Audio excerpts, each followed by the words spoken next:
Yes, I do. Good to see you. Please state your name for the board. My name is Christopher Lewis, ChristopherLewis. Morning, Mr. Lewis. Good morning. Would you please tell the jury what you do? I am a vice president of a company and a program director, currently working with Graham and Associates. We provide consulting services, currently working on a consent decree program for another municipality. What type of consulting services do you provide, sir? Engineering, program management, project management services. How old are you? I'm 58. And how long have you been in the business of consulting? In total or right now? In total. About 22, 23 years. Consulting always focused on engineering type of activities? For the most part, yes. And what is your background prior to starting work? In other words, what schooling did you have? College business management degree. And how long have you been in your current job, Graham Associates? I am approaching 7 years. And you say consulting sort of in the field of engineering. Can you give a little more of an idea of what that means for the jury? For this, we specialize in water, wastewater management services. That involves, the flow of water, rehabilitation of pipes, designs of new pipes, all those things associated with your water and sewer lines. Sir, what was your job back in 2018? I was the Deputy Commissioner for the City of Atlanta Office of Linear Infrastructure Operations. We performed operational services for the city to repair, replace pipes, water and wastewater.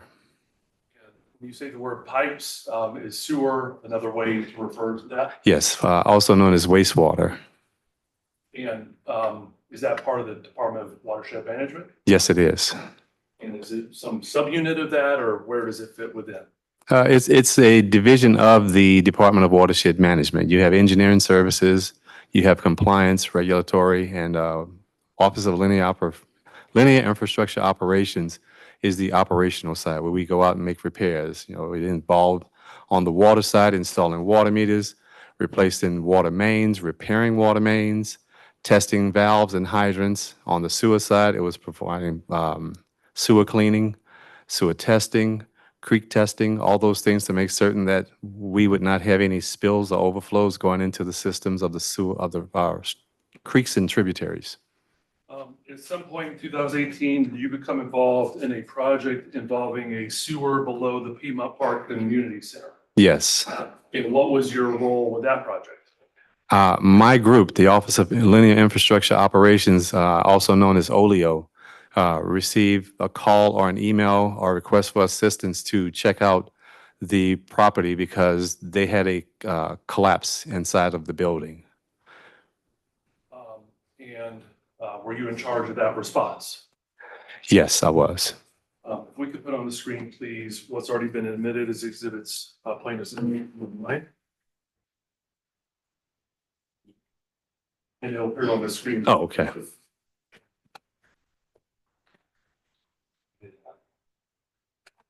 Thank you.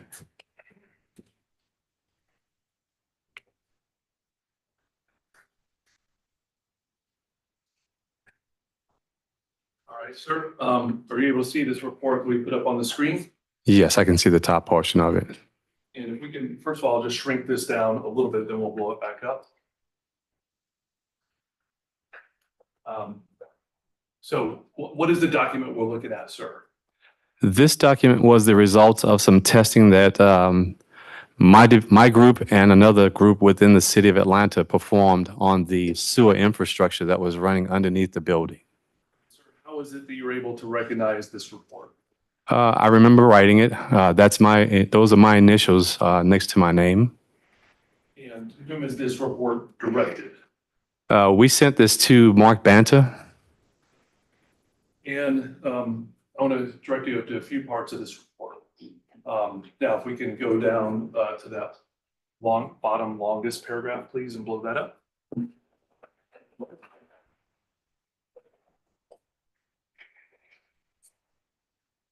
And first, I want to ask you, focus you in on the last line of that, can you read that last line, sir, of that big full paragraph there? Well, hold on, wait till we get this oriented, just a moment. The one that starts with the results. Hold on, I'm looking for it. Are we talking about right here, based on historical records, we confirm? Sorry, if you can, should be the paragraph that's up on your screen. I'm asking about the last sentence of that. Results. There's a black, Okay, do you mind looking at the screen behind you? Sure. Maybe that might be. where are we looking? The last line that says the results. Results of the investigation did not indicate any of our sewer assets as the cause for the sinkhole formation. And what, so can you give us more of an explanation of what you're conveying in that? We wanted to convey to Mr. Banta and the Conservancy that we performed our testing, which was smoke testing, dye testing, CCTV camera, and manned entry into that sewer asset. And we did not come across any issues with that sewer structure.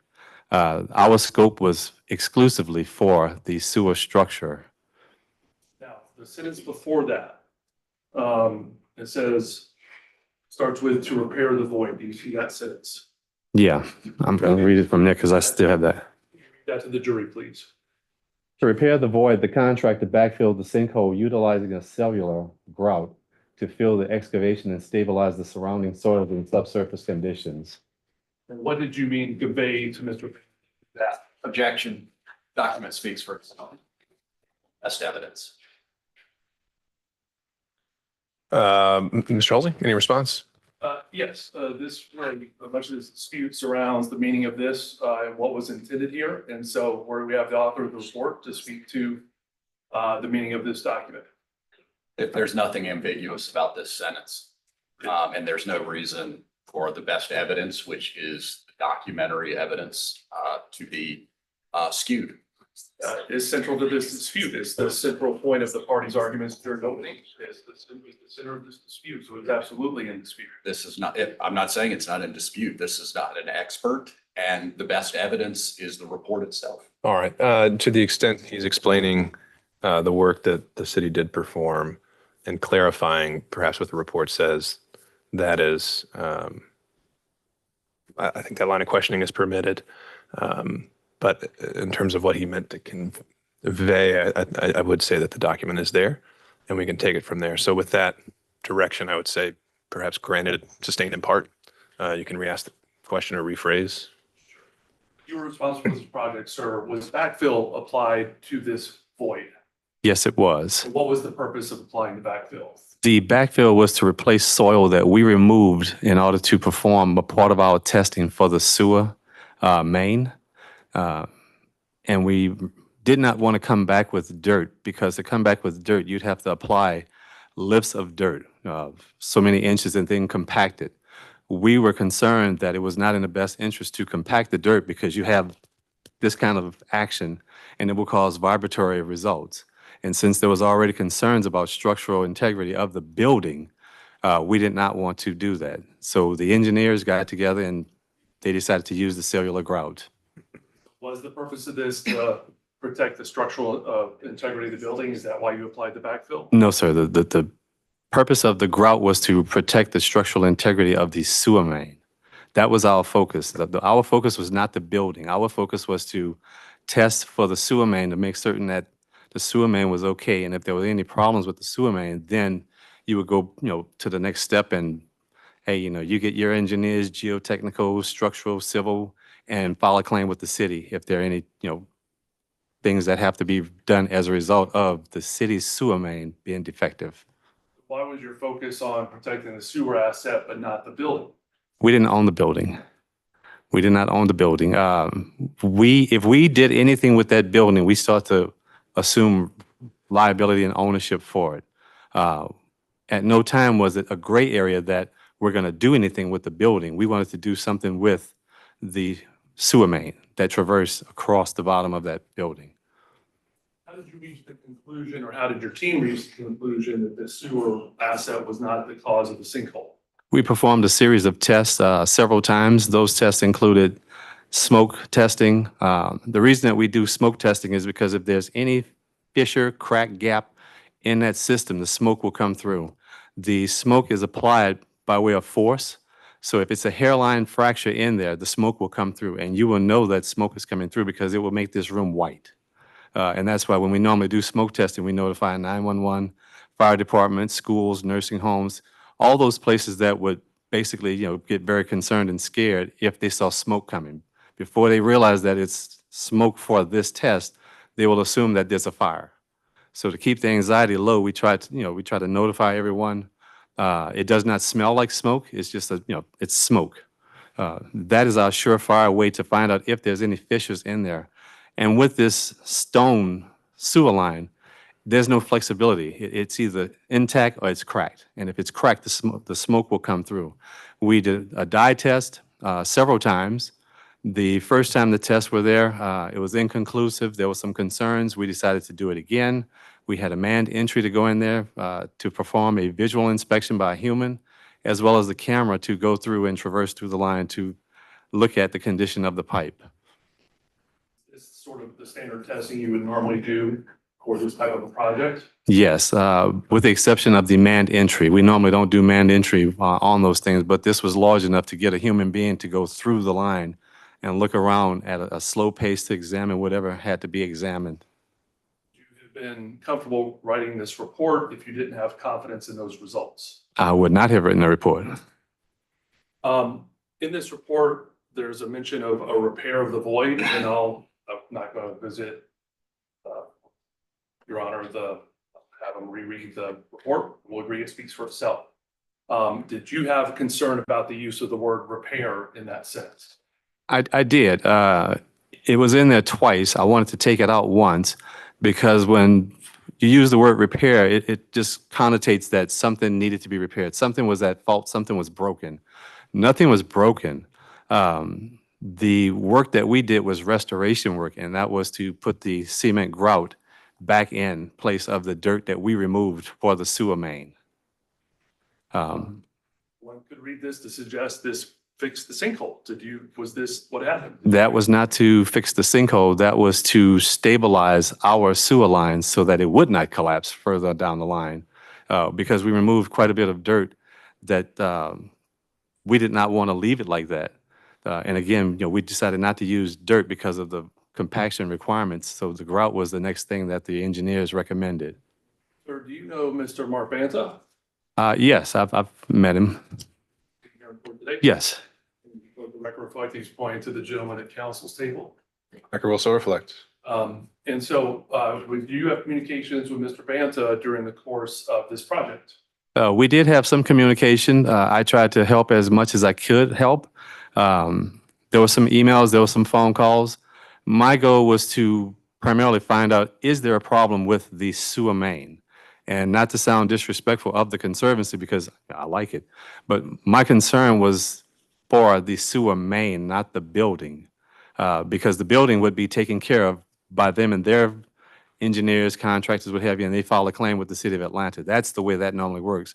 We were not going to provide any work for the structural integrity of the building to identify what happened other than the sewer main. Communicate that directly to Mr. Banta. We did discuss it one time when we were out in the field. We were talking about the next steps, and I made it clear that we're going to take care of the sewer main. The building is not our scope. It's not our purview. It's not our business. This references that you had a contractor apply the backfill. Why did you involve a contractor in this case? That was something that my department could not do, and we wanted to get a contractor that we had on contract that was a reliable contractor, that we had a performance bond with that contractor that had the experience to do it. They had a fiduciary duty to the city, and they were going to remain impartial and not necessarily do something that I told them to do. There was another group within the city that was also involved with that because they managed that contractor. So I started taking a step back approach and let that department manage that contractor and just stayed in contact with them in terms of how are things going. Do you need anything from my guys? And went from there. But that contractor was a very, and is a reliable contractor, and they're not ones that will do a favor for me or anybody else. They're going to protect their company and perform the work as scoped.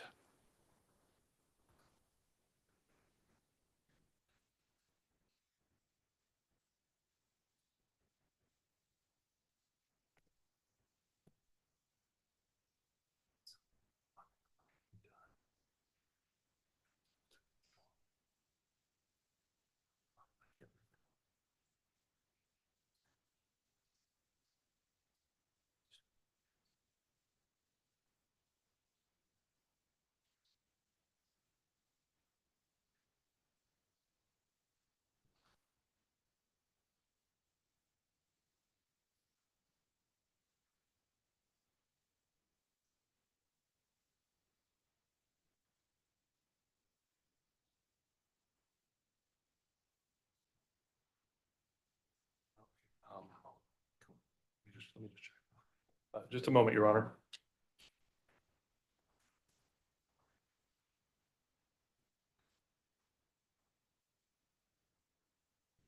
Let's look at one more document. This is Defendants 96.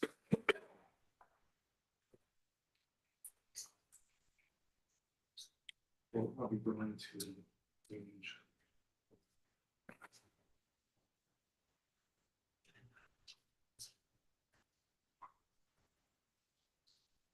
Hand you a document, sir.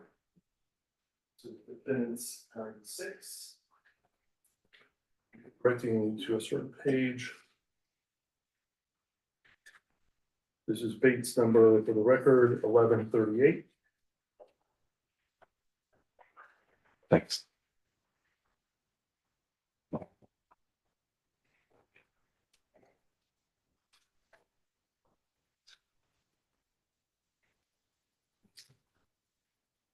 Sir, do you recognize the email that I'm showing?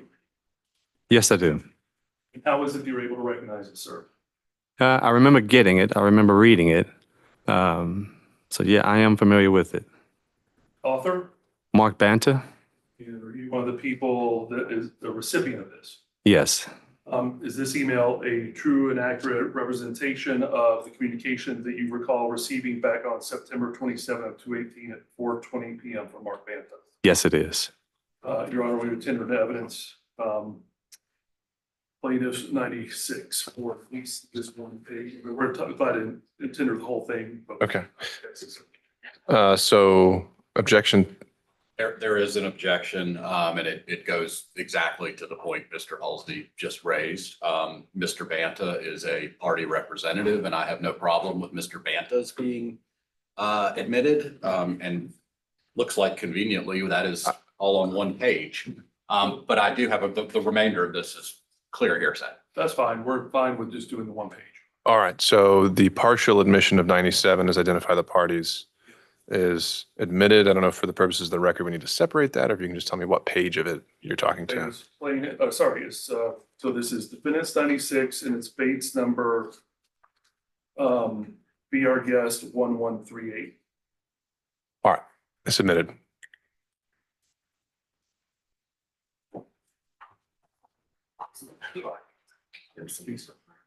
Just that.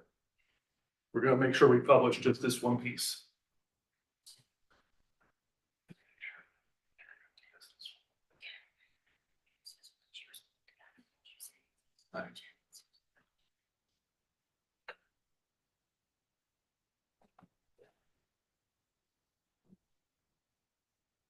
All right, sir. And so I'm trying to not reflect the rest of the email. Will you accept that this is dated September 27? Yes. 2018, is that after the back bill had been applied?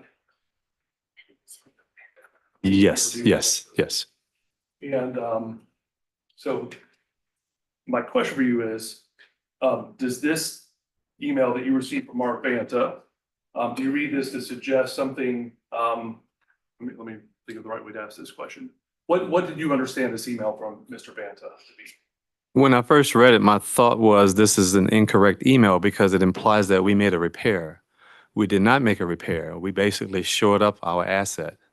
and that's why we use the cement grout.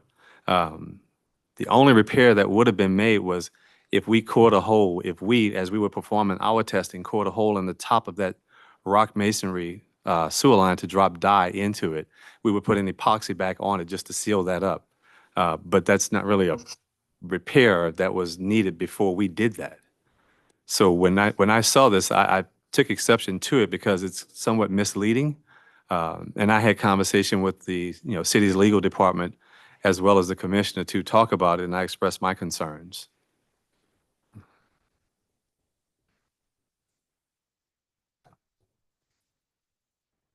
Nothing further for this witness, Your Honor. Cross-examination.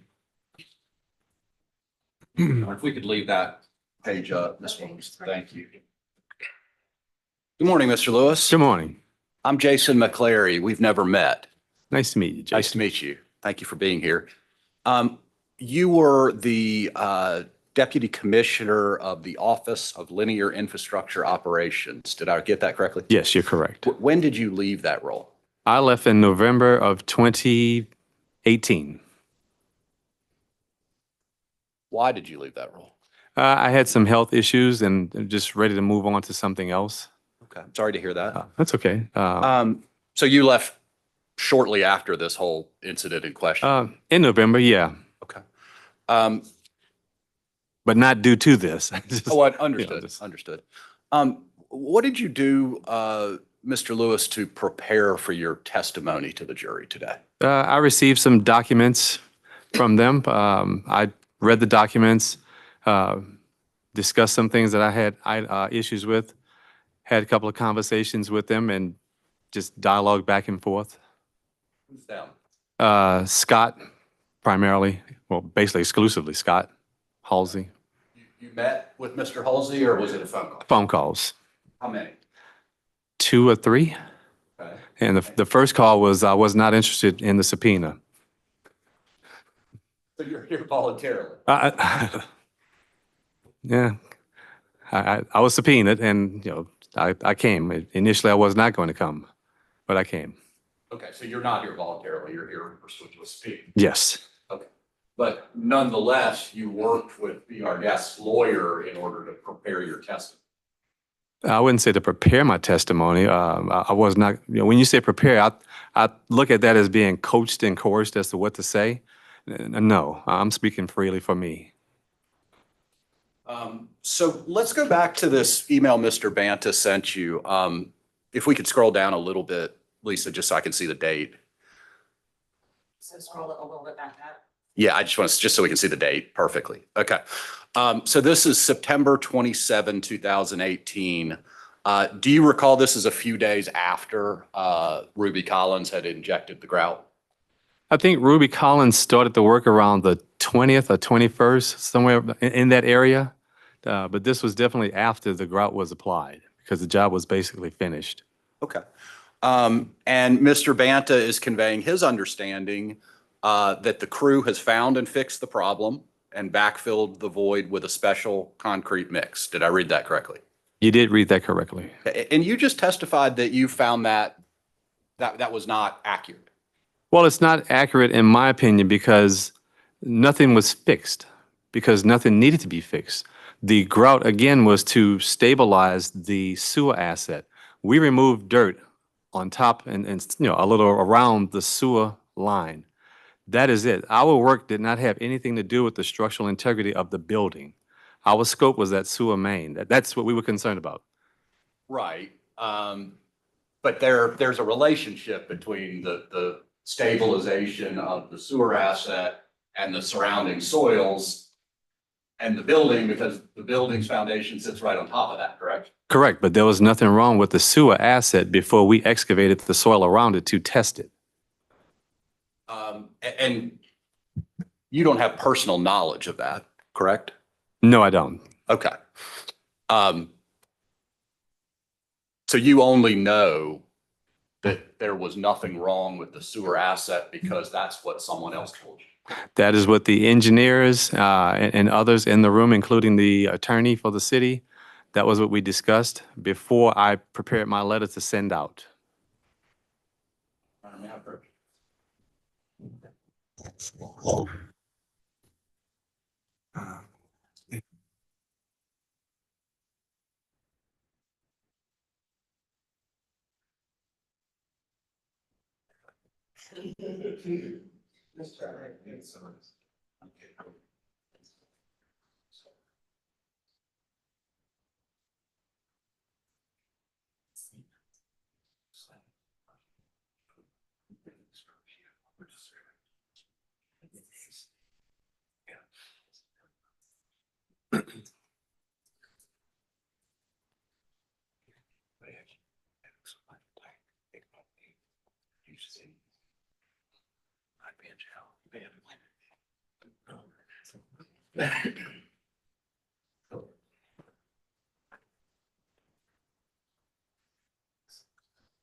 So just to confirm, Mr. Lewis, you were never on site during any of the testing that you referred to?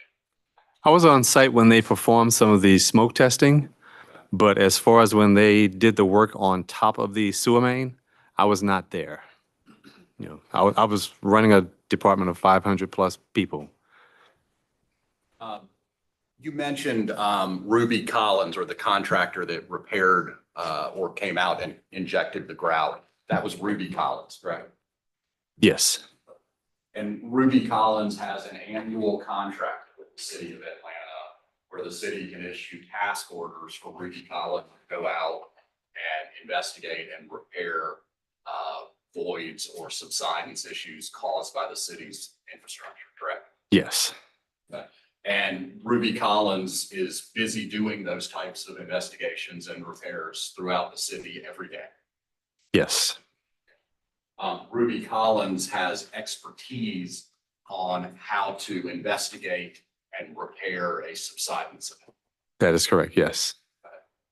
Is it your position that after the city and Ruby Collins did their work, there was this area was unsafe? Did the city leave this in an unsafe condition? No, they did not. Okay. And you mentioned you had discussions with engineers and lawyers. Why were lawyers involved with this? The city lawyer gets involved when we're preparing statements that go outside to make certain that the city's interests are protected. The city was concerned about liability associated with this issue.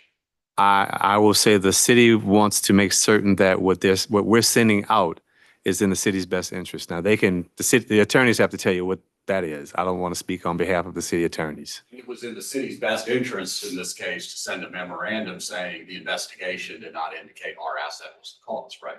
Yes, Okay. So coming back to this September 27, 2018 email, again, I'm going to paraphrase it. I mean, Mr. Banta he's looking for information, right? He's saying, it's my understanding the crew found and fixed the problem, backfilled the void. And he's saying, would it be possible to get a summary of what the city did, right? that's correct. Okay. And you didn't send an email back to Mr. Banta or call Mr. Banta and say, Mark, we didn't found and fix the problem, did you? Let me make certain we understand something. When Ruby Collins got involved, they were being managed by another department within the city of Atlanta. That was their contractor. So when the email was sent, it was sent to Makita Browning, who managed the Ruby Collins contract. So if any response to that was going to be sent, Makita would have sent it. Now, he sent it to myself and Makita, but Makita took precedent over me because that's her contractor. Well, Ms. Johnson didn't send an email back to Mr. Banta saying, you're off base. We didn't find and fix the problem. She, Who's Ms. Johnson? Ms. Brown. Oh, okay. No, there was some conversations in-house, and it's in the emails as well as to what we can send to him. And the lawyer opined that we can send the documents to them. So in my letter that I prepared, those attachments were included. Okay. So if I understand what you're saying correctly, the Conservancy, through its CEO, Mr. Banta, is reaching out and is saying, it's my understanding the problem has been resolved. Can you please send me some documentation? The city, in consultation with its lawyers and its engineers, then prepares and sends what's been marked as plaintiff's 109, this October 10, 2018 memo, right? Yes, with attachments. Sure. If we could, do you mind putting that up? It's like the only document I'm gonna use.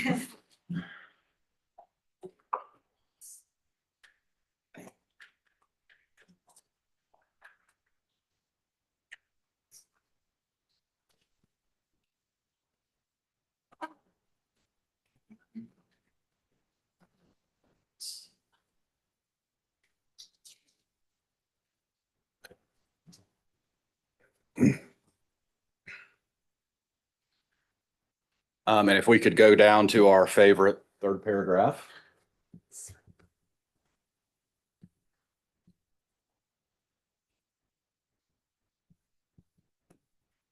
So, Mr. Lewis, but again, Mr. Banta has sent you the September 27 email asking for information as to what the city did. Did you know why Mr. Banta was asking for that information? I think he had concerns that he wanted to make certain that Be Our Guest knew what was being done because I think construction had stopped. So he asked for the information. In a gesture of good faith, we wanted to reply to it because we did not want to seem like we were withholding anything. We performed the test, we paid for the test, we were going to share the test, and the test could have been obtained by way of open records request. So, Mr. Banta, you understood that he was receiving requests from Be Our Guest for information about what the city did? Yeah. Okay. Yes, I'm sorry. And you're aware that within hours of receiving this report, Mr. Banta sent it along to Be Our Guest? Based on the exhibits, yeah. And before this memorandum was issued, the city had received numerous open records requests from Be Our Guest's lawyers, correct? That I'm not too familiar with because I wasn't involved with the open records request. No, when those things come in, they just grab the data and provide it within a certain amount of time. You weren't aware of any demand letters that Be Our Guest issued to the city before this report? No. Okay. It was our intentions to provide a report because when we talked about this, we said we were going to, provide us a memorandum of our studies, of our findings, and next steps if next steps were needed. I want to look at another, the first sentence of this third paragraph here. It says the DWM enlisted a third-party contractor to assist with completing the investigation. Again, we talked about that. That third party is Ruby Collins, yes. And the city enlisted that third party, and that third party performed the work pursuant to a right of entry agreement in September of 2018. Yes. And are you aware that before that, the city crews had gone out in July of 2018 before the contractor excavated down and performed several dye tests? Yes, they performed several dye tests, CCTV testing, and smoke testing. That was around July 26th, 27th. And I think you said that testing was inconclusive. I took exception to the way the report was written, and out of an abundance of caution and with dialogue with Mr. Banta trying to make certain that we were thorough, I requested another test to be performed. Are you aware that there has been evidence presented that there was at least one positive dye test in July of 2018?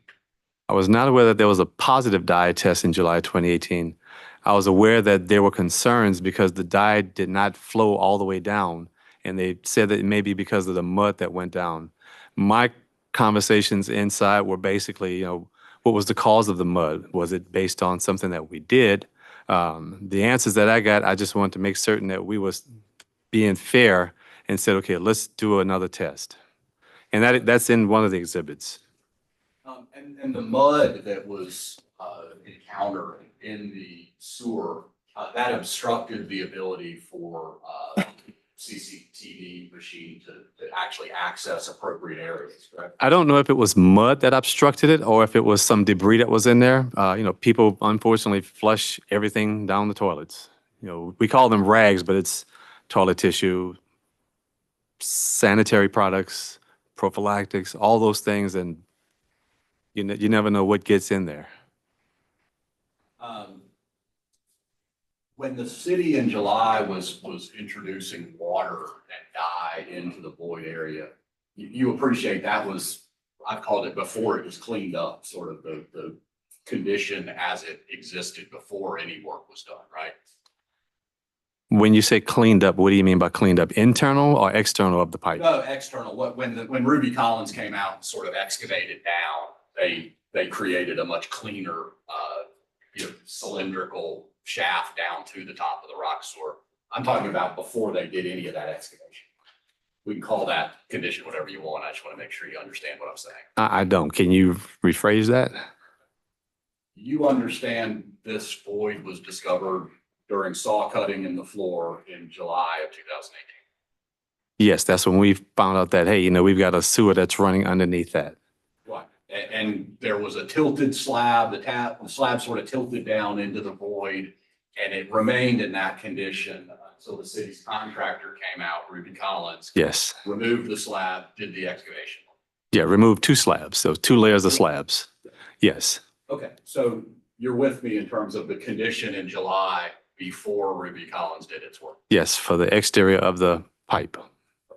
And so that was the condition, you understand, when the city was introducing water and dye. But that would have been done inside of the pipe, not outside of the pipe. If it was done outside of the pipe, it would have cleaned it out a little bit. And we did it on there just to see if anything permeated through that. You follow me? You don't understand that the city was introducing water into the void and dye into the void to see if it could pass into the sewer. They did do that. So yeah, it's correction. Yes, they did do that. But it was pretty much inconclusive. However, the smoke test would clarify that because the smoke test was performed inside the pipe and it's pressurized. So if there were any fissures, smoke would have come through the top of the pipe. The smoke, I'm glad you brought that back up. The smoke testing, as I understand, I know you said it's performed inside the pipe. Yes. What really happens is there's a smoke machine and it is sat on top of a manhole and smoke is pushed down into the system. Yes, it's blown throughout the system. Right. And you understand that, one, it's not under super high pressure, it's just blown down, right? That's correct. But it's enough pressure so that if there was a fracture in that line, it would come through. So if you look at the pictures, you'll see that it's across the street. It's about 30 yards away. So it's enough pressure to push it through, and it will capture any fissures in that system. Well, that's what I want to come back to, Mr. Lewis, because you're aware that connected to this whole system are numerous drains with access. So water, when it's rushing down the street, can go down into the combined sewer. Yes. Okay, and so the smoke would necessarily follow the path of least resistance, right? For the most part, but it will also be enough to get it into any fissures that are in that pipe. And it was close enough to that so it would start there and start to go further down. Let's look, if we could, Ms. Wilkerson, let's go a few pages back. I'd like to show this picture, Mr. Lewis. Just like 3 pages back.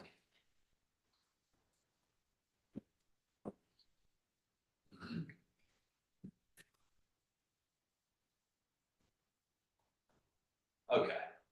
Pictures worth 1,000 words sometimes. This is what would you call the area the smoke is coming out of? This is a storm drain entrance, also known as a catch basin. Okay. And that catch basin, I mean, there is just there's nothing obstructing the smoke that's being introduced from coming through it, right? That's correct. Okay. And all of the city's dye testing that happened before this certainly could have washed a bunch of mud and rock over any fissure in the sewer, right? Just like regular liquids going through the pipe would, but it would not seal it per se. So there's enough pressure to push that through any fissures that's in that line if there was a crack. Push smoke. That's your understanding. Yes. Okay. How do you know that? From performing it numerous times, from classes, from seeing it happen. You're saying there are all these open pathways with zero resistance, and there is a 16-foot down pipe with dirt and mud all over Well, it. there's resistance in there. It's not as compact as you would think it is because there's enough air being blown, forcing that smoke throughout the system. So there's some resistance. It's enough resistance so that if something was happening inside of the building that we were, looking at our main from, it would have come out through that because the entry for that blower was closer to the building. Let's go back. Another 3 or 4 pages back.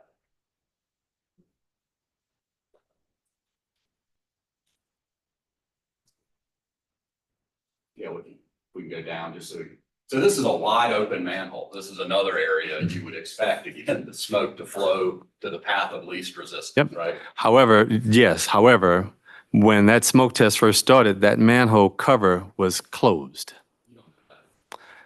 That's our normal practice. Okay. We're not going to open everything up when we start to do the smoke test. Okay, but you can't close the storm drain. You cannot close the storm drain, but you can close that manhole. Why is it open in this picture? For illustrative purposes, to show that the smoke was going throughout the system. Okay. If there was a break in the system, then you may not have had that much smoke coming through. So again, if we could go back to the beginning of the memo, the third paragraph's written pretty carefully, and this was reviewed by the city's lawyer before it was issued, right? Yes, Okay.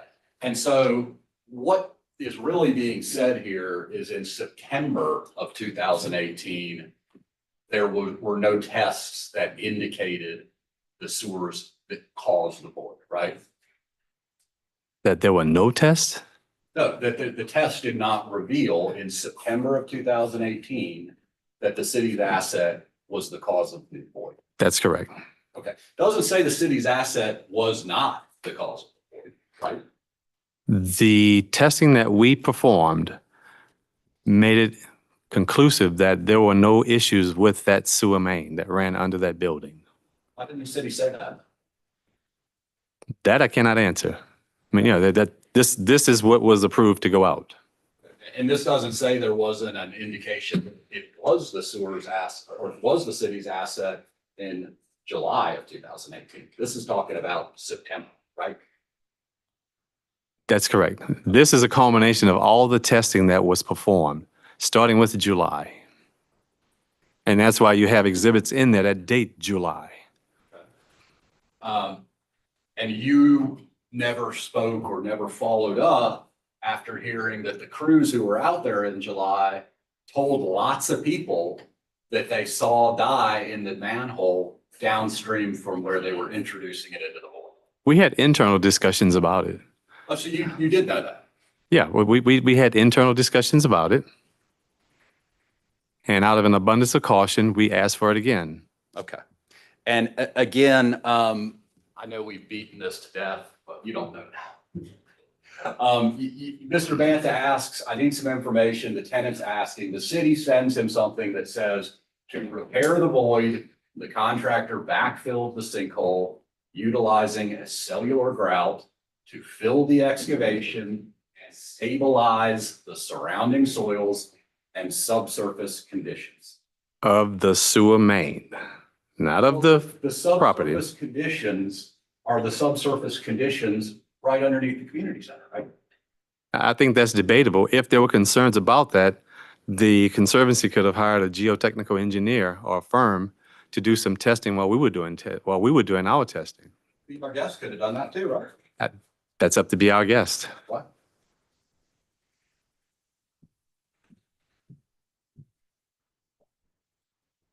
This, Mr. Lewis, it talks about the structural integrity and no structural defects. What's a structural defect? That is an unusual sewer line. That is an old rock masonry. That was rock that was carved through, like the reservoir that was recently completed, where you had the drill and mic machine that just bored through rock. That is what that is. There's no flexibility in that. So it's either stable or it's going to offset. If there's a fracture in that, it would have been detected by the smoke. And that was why I keep saying the smoke, because when we did the smoke test several times, no smoke was present in that building. The building that the 170 Peachtree that we were doing the work on inside where we removed the two slabs. In my understanding, I had been, and maybe I'm wrong, I had been thinking that this sewer's more than 100 years old, right? Yes, that's correct. I had been thinking it was constructed out of, I'm picturing sort of granite panels that are mortared together. Are you saying it was drilled through bedrock? I believe that was drilled through, just like the new reservoir that they had, where they drilled through rock. Okay. Now, to be factual about it, we'd have to pull the drawings and look at it, but the time it would take to do that with rock, it would be cheaper and quicker to just go ahead and do a precast, put a pipe in there, open it up and put a pipe in there. So why they did it back then, I guess there was so much rock underneath that, and again, a geotechnical engineer could do some historical research on that and do some testing, some boring, and they'll see what the structure of that soil is. And you could do that anywhere along the pathway of that sewer, right? If it was required, yes. Okay. And you were aware there's plenty of sewer if you want to probe down and see what's going on that's not covered by this building? That's correct. And as part of the smoke testing we did, it covered some of those arterial sewers as well. There were 3 sewers that were of interest. One was the 48 oval, one was the 36 concrete, and then this one, because they were near there. And we didn't have any issues with those either. Right. The city inspected all of its sewer infrastructure underneath that building, right? Underneath that building, yes. That's what the Conservancy wanted done. That's what our guests wanted done. And that's what we chose to do because we wanted to make certain that we were transparent and make certain that there were no issues. And if there were issues, we'd make those issues known and they would hire their people to make the repairs and file a claim with the city. But they would not be making repairs to our sewer asset. We'd make repairs to our asset. They'd make repairs to their building, their structure of the building. Right. And so a claim would only need to be made if there was some concern that the building had been damaged or compromised because of the city's asset, right? That's correct. And the city was confident after it did its inspection that there was no concern that the building was going to be compromised by the city's asset. That's correct, because nothing came up that was of concern. Okay. There was no reason that BR Guests couldn't have gone back and started building and been operating these lovely restaurants for the past 6 years, right? I think that was a matter between the BR Guest contractor and bank and insurance company, probably. Who told you that? That's in the documents. BR Guests lawyers told you that? No, that's in the documents. Who gave you those documents? Scott. Okay. Are you aware, Mr. Lewis, that the flowable fill, the grout, do you understand that concept of flowable fill grout? I do. Okay. You understand the purpose of that flowable fill is to go down and push out into the earth wherever it's able to flow in order to firm up the ground, stabilize it. Yeah, but that grout was a little bit thicker than flowable fill. Flowable fill is basically just a liquid slurry that goes in. It goes everywhere. Anywhere that it can go, it can go. That grout does the same thing, but it's a little bit thicker. And that was what the engineers recommended. And I've been describing it, or it's been described to me as kind of like almost like a milkshake consistency. Yeah, it's a grayish white, has a little foamy texture. I mean, in terms of like between liquid and solid, it's what would you compare it? It's certainly not like water. It's certainly not like steel. No, it's an in-between. And when it's being injected, you understand the the city's contractor, Ruby Collins, excavated approximately 16 feet down to get to the top of that sewer, right? I heard about it, but I can't confirm. You'd have to look at the reports. I'm not going to bore the jury again. We've all seen, have you seen a picture with a cylindrical? Yes, the black cylindrical. Yeah, Yeah. that's shoring to make it safe for the workers to Yeah. go down. It's, how about this? It's more than 10 feet down, right? Yeah, it is more than 10 feet, but And 10 feet of that flowable fill, that would be quite a head putting pressure on it, right? yes, Okay. And so you would expect it to flow out and stabilize the surrounding soils, just like the city said it did, right? that's correct. Okay. Based on the engineer's recommendations, yes. And if there were some ongoing concern in terms of the ability of a pathway or sinkhole mechanism, the flowable fill would have just kept flowing, right? I will answer that by saying that if there were any concerns about that prior to that being applied, then the Park Conservancy could have asked questions and could have stopped it until they got clarification as to why using that. Just So- like be our guest, right? Yes, And if there were, let's assume you're wrong and maybe my suggestion is right. You're doing this smoke testing and of course the smoke's coming out of the path of least resistance.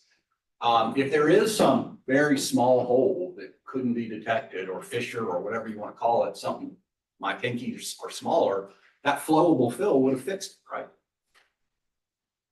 if it was there. However, it was not detected because the smoke would have detected it. I understand.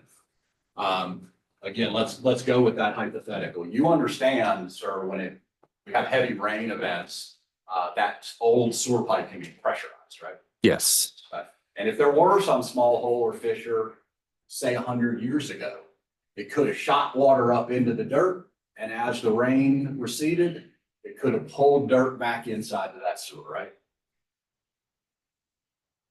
That's debatable because, and my reason for saying that is if there was a fissure in that line years ago, over the years with the expansion and contraction of the soil above it, you'd have some problems.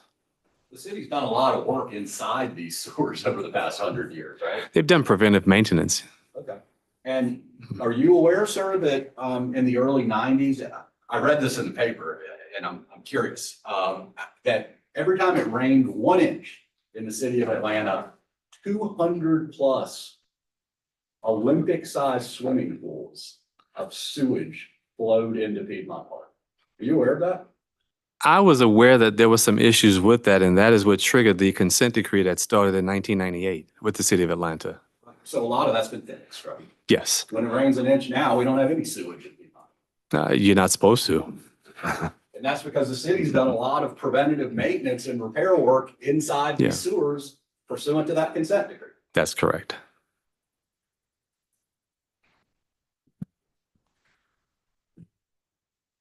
One last question. Sure.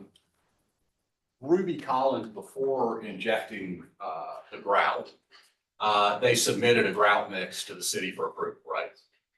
Yeah, that has to be submitted. It has to be done, and then probably when they poured it, they had some cylinders that they filled up and they were taken away to be tested, just like a concrete The job. city's engineers approved that grout mix.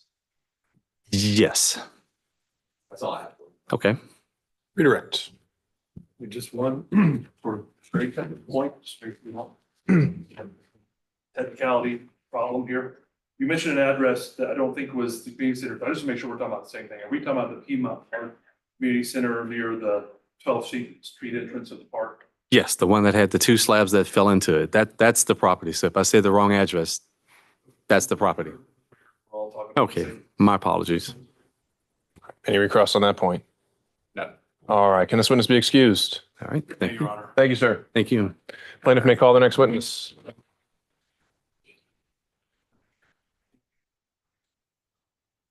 Thank you, Mr. Lewis. Thank you.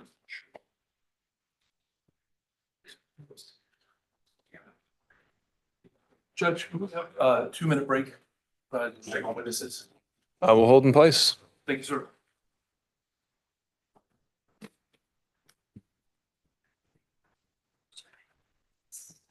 That's.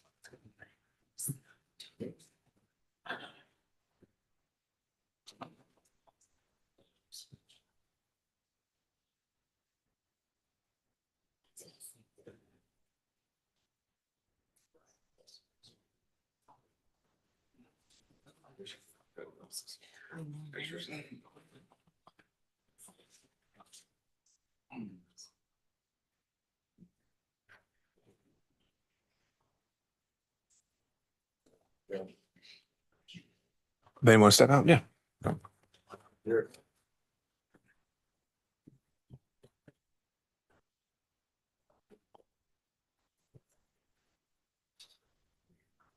You don't all have to go back. If you just want to stay here, that's fine too. Whatever you want to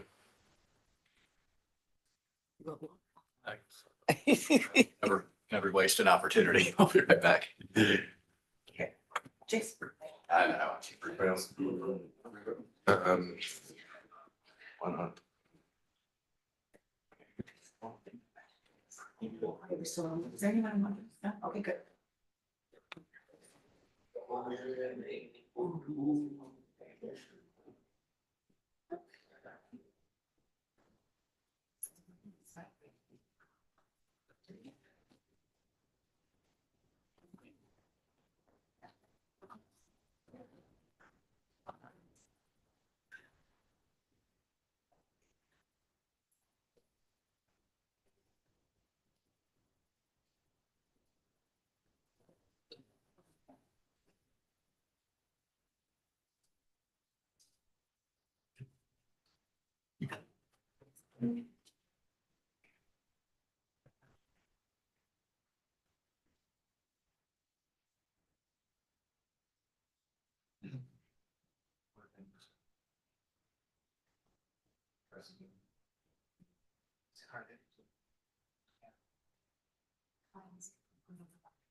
I can keep it in because I don't want to get into the habit of like issuing Getting into the. email exchanges, right?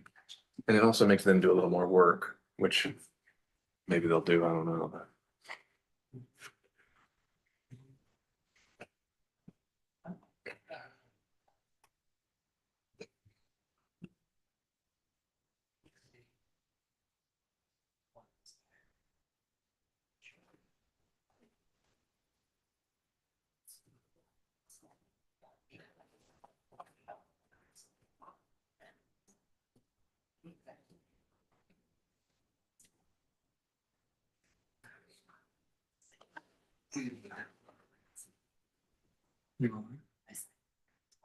oh, nice. You know his stuff. Well, you were just doing crime. Yeah, but still, I mean, even if. So he just retired like last year. I don't even know. Yeah, because Yolanda Matt.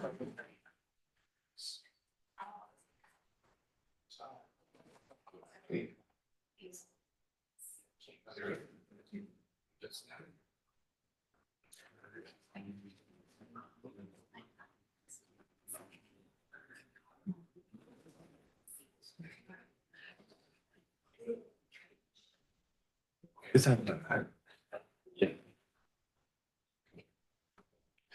I don't know. I'm feeling pretty good today, McBurney. Just I'm gonna have to send you this. I'm just gonna brag a little bit. Then I'm a draft. Something I told you I was kind of working on. Just gonna let you read that. I might have to print this one in. Way to go. Yeah. I'm just gonna forward it to you. A little pep in my step today.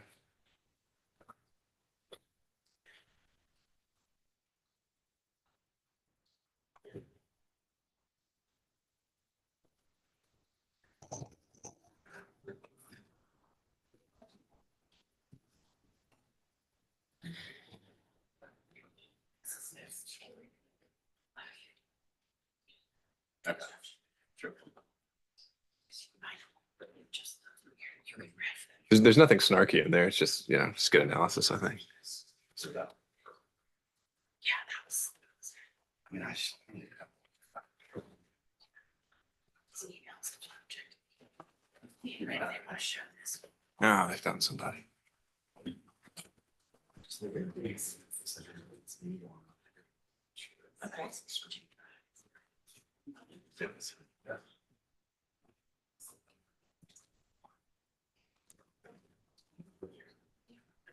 You just have a seat and you can wait for me. Thank you.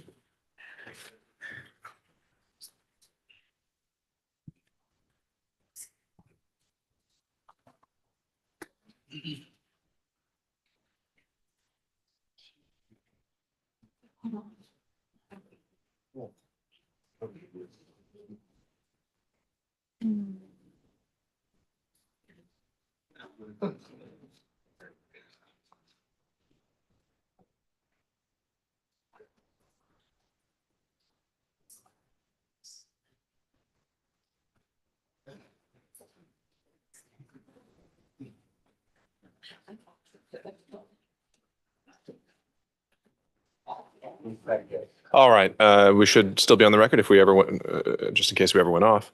Plaintiff may call their next witness. Yes, Your Honor. The plaintiffs call Jennifer Ide. That's where you get a voice and it's supposed to help you God. I do. Would you please state this? My name is Jennifer, Jennifer, Ide, which is spelled IDE. Good morning, Ms. Ide. Good morning. Thanks for being here. Sure, Let me ask the question just right off the bat. Are you here voluntarily today? I am. Okay, so you wanted to come here and testify. Yes. Thank you for your time. You've introduced yourself to the jury. Tell us your current role and job position, if you would.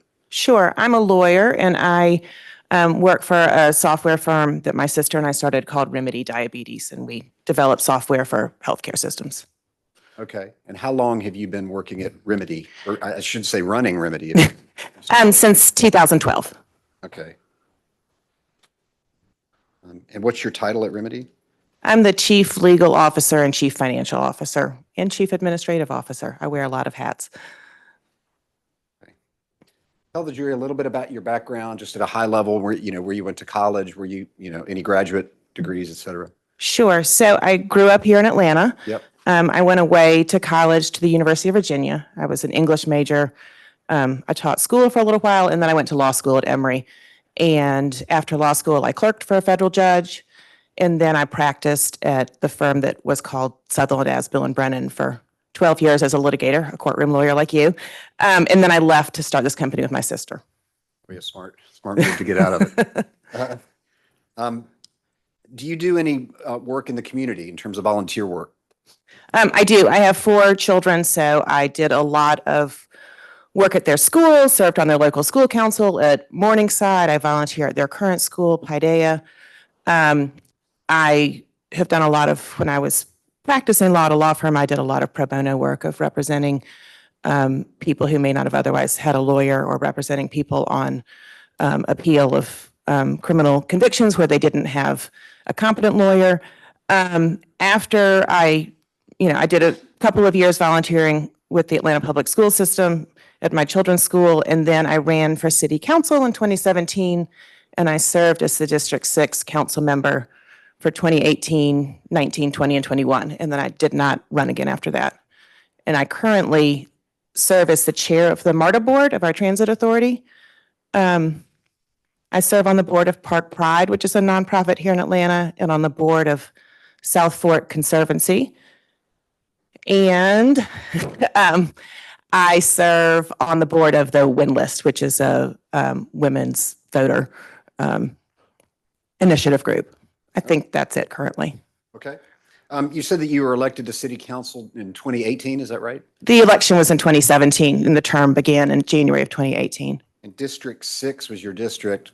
Explain to the jury what district that encompasses. Sure. So Atlanta City Council has 15 seats. 12 of them have geographic territories that are clusters of neighborhoods. And so the neighborhoods that I represented started down around Piedmont Hospital at the north of a neighborhood called Brookwood Hills, came south on Peachtree and got Ansley Park, Sherwood Forest, Piedmont Heights, Morningside, Virginia Highlands, Linridge Martin Manor, the area up towards the Lindbergh MARTA station, a little part of historic Midtown, and then Druid Hills, and it encompassed Piedmont Park was in my district. Okay. And I live less than a mile from Piedmont Park. Okay.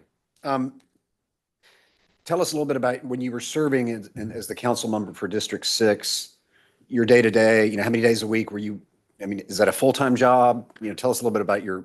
Yeah, it's technically a, Your Honor, could we move on to something that's relevant? Well, you can just say relevance and stop there. All right, Mr. Moy, I'll give you another minute to set some background, but let's tie it into the issues of this case. Sure. Tell us a little bit about the types of activities you were performing as the city council member for District 6 and how often you'd be working with the city. sure. It's technically a part-time job. It's a very full part-time job. There is the legislative function, so we're having committee meetings on utilities, on finance, on human services, and then there are council meetings. And so that would be 2 or 3 days a week that I would be downtown at City Hall for that. And then about half of the job is constituent services. And so residents of the community, whether they're, people who live there, people who own a business in District 6 would reach out to me for help. It might be, a stop sign had fallen down. It might be that they had a zoning issue they wanted to discuss. And so I did have 2 full-time staff members who also helped me, solve people's problems, help, people get service from the city. Okay. And did you have a chief of staff in that role? I did. His name was Lance Orchid. We've talked a lot about the Piedmont Park Conservancy. You're familiar with it? I am. How are you familiar with it? I had a good friend who was on the board back in maybe in the late 90s, early 2000s even, who made me aware of it. He was a lawyer who I worked with. And then some other friends who lived in Ansley Park who were on the board, who invited me to events there. But then mostly when I became the District 6 council member, I was appointed to the Piedmont Park Board by President of City Council Felicia Moore. Okay. And when you say appointed, was that, so you basically you were sitting on the board as sort of a designated member, if you will? Correct. My recollection is that the board it's a nonprofit board, but in their bylaws, the mayor got to appoint certain people and the city council president got to appoint certain people. And I think she got 2 choices, and it had been tradition that the District 6 representative was always one of the appointments by the city council president. I assume that's because District 6 covers Piedmont Park? I assume that was the reason also, because activities in the park, would come back to the District 6 council member. Okay. And can you describe sort of the profile of the board at the Piedmont Park Conservancy, just the type of board that it was? Yeah, it's a pretty large board. I would say, 25-ish people. A lot of them live in the area of the park around Ansley Park or Virginia Highland. Many of them professional. I have several, female friends who, hadn't worked since they had kids and they served on there. It's one of the largest functions of the board is to help raise money for the Conservancy and for the park. And so people who were, connected in the community to help raise money to support the park. Okay. And were you also a donor in addition to being a board member? I was. You were asked to give at least $1,000 a year when you were on it. I've, given money, I think, before I was on it. But yeah, myself and my family have given several $1,000s to the Conservancy. How long did you serve on the board of the Piedmont Park Conservancy? I believe I would have been formally voted on in January or February of 2018. It was right at the beginning of my service. And then when my city council term expired at the end of 21, I would have rolled off around that time and been replaced by the incoming District 6 Representative Alex Wan. Okay. And who was the chair of the Conservancy board when you were serving from 2018 to 2021? Ooh, you're testing me here. Mitchell King, I believe, was the chair when I first came in. And then Chris McDade, I think, followed him. Ellen Sachi came either after Chris or there was somebody in between. Those are the 3 names that ring a bell. Okay. And are you familiar with a gentleman named Mark Banta? I am. And what was his role on the board? He was the executive director. I don't remember if his title is president and executive director, but he was the, the head, the paid head of the organization, the executive. And you're familiar with the Nook? I am. How are you familiar with the Nook? Again, I live close by to Piedmont Park, and I used to work at 10th and Peachtree, and when I worked over there occasionally, I might visit it to have a drink or a, dinner with friends. Okay. And are you familiar with Catherine Drolette, who is I am. the owner of the Nook? Yes. And how do you know Ms. Drolette? Early on in my city council term, I would say in the spring, maybe February, maybe March, I don't remember exactly. Ms. Drolette and her business partner, David, who I can't remember his last name, Doley, something like that, reached out to my office to ask for a meeting. And that was the first, and we met at San Francisco Coffee in Virginia Highland. What was the purpose of that meeting? They wanted to tell me about a restaurant that they were planning on opening along Piedmont Park. Can you tell us a little bit about the restaurant, if you recall? From what I recall, it's in the building that the Conservancy owns. It's on Piedmont, and that must be around 12th, somewhere around that block span there. It's where the Willie's is now, and now there's a burger place. I'm freezing on the name, but there had been one side of the building. So there had been two restaurants there previously. One side of the building was available if you're looking at it on the right, and they were going to build a little bit more of a high-end restaurant than just a, grab a taco kind of place called Walker's something. I think it had a date after it. Okay. And then was there another restaurant involved? My understanding was, Walker's was going to be on the right side if you're looking face on. Willie's would stay, and then along on the side, not the side that faces Piedmont, but the side perpendicular, they were going to open a to-go food shop. Okay. And so you said you had a meeting at San Francisco Coffee with Ms. Drolette and her partner. They talked about these restaurants they're going to open. Was that it? Were they just telling you about the restaurants, or what was the purpose? Objection. Calls for hearsay. Exception or response here? Did you discuss anything at the meeting besides just talking about the fact that a restaurant was opening? I looked. Hearsay. Is there exception or other purpose you think that an out-of-court statement can be admissible? I'm simply just trying to understand the purpose of the meeting. I don't think you need to say what they told you, but I'd like to understand what the purpose of the meeting was. Okay, all right. Okay. Then for that, the objection is overruled. At the meeting, I looked at plans that they had brought. They had brought renderings of the what the restaurant was going to look like. I think they brought, not like build architecture plans, but general plans of what the layout would be and what it looked like. And that was not unusual at all. It was often when business owners were going to open a new business in my district, they would reach out to my office just to, share what they were doing. Share their excitement. And I was always happy when somebody was going to do something productive in the district. There was I was made aware of a issue that the to-go location, the to-go food shop, if they wanted, which they indicated they did, to sell beer and wine there, that they were going to need Okay, just a second. Again, this is eliciting hearsay, whether the question is styled that way or not. This witness has no personal knowledge. She's here testifying. All right, understood. Why don't we approach this? We need to get a proffer of where this testimony is going.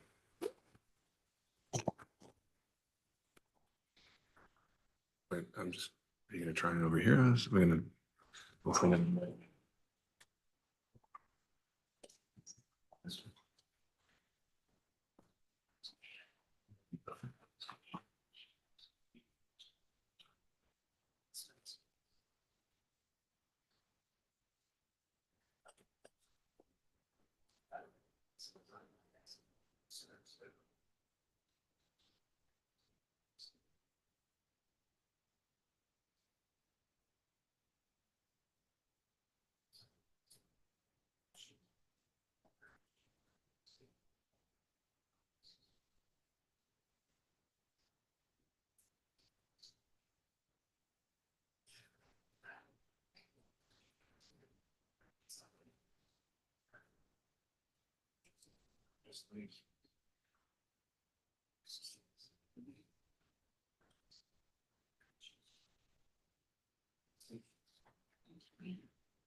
They all kind of serve the purpose.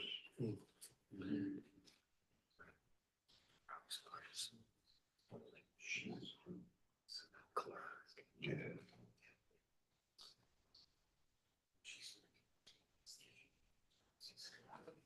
So it endorses this repair. She had questions about it and articulated those, and she was deposed about it. Right. And then when she raised those concerns.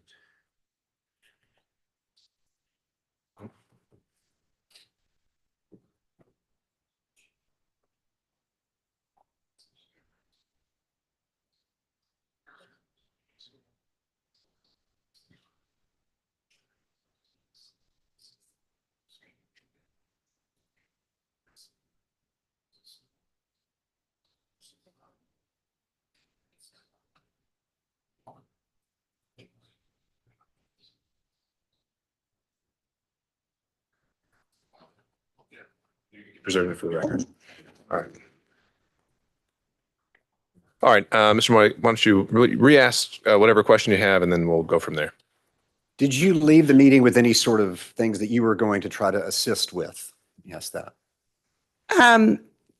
Yes, I was going to look at an issue of whether the to-go food place was going to need a waiver from the city code so that they could sell beer and wine at that location, because there was a question of whether it was within 1,500 feet of another establishment that sold liquor to go, or beer, wine to go, any alcohol to go, spirits to go. Was that something you would typically help with, permitting in situations like that? During the time I served on city council, was there various things that could come up that would require a waiver of the city code, whether it was a zoning matter or an alcohol matter or something else.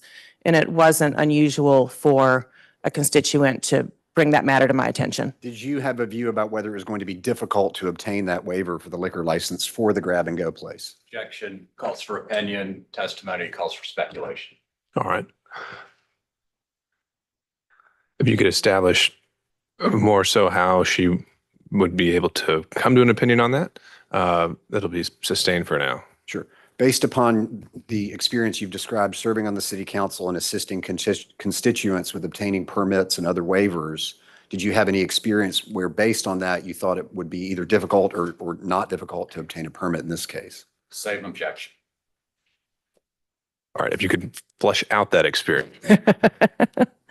Let's back up. That would Okay. be You said that you sustained. would, in the course of serving on the city council, you would meet with constituents and they would ask you for assistance with permitting issues, zoning issues, waiver issues, et cetera. Is that right? Yes, that is correct. Okay. And approximately how many times ballpark would you have done that type of work?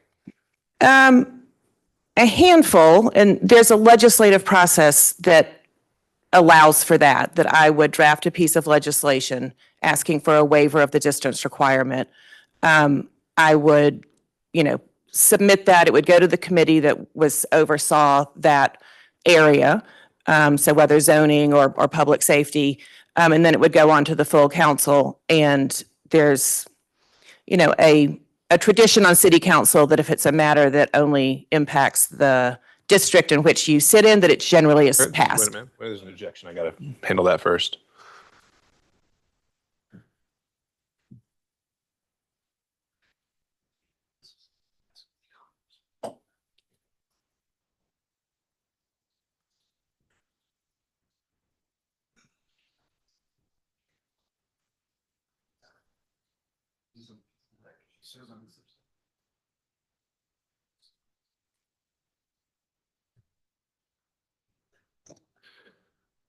All right, the objection previously noted is overruled. If you can remember the question, you can keep answering.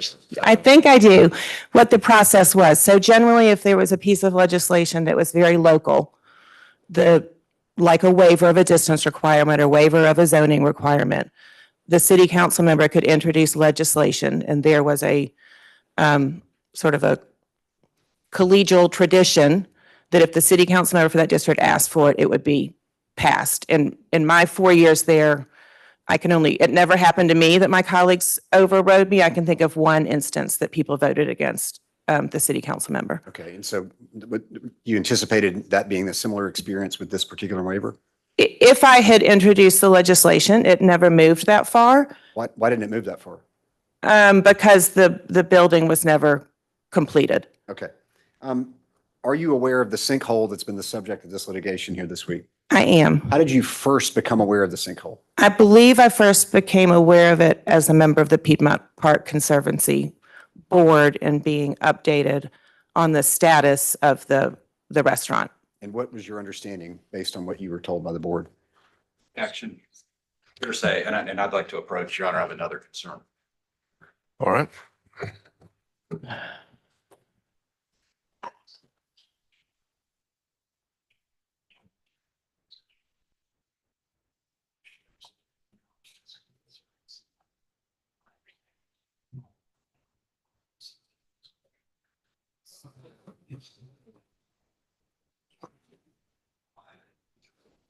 Discussions. Why did you never sign it? Since then, you know, you talk about this.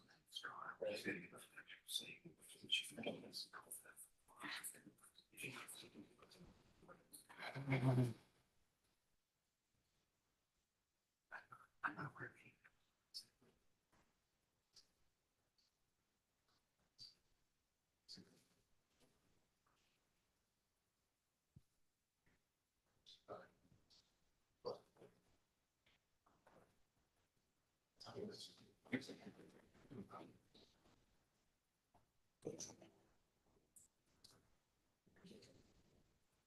And based upon your role sitting on the board of the Piedmont Park Conservancy, what was your general understanding of the sinkhole, how it had happened, et cetera?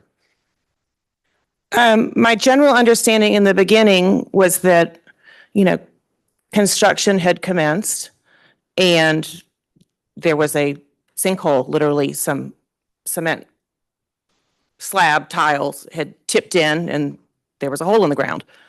Okay. And without disclosing anything confidential you might have been told in these board meetings with the Conservancy, can you describe generally what the evolution of that was after first being made aware of the sinkhole? What happened to it? I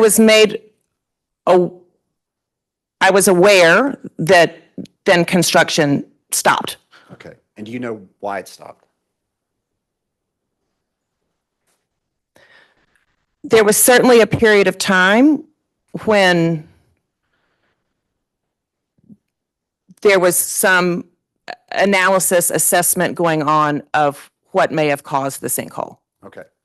And do you know whether the city of Atlanta had any role with respect to the sinkhole? The representatives from the Department of Watershed Management Services did go on site and do some testing. And how were you aware of that? I am aware of it through communications to my office. I'm also aware of it through, communications that Mr. Banta made that I received. And what communications were those? Objection, Your Honor. Again, this is all hearsay. It's an admission. All right. I think if it is by Mr. Banta solely, then I'll overrule that. What were your understanding from Mr. Banta?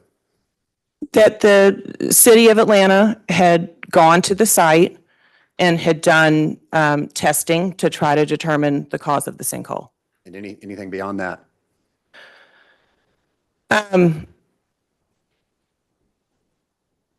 Well, that was in the beginning of, immediately and there was, there was an ask to have the watershed people come on site, which wasn't completely unusual for private property, but that's, they came on site and then Mr. Banta, made statements that the city had deemed it repaired and safe. Okay. When were those statements made, if you recall? I know that there was a statement put out so the sinkhole started in July, I believe. And I think that the city had gone there in the fall, September-ish.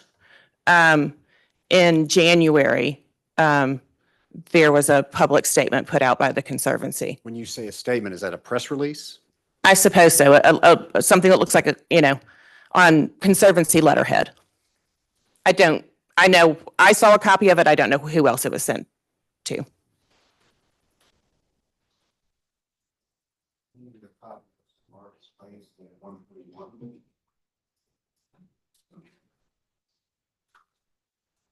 You recognize the document that you're looking at? I do. And what is that document? This is the document that came out from the Conservancy. Now that I look at it, it has the Director of Marketing and Communications and PR, not Mr. Banta's name on it. Okay. But it came out from the Conservancy, making a statement about the status of the community center, and the title says Community Center is structurally sound. Okay. We'd move to tender plaintiff's exhibit 141. Objection to 141. Submitted. Up on the screen, please.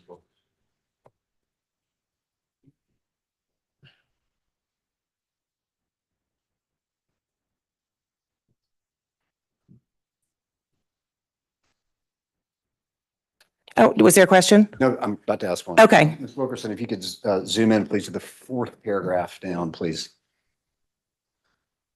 So first of all, the heading is Community Center is structurally sound, right? Yes, I see that. Let's go down to the fourth paragraph. Starts with the void under slab has been repaired. Do you see that? I do. Okay. The methods used to I'm sorry. The void under slab has been repaired since September 2018. The methods used to inspect the void, access the sewer asset, and repair the void have been deemed reasonable and thorough by the City of Atlanta Department of Watershed Management engineers, as well as the building's engineer of record. Do you see that? I do. Is this what you were describing a moment ago when you talked about a release that said the building and it had been repaired? Yes. Okay. And what discussions did you have about that issue with Mr. Banta?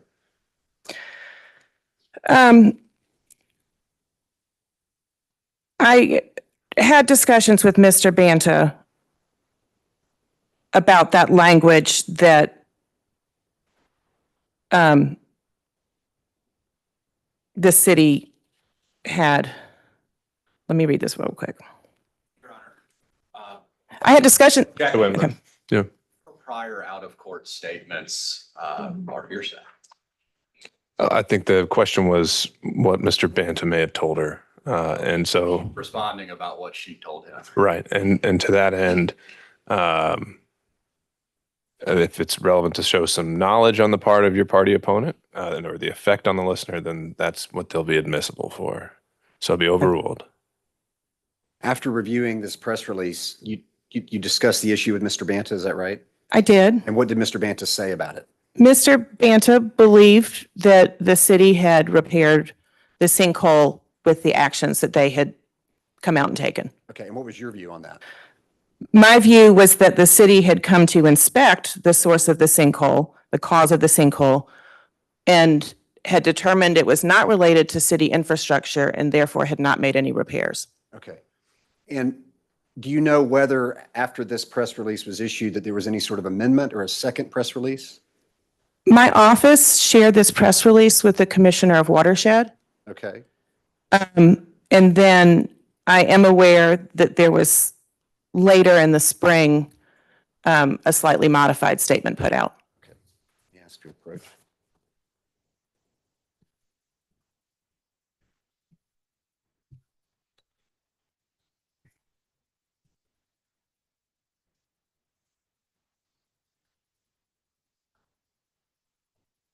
You recognize the document I'm putting in front of you. I do. And what is that document? It is what I just described as the slightly modified statement. Okay, and it's updated. It says updated April 24th, 2019. Do you see that? Yes. Okay. I move to tender plaintiff's exhibit 158. Objection. 158 submitted. Please put 158 up. Let's go to that.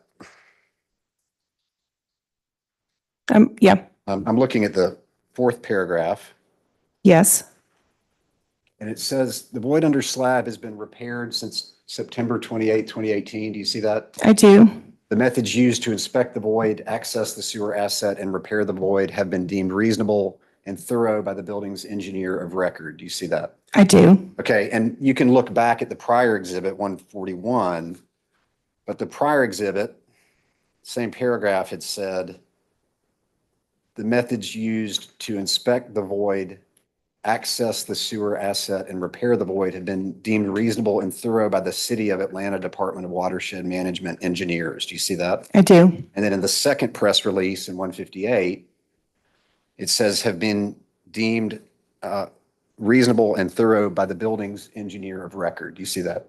Yes. And what has been omitted between those two? That no longer does it say that the City of Atlanta Department of Watershed Management engineers deemed the repair to the void as reasonable. Okay. Did Mr. Banta tell you why that change was made? He and I had a discussion about what I believed the accuracy of the original statement to be. And we went sort of around about the wording on that. And my position was that after the city did the testing and determined that it wasn't due to city infrastructure, that the city, because it was private property, didn't make any representations about anything other than that. What did Mr. Banta say in response to that? Mr. Banta believed that the sort of backfill that the city had put in once they had gone and inspected in the sinkhole was a repair. And that was sort of where we had some back and forth. What was your view on that? My view was that that was just to restabilize the sinkhole from where the city had done some exploration, but was not intended to be a repair. Yep. Okay. Did you have any impressions from your time serving on the board of the Conservancy in terms of Mr. Banta's management of the Conservancy?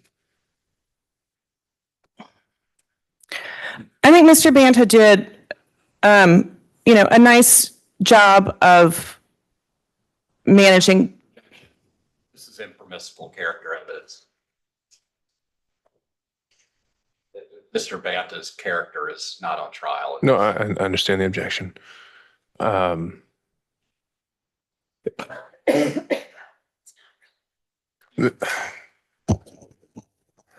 Moore, if you want to confine that to his handling of this specific case, I think you can, but just to say in general, Sure. I don't think that door's been opened. Your impressions of Mr. Banta's handling of this particular issue, Ms. Ide? I was frustrated by it. Why? I was frustrated that a statement was made and put out publicly that the city had taken an action in a safety-related, incident that I didn't feel to be true. Explain that. I was afraid it would create liability on behalf of the city, that a public statement was out there that the city had repaired the sinkhole and deemed it safe for members of the public that, may have gone in or near the site of the sinkhole. Are you aware that the lease was ultimately terminated in this particular case? I am. Did you vote to terminate the lease on behalf of the board? I can't remember if I was there for that meeting or not. I don't believe that I was. Do you think that terminating the lease was the right thing to do? Objection. Sustained. What would you have done differently in this case, given the way it played out? Objection calls for speculation. Also kind of wondering the relevance of that as well. Sure. Based upon your serving on the board, do you believe that this matter was handled appropriately by the board? I think that's going to the ultimate issue here, Mr. Moy. And while that generally isn't grounds here, that ties back into relevance.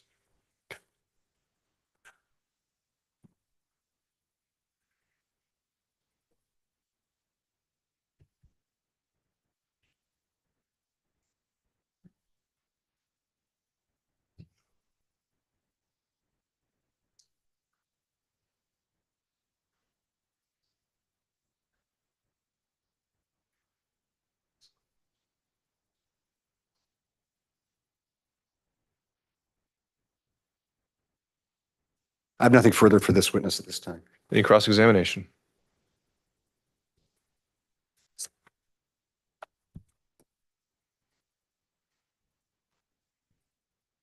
Good morning, Ms. Ide. Good morning. Ms. Ide, you just testified that you were frustrated with Mr. Banta because he had made a statement that the city had deemed something safe, right? Yes. The city doesn't go on record and deem anything safe. That could create liability for the city, right? I mean, the city issues permits. So if the city issues a building permit or a certificate of occupancy, your understanding that would be the city saying that a space is safe to build and use. I would say that a permit means that the requirements of the city code have been met. But the city is not going to issue a blanket statement, the community center is safe. City would never do that, right? The city wouldn't do that for private property. You're aware that's what our guests required before we go back to work, that the city issue a statement that the community center was safe. My understanding is that the BR guest wanted a geotechnical engineer to make a statement that the area of the sinkhole was stable and it was safe to build there. Do you work with engineers at all in your line of work? I work with computer science engineers every day. Thank you. I should ask a better question. Yeah. How about geotechnical and structural engineers? Do you have experience working with them, working on reports, reviewing their reports? Only in the context of my work on city council when I would, be included in conversations about projects. So you're aware that engineers are always going to put some sort of limitation or in a report. Engineers, particularly ones who can't see what's happening under the ground, they're never going to say there's never going to be another sinkhole. I haven't been trained as an engineer, so I couldn't say what they do. You mentioned a discussion, I think, at a coffee shop in Virginia Highlands about a need to introduce legislation to allow beer and wine to be sold at the community center restaurants, right? There was a possibility of needing legislation, yes. As I understand, because there's an ordinance that restricts the number of establishments selling beer and wine based on how close they are. The city in the late 90s, the code was amended to put a distance requirement for, the city just defines package store rather broadly. And so it is to go, it's not for on premises, it's to go alcohol. And there is, I believe, a 1,500-foot, that two package stores can't be within 1,500 feet. All of the existing ones grandfathered, but for new ones, there is a distance requirement in place. And I think you testified that meeting was in February of 2018. It was right in the early months of my my time on city council. And when was that? I was sworn in, I think, January 2nd of 2018. So January, February. May. I would think so, yes.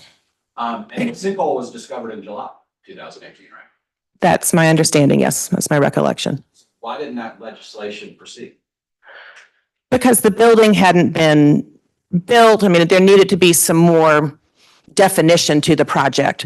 It didn't need to proceed at that time. And you have no guarantee that that legislation would have been approved by the full city council, right?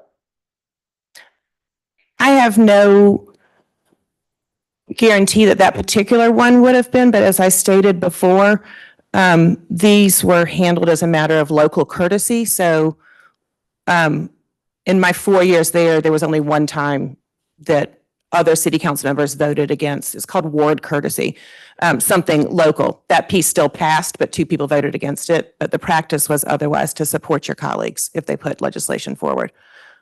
The other establishment that was already existing within that, whatever is it 1,500 feet? 1,500 feet. I believe it was Buddy's Package Store that's there at 10th and that would be 10th and Piedmont. Buddy's Package Store might have opposed the issuance of that or the approval of that legislation, right? I suppose they could have, but it comes down to city council votes.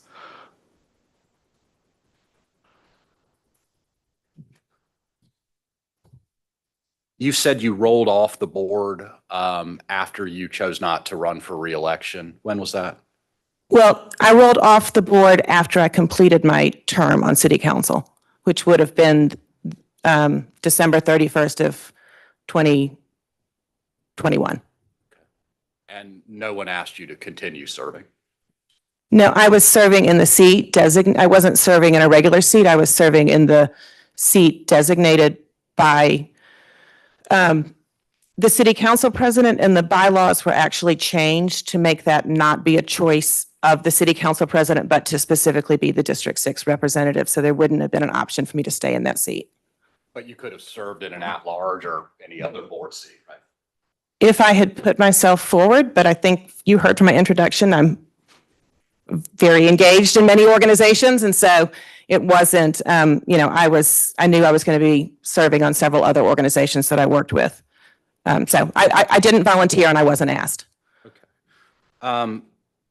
You described your understanding of the Walker's concept as a more high-end establishment.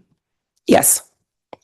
Were you aware it was going to be sort of a farm-to-table concept and that local farmers were going to be involved from the green market there to source menu items? That sounds familiar.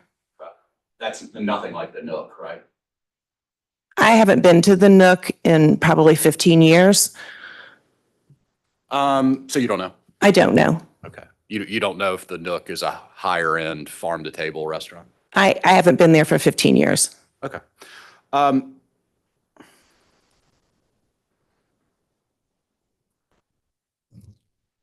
You've never seen the sinkhole, right? I have seen photographs. You never went out in 2018 and looked at it. I did not. You never saw the city's crews out there. I did not. My chief of staff went in my place. You never saw the city's contractor. And you don't know what the city's contractor really did, do you? I know what I was told by the Commissioner of Watershed. She is the representative for Watershed who I spoke with personally. You don't know whether the repair was adequate.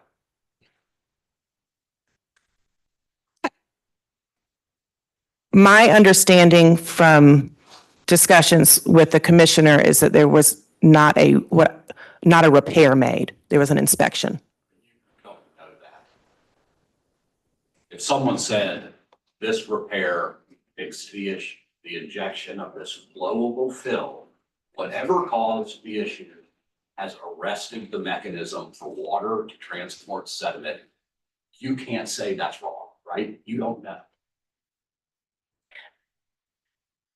My understanding from the Commissioner of Watershed was that the actions that the city took were not intended to be a repair. Not intended to be a repair of the sewer pipe, right?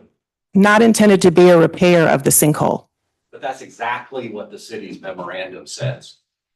Our contractor repaired the void by injecting a flowable fill, stabilized the area and the surrounding subsurface. You're aware of that, right? My understanding on that was that it was stabilized because of the additional movement in there and the inspection in there. It was stabilized, right? That's your understanding? Stabilized to the extent that what the city did in doing their testing wouldn't have caused any additional, degradation of it.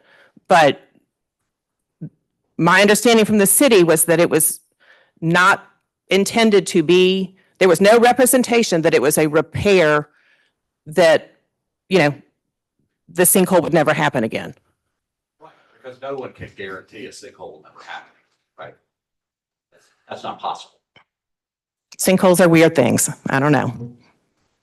You would expect an engineer to come out and say, well, I can't see all underneath the entire geology, but I'm going to put a stamp on something that says there's never going to be any loss of soil here again. You think that's possible? I'm not an engineer.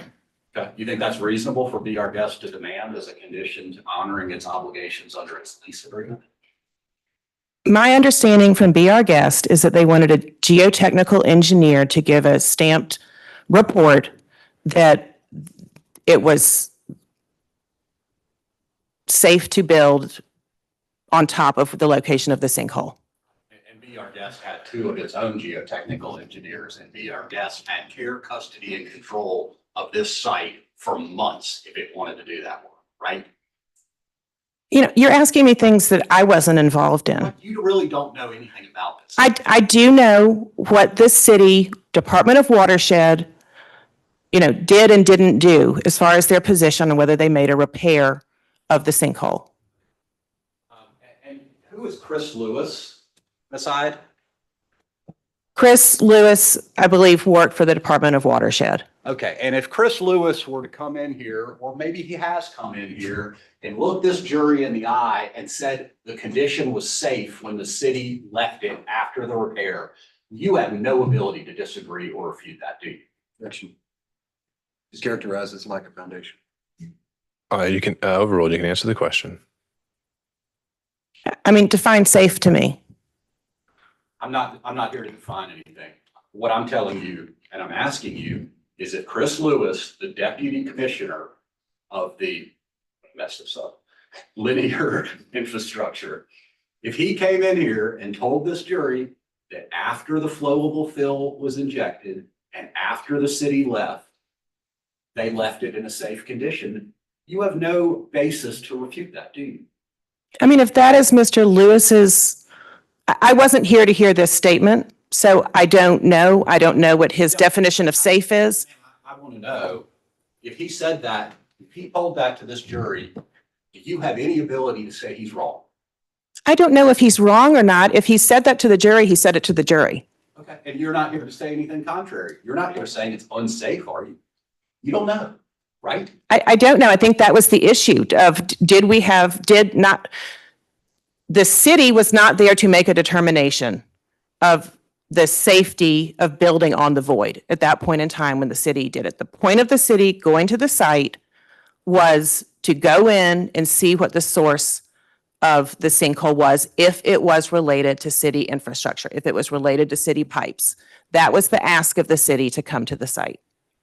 And the city issued a written memorandum to the Conservancy saying it had flowable grout to repair the void and to stabilize the surrounding soils. You're aware of Objection that, has to be right? answered. Yes, I believe we've covered this, Mr. McLary. Besides, you're not an engineer. You have no ability to say whether that repair was proper or not, correct? You have no personal knowledge or personal expertise to tell this jury that repair was not right, was not proper, do you? That wasn't my involvement in this. My involvement was the public statements made by the Conservancy that the city had repaired the site, and that is what I believe to be false. And when you approached Mr. Banta on that issue, Mr. Banta said, okay, we'll revise this statement. And I want to make clear, you called this a press release. Do you know what a press release is? That's a pretty, in fact, I do know what a press release is. Yes, I'm a working professional woman. I'm 55 years old and I've worked for 30 years. I know what a press release is.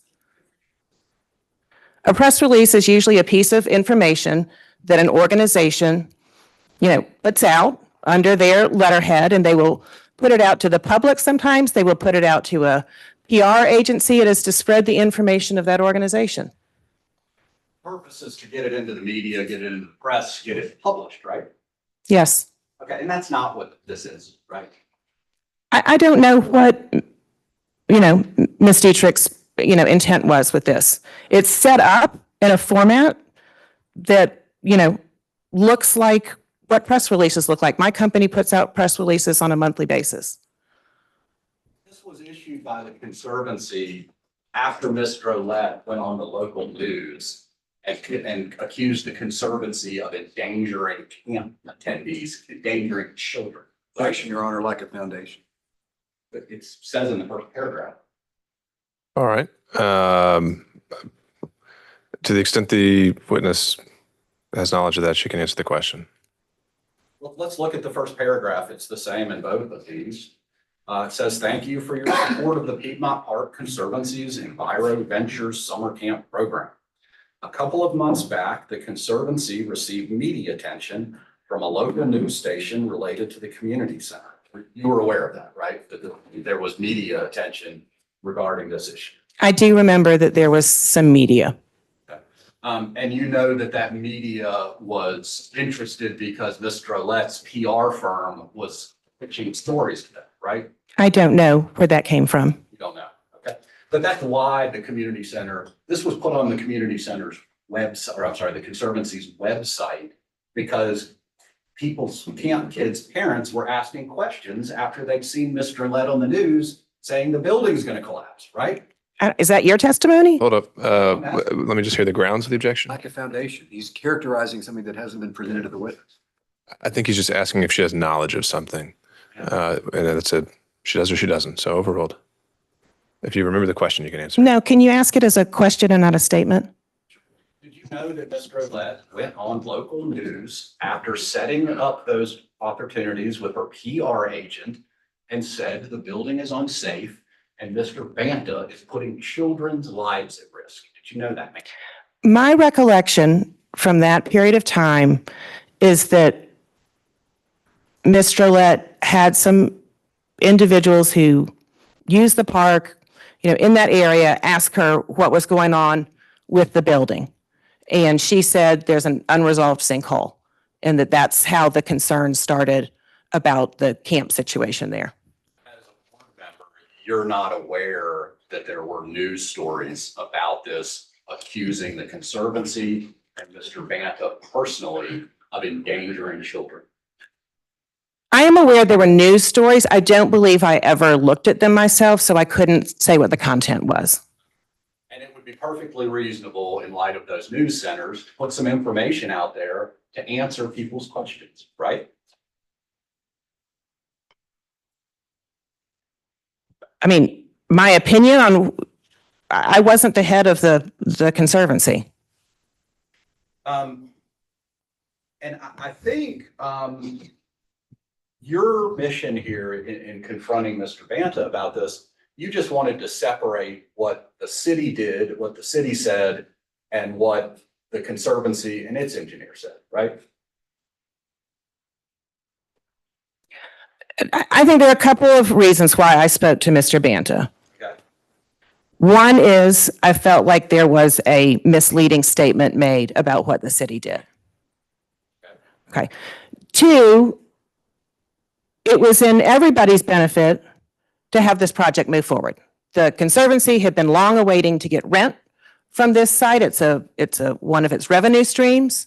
And, it was going to be a new, business that seemed exciting and positive for the neighborhood. So the fact that it had stayed stuck for many months and not moving forward was frustrating to me as well. Okay. I wanted to see a resolution. I'm just asking you about the contents of the original statement put on the website.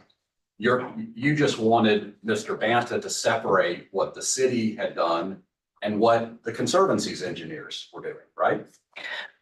I wanted him to not make the statement that the city Department of Watershed had opined on the reasonableness of the word repair the void. I did not think that was appropriate to have included in this statement. And Mr. Banta, when you raised that with him, he said, okay. And another version of this was issued, right?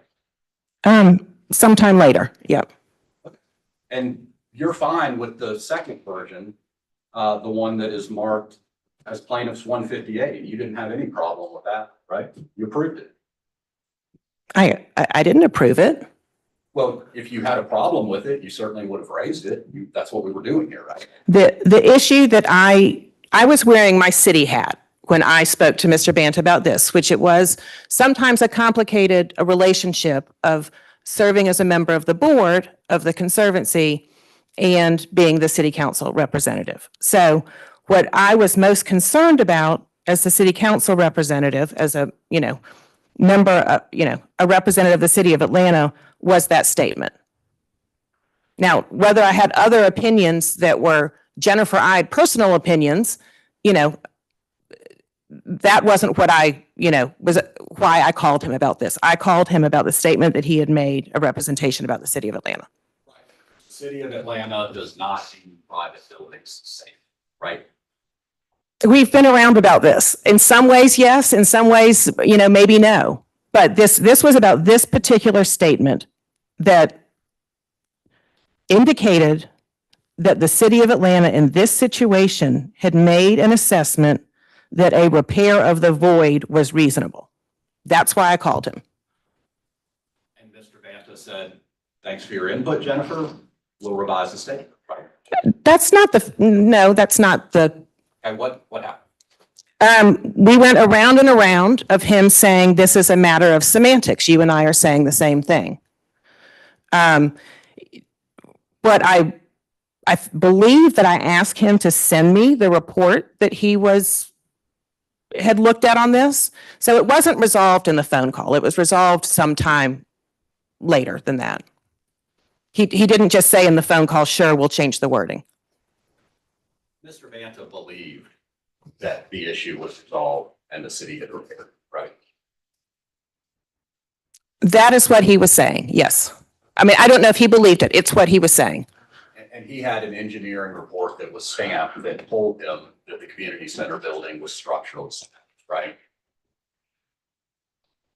I don't know what the engineering report said. That was Mr. Banta felt that he had an engineering report that said that.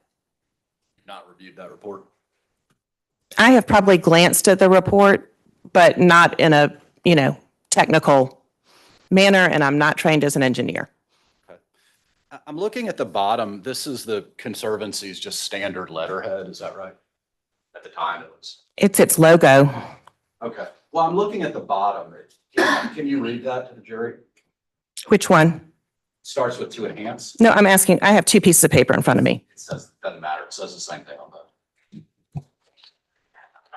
To enhance and preserve Piedmont Park as a vital urban green space and as a cultural and recreational resource that enriches the quality of life for all Atlantans. And that's the mission of the Conservancy. I frankly don't remember what their mission statement is today. The Conservancy is a nonprofit, right? It is. And so if anyone came in here and accused the Conservancy of putting profit over safety, that makes no sense, right? I mean, the NFL is a nonprofit. Okay, thank you, Ms. All right, any redirect? Very briefly, Your Honor.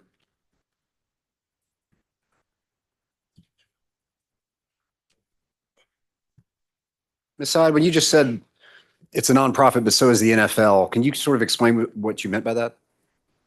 I'm just saying, a nonprofit is a tax status under the Internal Revenue Code. And that's really, when we say nonprofit, say 501c3, it's a nonprofit that it doesn't pay taxes on its revenues unless they are unrelated to its purpose. So I think sometimes people casually use that word nonprofit to mean a charitable, do-good, organization. So technically, the National Football League, has that same nonprofit status. And serving on the Conservancy as compared to some of the other nonprofits that you've served on, did you view the Conservancy as a well-funded organization? The Conservancy has a big job in taking care of Piedmont Park, and it takes several $1 million a year of donations and grants to do that. There is an MOU, a memorandum of understanding with the city, that has some funding, but it is funded mostly through donations.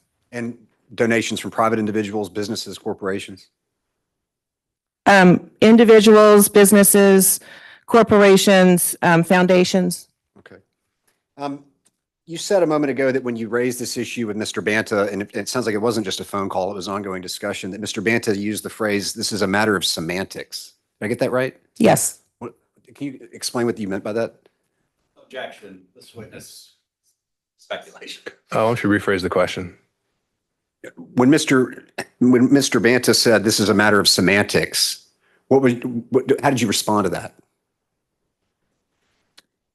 I told him that this wasn't just a matter of the wording that he had used, but that the meaning of the wording. And the meaning to me, when I read this, where it said the methods used to inspect the void, as access the sewer asset and repair the void have been deemed reasonable and thorough by the City of Atlanta Department of Watershed Management engineers, as well as the building's engineer of record, that sentence to me, and educated by my conversations with watershed management, was factually not accurate, because the city had not repaired the void and it had not deemed anything reasonable. They had been there to conduct an inspection. And so to you, it was factually inaccurate, not just a matter of semantics. Is that Yes. right? Okay. You had testified earlier about the legislation that you were going to assist with to get a waiver of the liquor permit. Do you remember that? Yes. And when when opposing counsel was asking you some questions about it, he said you were going to assist getting a waiver for the restaurant. I just want to be clear, which restaurant was seeking the liquor license waiver that you've been describing today? Yeah, Walker's would not have needed this waiver because Walker's was on premises and the distance requirement doesn't apply there. There are plenty of restaurants that are right next door to each other and they all have a liquor license. This specifically has to do with the city alcohol code is a little confusing. It depends on whether you open the alcohol is open for you and you consume it, in the restaurant. There wasn't any problem with that for Walker's. It was being able to buy a bottle of wine or beer at Soulshine, I think was the to-go place, that was going to sell, sandwiches, casseroles, whatever, but they wanted to also be able to sell people a bottle of wine. It was just for that location that in order to sell the alcohol to go, that they would have needed the waiver. The Soulshine, the smaller location. The one on the side, yes. And that would be a grab and go so people could get a glass of wine and walk through the park, for example. I don't think they could get a glass of wine. I think they could buy a bottle of wine. Okay. And that required the permit you've been describing. Yes. Nothing further. Recross. All right, can this witness be excused? Yes, Your Honor. Thank you, Ms. Ide. Thank you. All right. What do I do with the Just leave papers? all that on the stand. And if I could have maybe some from plaintiff's counsel come take that off the stand and put it with the other exhibits. And in the meantime, unless there's a show of hands, plaintiff can call their next witness.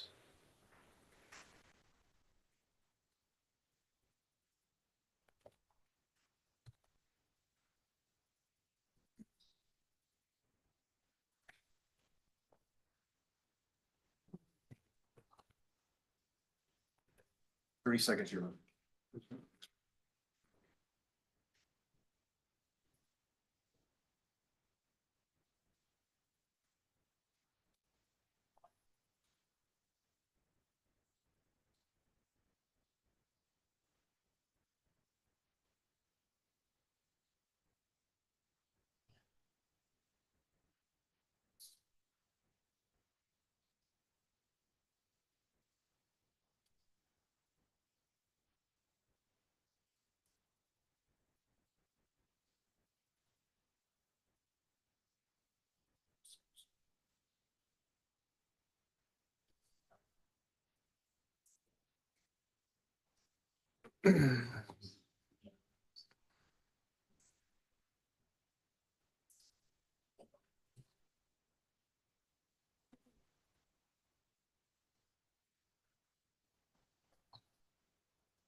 Hi, Your Honor. As our next witness, we'd like to call Neil Wilkove. Morning. Swear affirm that the testimony should be in accordance with truth and nothing but truth. Thank you. Thank you.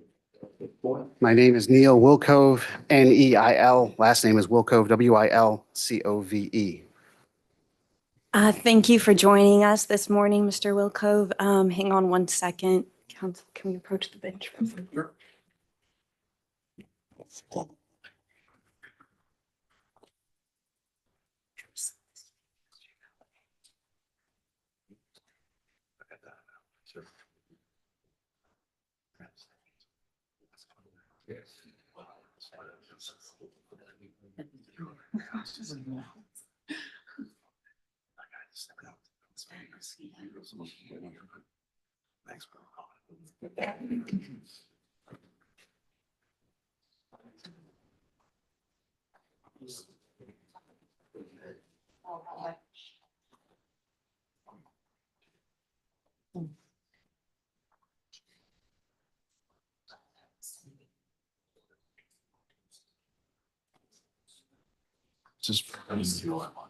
This is Mellon.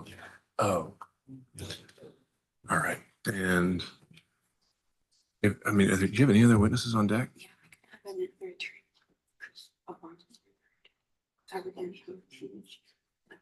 Well, that was the other one that was already flagged. That's the case. As I said, I accept counsel. I'm starting. And they, you mean? The Barnes and Thornburg change free bill. Okay. I mean, that's So that one, it was just created. it's still just, you still have issue though with the kind of belated disclosure of Friedman or Millamar, Yes. right? And that's something we were going to address before we had a witness on the stand. Yeah, other than this witness, do you have anybody else? Yes, we call our attorney to testify. Okay, so they're out there right now or someone's in Yes, here? Yeah, why don't we flip that for now? And so we can address this Miller Martin issue. Okay? So, yeah. All right, I think there's an updated announcement on the next witness plaintiff will be calling. And so, Mr. Wilco, I think you need to step down for the moment. Plaintiff may call their next witness. Thank you, Your Honor. Plaintiff calls Miss Christina Baugh to the stand.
All right, and as she's coming up, counsel, you can approach again as she's born here.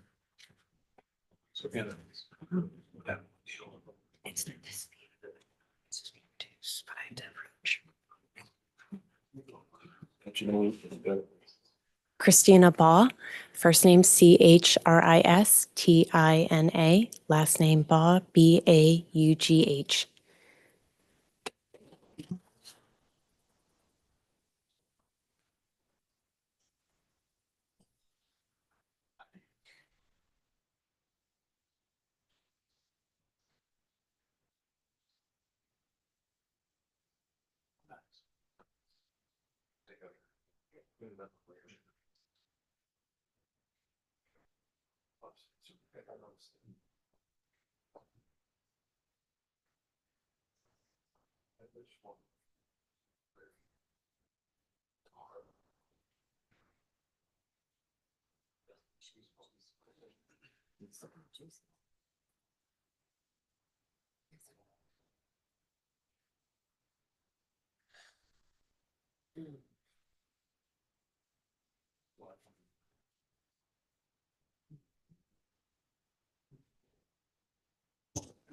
All right, plaintiff may proceed.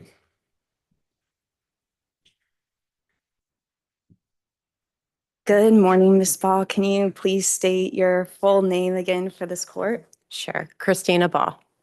And Ms. Ball, where do you currently work? I am a litigation partner at Barnes and Thornburg. Okay, so I'm assuming you're licensed to practice law. I am. Okay, can you tell us in which jurisdictions? I am licensed to practice in Georgia, Florida, and before the USPTO. And what's your primary focus of your legal practice? My primary focus is business litigation, so it can be a pretty broad range, anything that would come up in business and ends up in a courtroom. And what's your role in your in Barnes and Thornburg's billing process? Sure. As a partner, anytime that I'm working on a case and it's my client, I would review all entries, whether they're the time process that I put in or any of the billers working on the matter. I would review those entries, finalize the bill, and send them out. And do you have any general knowledge of market rates for similarly situated firms? I do, yes. And how do you have that knowledge? So both through my own experience in practicing law for however many years it's been now, 17, 18 years, understanding market rates, going through procedures where people are moving for fees in court, as well as the fact that Barnes and Thornburg does have a rate department, and we work with Thomson Reuters, which essentially is Westlaw. It's a national procedure to go through and figure out what rates are to make sure that we're not, setting our rates too high that the market wouldn't bear it. And do you understand that Barnes and Thornburg currently represents the plaintiff in this case? I do. And when was Barnes and Thornburg first retained to represent Be Our Guest? My understanding is we were retained at the beginning of 2024. Okay, and can you tell a jury what stage the case was at that time? During the beginning of 2024, discovery was ongoing. There were still supplementations by both sides, some disputes being worked out between the parties, but at that point, it was still in discovery. Understood. Okay, I'm going to tender into evidence. Let's mark it as 234.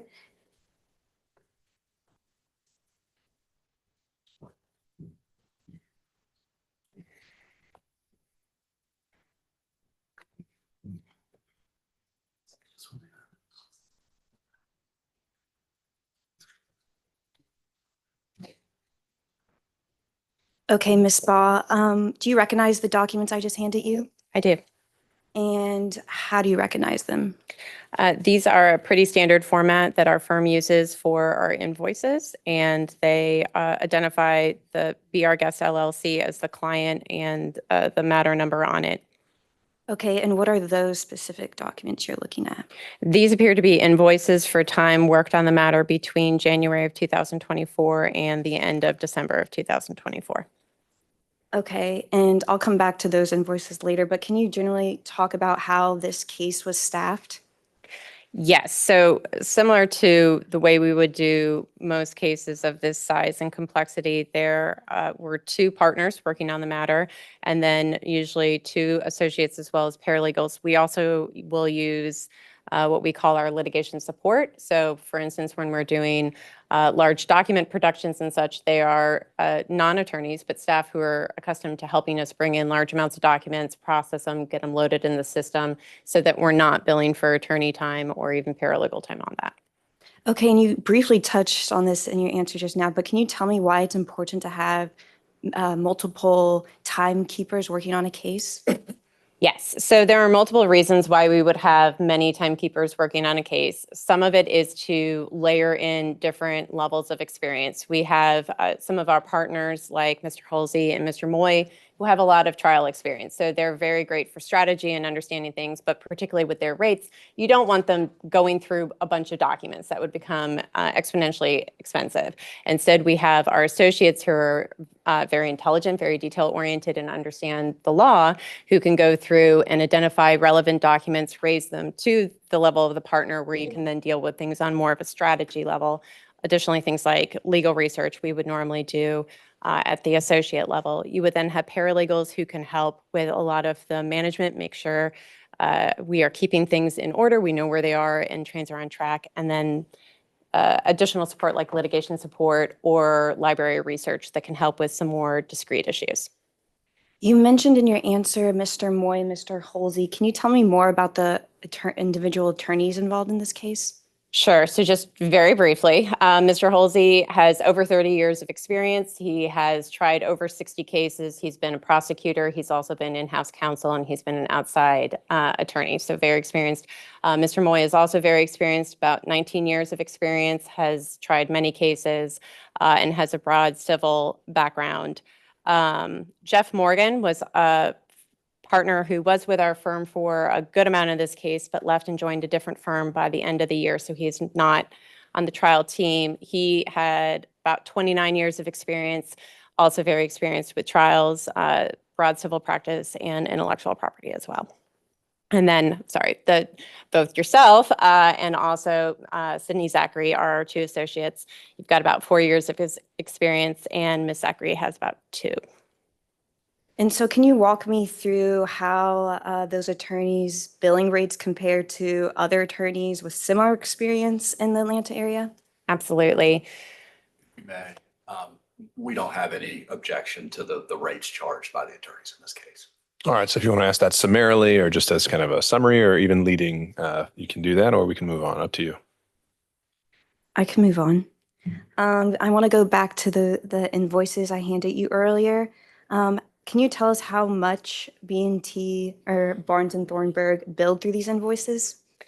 Yes. So adding them up, not to the exact dollar amount, they are just over, in 2024, it was just over $583,000 worth of time. Okay. And is that the amount, just looking at these invoices, that you understand that plaintiff is requesting in attorney's fees? No, I understand that relating to 2024, plaintiff is seeking approximately $523,000. And the reason for the difference there is that an effort has been made to go through and to exclude any time that either relates to an issue that is no longer pending for the jury's consideration or that related solely to the defense of the counterclaims. So while additional time was worked and billed, the only amounts actually being requested relate to the plaintiff's claims. Okay, so you just told us that you undertook effort to kind of parse through the numbers. Can you tell me more about how you went through this process? Sure. So when you look at these invoices, there are individual time entries. And so for instance, exclude things dealing with drafting answers to counterclaims, because that would obviously be solely for the defense. Or as I said, if there were entries where you could tell from it, it was either related to an issue that is no longer pending for this jury or just related to the defense, that time was excluded to be able to limit it just the time worked for plaintiff's claim. And can you tell me, can you walk through the sort of stages that Barnes & Thornburg worked on that is captured in the amount you just told the jury? Absolutely. So there were approximately 5 stages, if I were to put them into broad buckets, that Barnes & Thornburg has worked through. There was a short onboarding process, then discovery, motions, appeal, and trial preparation. Anytime you're taking on a new client, whether you're taking it from another firm or they're just a new client to you, you're going to have some amount of onboarding process. You've got to understand the background facts, start looking at some documents. If you're taking over from another firm, you look at the filings. So that would be your onboarding process. Discovery was still ongoing. I understand there were supplements back and forth by both sides. There were some discovery disputes that were worked out without court intervention or with court intervention. That would fall under the discovery bucket. There were summary judgment briefing as well as supplemental summary judgment briefing. So that went into the motions bucket. This case has gone up on appeal once, so there's an appeal bucket. And then, of course, getting ready to be here today is trial preparation. Okay, so you just mentioned different buckets, so I kind of want to take that one by one. First, you mentioned an onboarding bucket. Yes. Can you tell me about the amount of fees that go towards that work? Yes, there's roughly $7,600 worth of onboarding fees that are being requested. Okay, and I understand another bucket is motion fees. What's your understanding of the amount related to that? The motions fees were approximately $125,000. Okay, and another bucket, I think you said, and correct me if I'm wrong, is discovery fees. Can you tell me the amount related to that? Yes, discovery was roughly $291,000. Okay, and then was there any work done on an appeal during this matter? Yes, the appeal costs were roughly $60,000. Okay, and then I think the last bucket you mentioned was trial preparation. Can you tell Yes. the jury the amount dedicated to that? Yes, so it's roughly $540,000 for trial prep, but I want to caveat that that includes about $40,000 that would have been work during 2024 and is part of these invoices. I did ask for what we call our WIP, which is work in progress, to be pulled through January to look at the time, because a lot of the trial prep would have come in January. You don't normally start prepping until you're closer to the trial, and that was roughly 500. Well, the actual time worked was more like 517,000, but again, excluding anything that related just to counterclaims, it's about 500,000 from January. Okay, so we've been talking about a lot of numbers here. I think it would help to pull up the chart for the jury.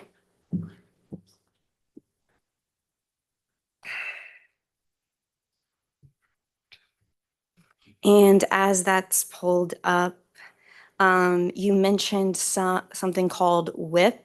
Mhm. And can you describe that in more detail? Is that reflected in the invoices I handed you? It would not yet be included in the invoices. The WIP, which is work in progress, would have been time done in January. Normally, our invoices go out middle to about 2/3 of the way through the month, because you will have a month at a time. Then it takes time for the billing attorney to go through these invoices, finalize them, and have them sent out. So the January time has not yet been invoiced. Okay, so directing your attention to the demonstrative on the screen, do you understand that the $522,839 number only reflects the amount that Barnes and the Beer Guest is seeking through the invoices in front of you? Yes. Okay. Lisa, next.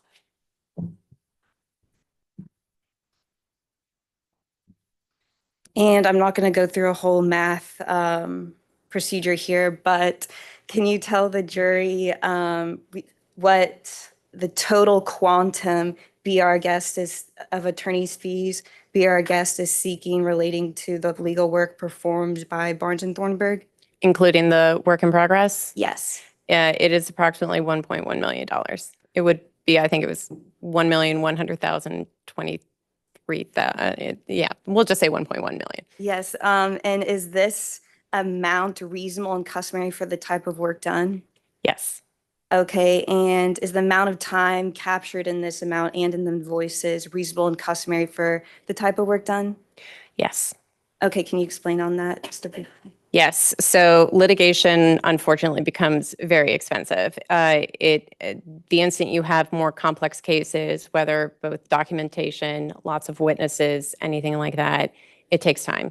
And inevitably, what you end up finding, and I think this graph shows, is discovery tends to, until you get to trial prep, discovery is going to be where you spend the majority of your time. You are figuring out where the information is. You're trying to actually figure out what happened. And then, of course, motions and the appeal end up taking up the next most amount, because to be able to properly brief something does take a lot of time. They are factually and legally intensive. But the work, as done based on my experience, this is about what a case costs to take to trial. Absolutely. And do you understand, has BR Guest paid all of the fees it has been invoiced for to date? My understanding is that The work in progress has not yet been paid because it has not yet been sent out in an invoice. And my understanding is the majority of the 2024 has been paid. I believe 515,000 of that 523 has been paid. Okay, thank you, Ms. Bond. No further questions. Cross-examination.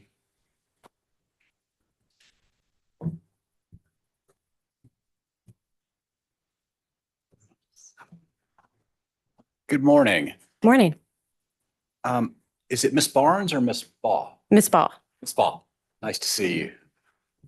Miss Ball, you are a partner in the Barnes and Thornburg firm. Yes, I am. How long have you been in that role? It's almost 6 years. Okay. Were you an associate before that? No, I was a partner at a different law firm before that. What firm were you with previously? Fellows Labriola? Here in Atlanta? Yes. I want to make sure I understand a couple things here. It's true, and it's a little bit confusing because one of them came in and then came back out, but there were 4 law firms representing Be Our Guest in this case before Barnes and Thornburg was hired, right? I believe that is correct. And Miller and Martin sort of started and then they came back in after a couple other law firms, right? I do understand that they were counsel of record at different points, yes. And that's not normal, is it? Actually, I don't know that I can agree with you. It's routine for Barnes and Thornburg to be engaged as the 6th law firm representing a client. Every case has its own pattern, and particularly for a case that it goes on for several years, you do sometimes see clients change counsel, and there can be many reasons for that. So can I say that every case you're going to end up being the 5th counsel? No, but I can also not agree with you that it doesn't happen. Have you ever testified, well, let me ask this, have you ever testified in support of attorney's fees? Normally just standing in my place, but yes. Have you ever testified, well, I think that answers the question. Standing in your place, you can only testify as to the fees that you personally billed or were involved in, right? Normally you are dealing with the fees that you did and that you oversaw personally in the case, yes. Others that worked under you. So I think we've answered my question, but so the jury understands what I'm talking about here. This is your first time testifying in support of fees by a law firm that you were not associated with.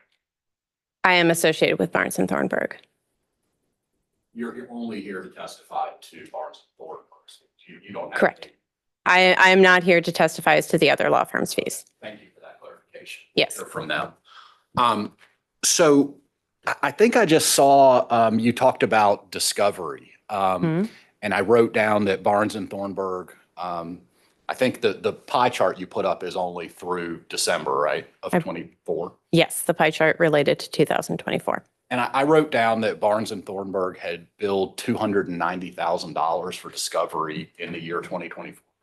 Yes, I believe it was closer to 291,000, but yes. It's 290,000, like 890. You're right. Yeah. 291,000. Are you aware, Ms. Ball, that discovery in this action was closed before Barnes and Thornburg was hired? My understanding is this case almost went to trial and then there were different issues raised. There were supplementations from both sides as to written discovery, production. There were additional experts from both sides. There were additional depositions taken. There were motions to compel. So while not also, unfortunately, not too uncommon, discovery closes and it reopens. But discovery was never reopened in this case. Those activities, some of those activities occurred, but you understand the court and counsel did not request a discovery period. As to whether a formal discovery process was reopened, the court was obviously still compelling discovery because the motion to compel process did proceed. So we can talk about technicalities of whether a discovery period was open, but the parties were actively engaged in discovery. Okay. You mentioned supplemental discovery. Well, tell the Yes. jury, what does that mean? Supplemental discovery is generally when there are written discovery responses, you have 30 days to respond to them. If you, at any point in time, either through a discovery dispute with the other side, or independently, as you identify additional information that should be disclosed with that, you can do what's called a supplemental discovery disclosure. So that is where you go and you essentially elaborate on what you previously provided, whether it's additional documents, additional interrogatory responses. And sometimes, as I said, it's because people had objections and the other side disputes them and you work out where you're going to draw the line. Other times, court intervention is needed. You're aware that in November of last year, your colleagues at Lawrence and Fordberg served a supplemental interrogatory response, the purpose of which was to disclose 3 individuals as expert witnesses. I do understand that additional experts were disclosed in this case. Do you know who those experts are? I'll probably get their names out of the invoices. That's okay. It's fine. Okay. And are you aware that your colleagues drafted those supplemental disclosures of those experts' opinions? Are you asking me whether or not the attorneys themselves, whether I'm aware of whose keystrokes or I'm unclear? Okay. Yes, supplemental disclosures in state court are oftentimes written by the attorneys. Okay. And the attorneys write down for disclosure purposes what the opinions their experts intend to offer are. That is oftentimes the process in state court.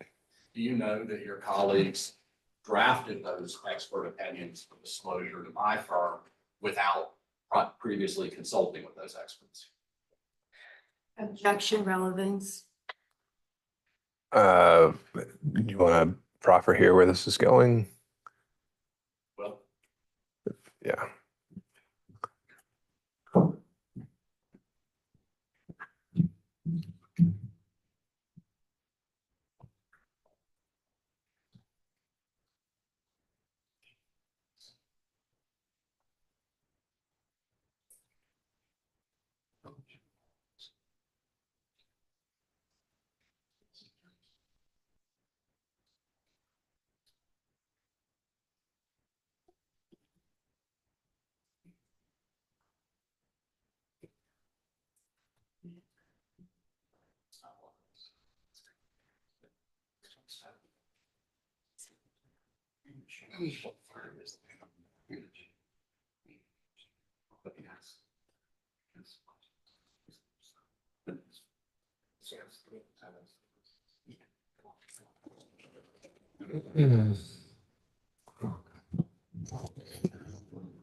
All right, defense may ask the next question. Sure.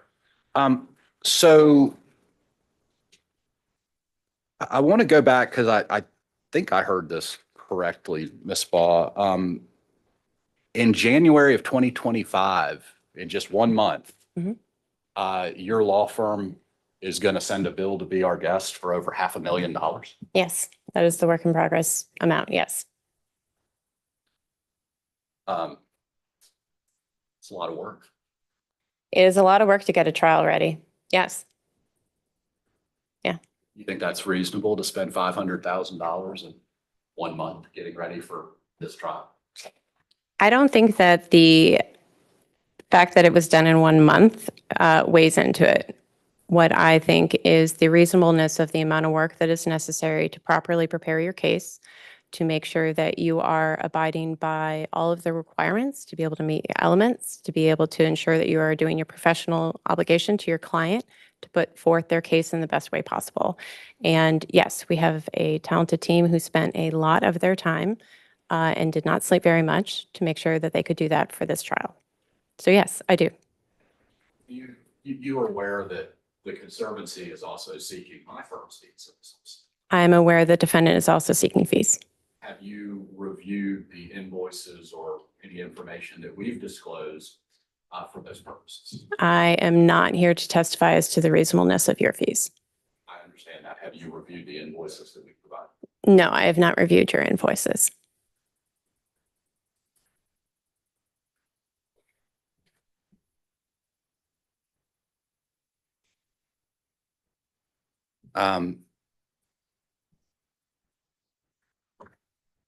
Are you aware that this case is being presented as a small business against a large, well-heeled organization? I understand this case is a breach of contract case, but yes, I understand the defendant generally has more resources than the plaintiff. Is that the question? And so the amount that the Conservancy is paid my firm to get ready for this trial has relevance to who's the big guy going against the little guy, right? Objection, Your Honor, relevance. You're going to have to try and connect this up for him, Mr. McLary. So I'll overrule for now. We'll see where it goes. You can renew the objection. Let me back up and build this up. Are you aware, Ms. Faw, of the amount of Be Our Guest's claim, putting aside the attorney's fees and putting aside the lost anticipated profits for 20 years? Are you aware of the value of the direct cost claim that Be Our Guest is bringing? Objection, Your Honor. Relevance. Your Honor, the amount of controversy is absolutely relevant. Sure. I just don't know if it's relevance to this particular witness. And that sounds like something more that's argued at closing. I'm not quite sure what her opinion on this is. She's offering an opinion as to the reasonableness of these fees. I think knowing how much you're spending to go after the claim amount goes to the reasonableness. I understand the argument. Do you have, I'd actually have to see some case law on whether that's actually how you analyze reasonableness. So until you do, maybe you can come back on recross to get into that topic. Let me ask you this. Meaning whether there's a proportion in the analysis. Do you believe it is reasonable to spend well more in legal fees than the direct costs that you're asking the jury for? Objection, Your Honor. Relevance. Again, Mr. Glare, I'm wondering if this is a matter of law. And if it's her opinion on what's been established as law, then I don't think her opinion should come out. Do you have something for me that shows whether this is? I don't right now, Your Honor, but it's my understanding that it's well established that reasonableness of attorney's fees incurred is part and parcel and tied to the amount of controversy. All right. In which case, and if that's the case, then she's established the amount they've spent.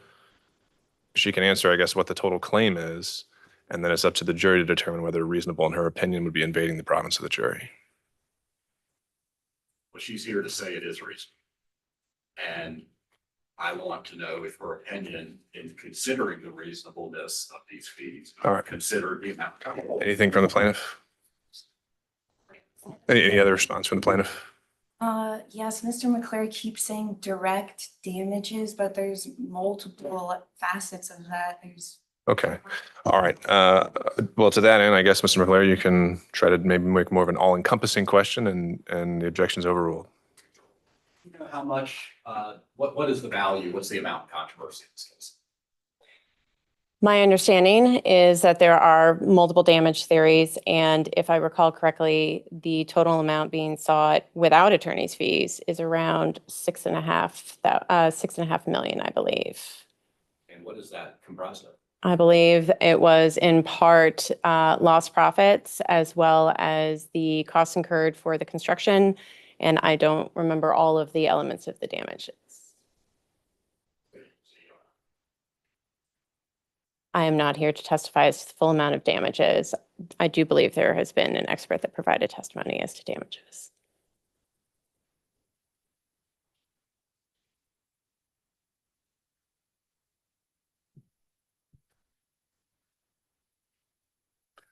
Let me come back.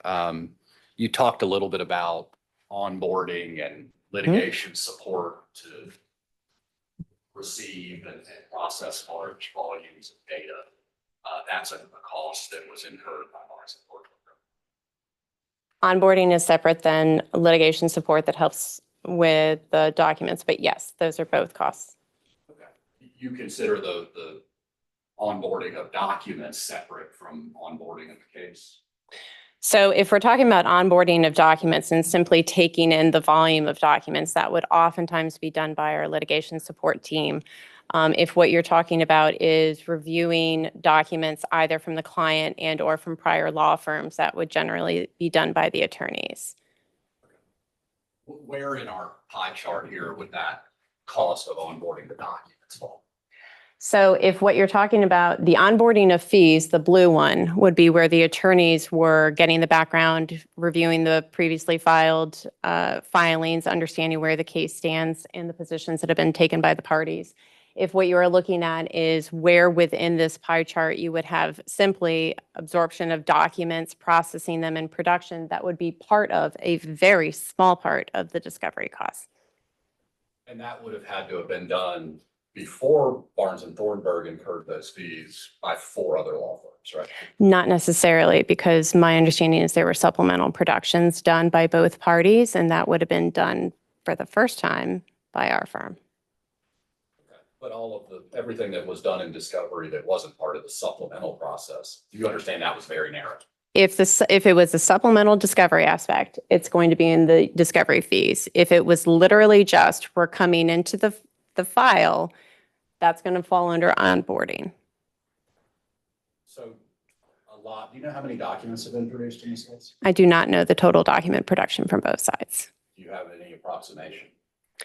I know, I do not remember the number off the top of my head from the platform, no. Many thousands. Yeah.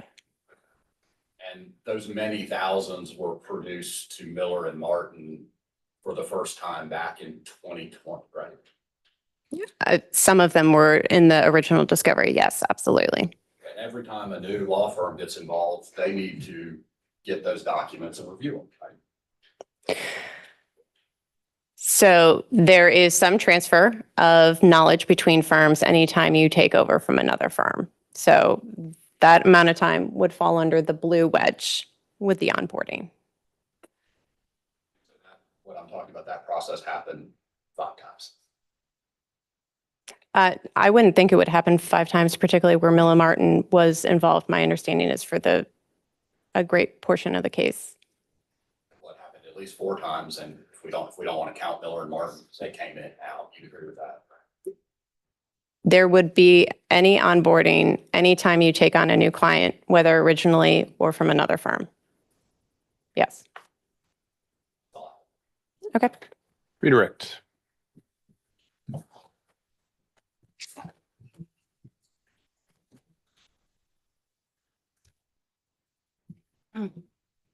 Hi, Ms. Ba. I just want to bring your attention back to the purple portion of the pie diagram on the screen. Mhm. I understand that's the breakdown of discovery costs invoiced to BR Guest from Barnes and Thornburg to date. Is that right? Yes, as it relates to claims still pending for the jury and not relating strictly to the counterclaim.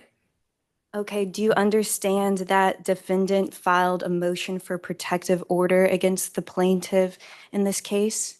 I do understand that. And do you understand that plaintiff had to write a response brief to that? Yes.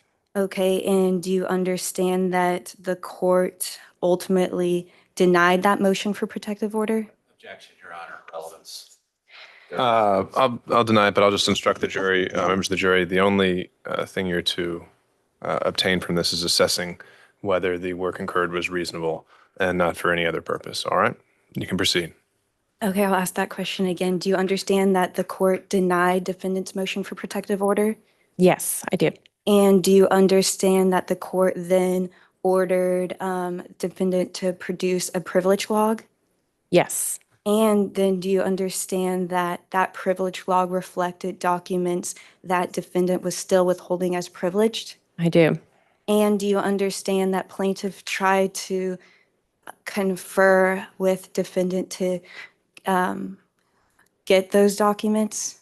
Yes, there would have been a good faith conferral process. Yes. And do you understand that after that good faith conferral process, that defendant still refused to produce those documents on its privilege log? Relevance. All right. Yeah, I think you're getting a little bit too in the weeds there.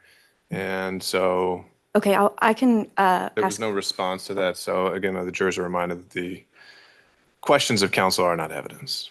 Okay, I'll wrap Next up. question. And do you understand that work relating to motions to compel or a motion to protective order and the related briefing would fall into that purple category on the screen relating to discovery?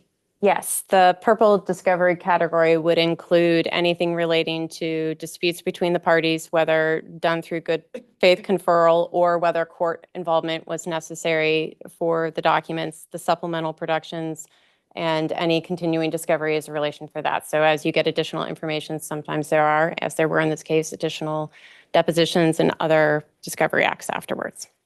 Okay, just tie more into the other discovery acts. Do you understand that additional depositions had to be taken in this case while Barnes and Thornburg represented Be Our Guest? Yes. And do you understand that one of those depositions was of an expert later disclosed by defendant after discovery closed?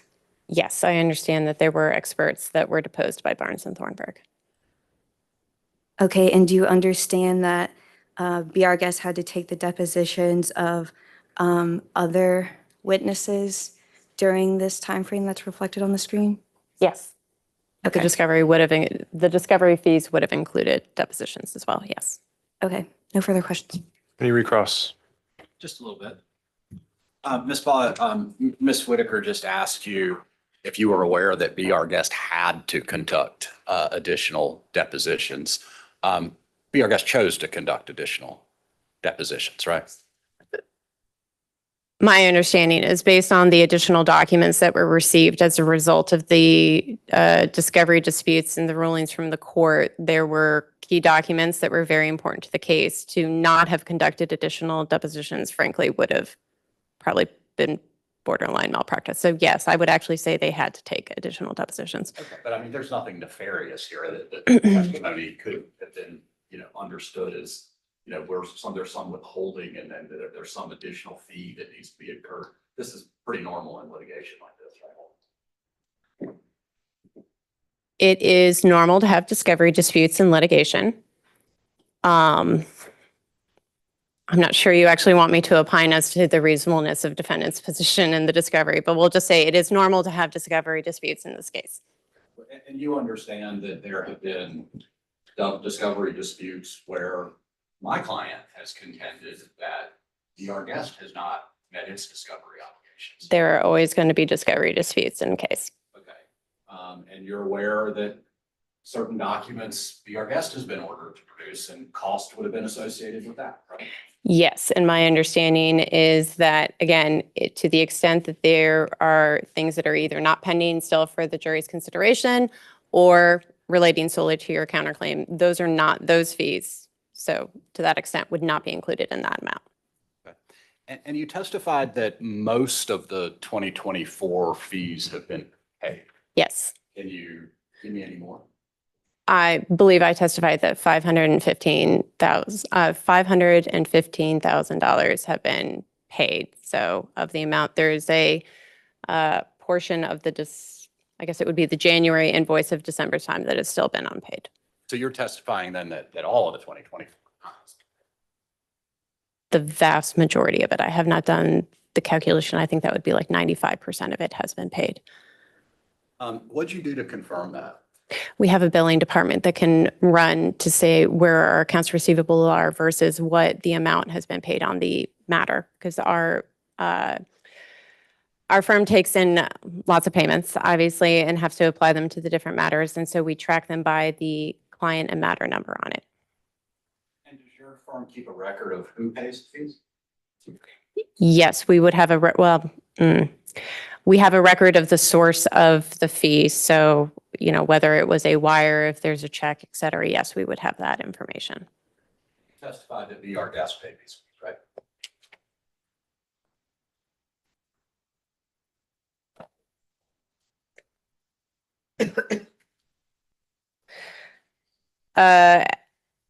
These are mainly wires that are applied. So I can tell you that we have received the money either paid by or on behalf of Be Our Guest, yes. Go to the, I think it's the recently disclosed December bill. It's the one for 202,786. Mhm. And if you go to just before the remittance page, the second to last page of that disclosure.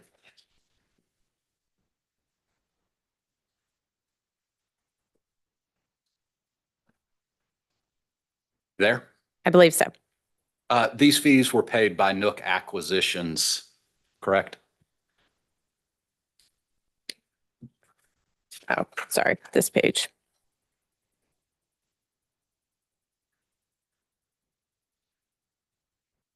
That wire is indicated as payment received from Nook Acquisitions. Well, a wire Well, it says payment received from Nook Acquisitions, right? for $682.68, yes. Okay. And Nook Acquisitions is not, that's a separate legal entity than Be Our Guest Investments, right? I believe they are related entities, but separate corporate structures. When you say you think they're related, what do you mean? Objection, Your Honor, relevance. All right, well, Relevance to who suffered damages. okay, yeah, overruled. My recollection of the review of the differences with the corporate structure is that in working to open the locations at the Piedmont Conservatory, there was a separate entity that was formed using the same ownership, and that there was a relatedness between the entities, but an official corporate structure was actually formed for that to keep liabilities separated. So that is what I mean by associated but separate. Well, for instance, if you're going to run a restaurant and someone gets injured at your restaurant or got sick, you would want to be able to keep things separated so that if an issue and liability, whether you're doing insurance or other things, you have your liability clear for this entity versus that entity. It is very common to make sure that if you have different locations, you would at least have some differentiation, even when you have the same ownership and they are otherwise going to be operated the same. For instance, franchises, you're going to have, even if everything has the same name out front, you would normally have a different location, technically be different. Right, so Be Our Guest stands on its own 2 feet, and GM Acquisitions or Nook Acquisitions, they stand on their own feet. Right? In terms of for liability aspect. All right, can this witness be excused? Thank you, ma'am. All right, members of the jury, I believe we've reached the time for our lunch break today. Again, I think we'll push for 45 minutes unless there's any strong feelings. So I'll see you back here ready to go at 12:45. Thank you so much.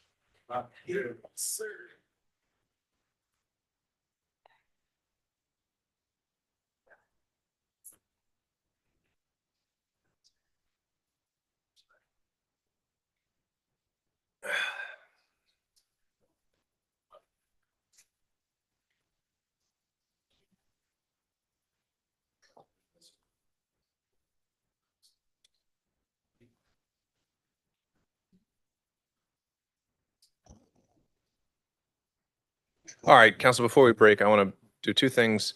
One is to check in on the afternoon lineup, but the first, I just want to flag on attorney's fees and maybe invite some supplemental charge requests, which is, generally it's the reasonableness determines the amount. That's like a nice broad term. But I'm wondering if, as a matter of law, the proportion between what a claim is worth and what has been spent is even applicable to the analysis. And just to throw out the extreme example, because I think that always illustrates it, as I recall, there was a lawsuit recently where Taylor Swift filed a defamation claim asking for $1. And if so, she spent $1 million on that case. Would that be considered unreasonable, or was it more about the principle of the thing? So that's the flag in my mind. If we can't find any case law on it, then great, something for the appeal. But I bring that up. Number 2, let me just check in on the lineup for the afternoon. Runner, so we're on track. We next, I guess we got to still sort out how we had Mr. Wilcove ready to go. We still have him here ready to go to speak about attorney's fees. Oh, that's a third issue we got to bring up. Yeah. We have Simon Bloom ready to go, or will be ready to go after him to speak about attorney's fees. Then we'll be ready to go with Mr. Hagberg next. We have decided not to call Mr. Peak because we thought he'd be redundant of the testimony we've already received earlier. So to save court time, we've let him go. All right, and then we still have got Mike Deaver. That's an attorney from Friedman? We're not gonna call him. All right, and so it looks like there's still good odds that we reach Mr. Lett today, I would say. I think that's a distinct possibility after Mr. Hagberg. Okay, and let's dig into then Miller Martin documents. I think the contention that was raised this morning before the jury came in was that there was a supplemental that came very recently. So I think defense made its position clear. Plaintiff, how do you respond to that? How should these be, or why should these be admitted if they weren't disclosed by the time of the pretrial order? Yes, Your Honor. Yes, we realized that they were inadvertently left out of the disclosure, so we made a prompt production as soon as we discovered them. And in addition to that, we put together a summary table listing by invoice date, invoice number, and the total amount that adds up all of Miller Martin's invoices, and provided that to counsel as well. All right. Does anyone have kind of the standard test that should be applied here? I'm wondering if it can't just be a strict yes or no based on the pretrial order. If there has to be a finding of prejudice, if there has to be a finding of intent, and whether remedial options that are less severe than outright exclusion have to be considered. I don't have that at my fingertips. Perhaps the defense does, since I presume you're asking for outright exclusion. We are, Your Honor. We think the law is pretty clear that documents produced after a pretrial order is entered confirming all documents have been produced, discovery is complete, they should be excluded. Plaintiff respectfully disagrees, as defendant has produced documents past the discovery cutoff date, including some exhibits it tagged onto its list. Well, I mean, those haven't been challenged, so I've got to take what's before me. Other than just kind of saying, hey, that's what I don't think the law is. Can someone show me the law? That would be great. And we can come back right before lunch and talk about that, because a lot of times in the discovery realm, there's more to it than just was it met by a date certain to justify outright exclusion. It's just Again, Your Honor, I acknowledge that documents that were just created the last month's bill, et cetera. I mean, that is you can't produce it before it exists. But this thing has been around for quite a while, so but even if it's not justified, does there still have to be a showing of prejudice of some kind? And so I'm going to need to hear that potentially, if you're telling me that's part of the test. I think we'll certainly be prepared. If I am mistaken, we'll certainly be prepared to argue prejudice. All right. Otherwise, it sounds like we're deferring that once more. Anything else from the plaintiff before we break?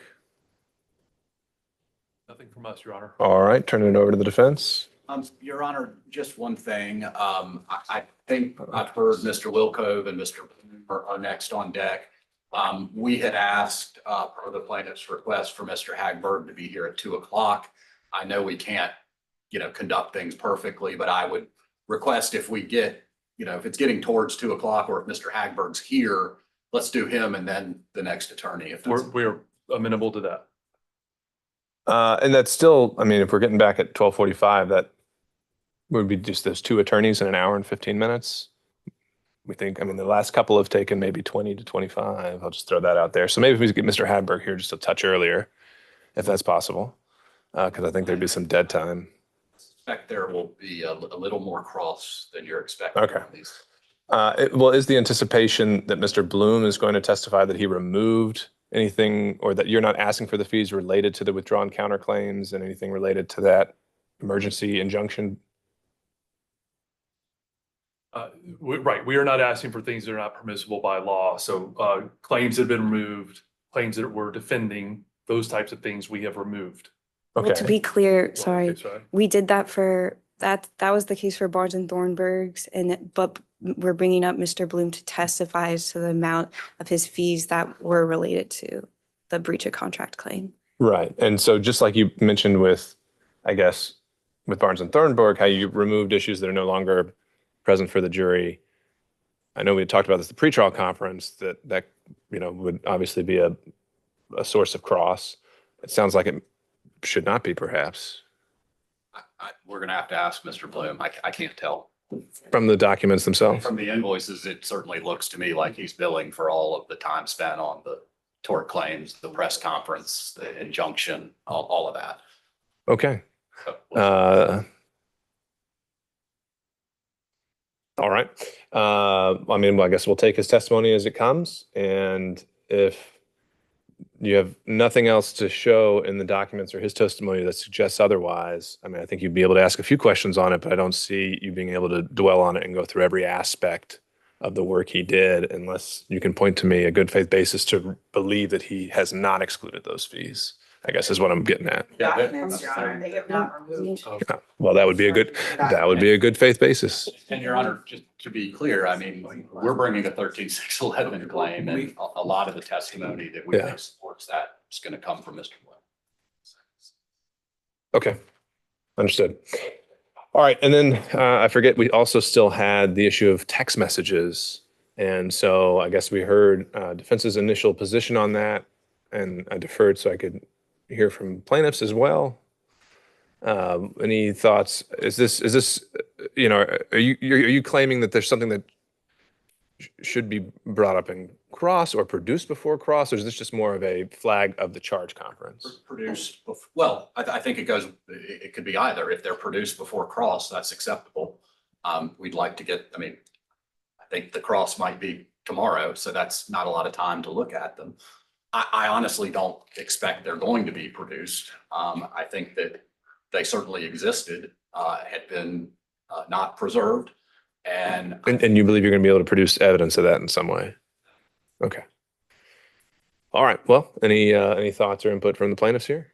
First of all, without accepting their argument that that's required to be produced, we've consulted with our client and they've indicated during the course of this trial, they have been not communicating by text messages. I'm not asking Have during they the. not communicated by text Not messages for the asking. past 6.5 years? Because that's Oh, what I requested. Your Honor, this sounds just like a discovery dispute, and per the terms of the PTO, all discovery disputes were supposed to be flagged for the court prior to trial. Defendant had the opportunity to raise this at the pretrial conference. They never did, so I think it's belated at this point to raise the issue. Okay, fair point. We took them at their word that they didn't exist. We can ask the witness under oath, but given the social media activity, given the electronic postings, I believe Mr. Ouellette will tell me that she and Mr. Dooley and Ms. Cookerly and many others sent and received many, many text messages over the years. I would love to see the text messages before the September 2023 press conference. We've asked for those. We were told they don't exist. And we believe that the failure to produce those, again, they can be produced. Documents are produced during trial all the time. I've had plenty of judges order my clients to produce documents over a weekend, et cetera. That's what we're requesting. And if they're not produced, we believe an adverse inference instruction to the jury is appropriate, and we're happy to brief it. Well, I mean, the underlying issue here is the quantum of proof that you have that you believe they do exist. And so I suppose until I've heard or seen that, there's really not much for me to do. Sure. So with that, was there anything else from the defense? No, thank you. All right. We'll be in recess until 12:45.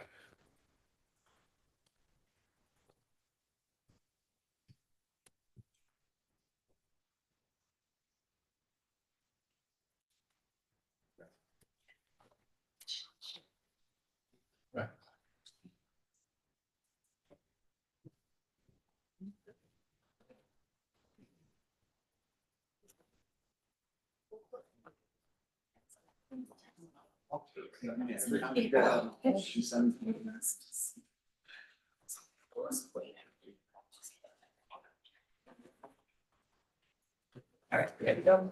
Yeah, my stuff's fine. Your stuff is fine? Yeah.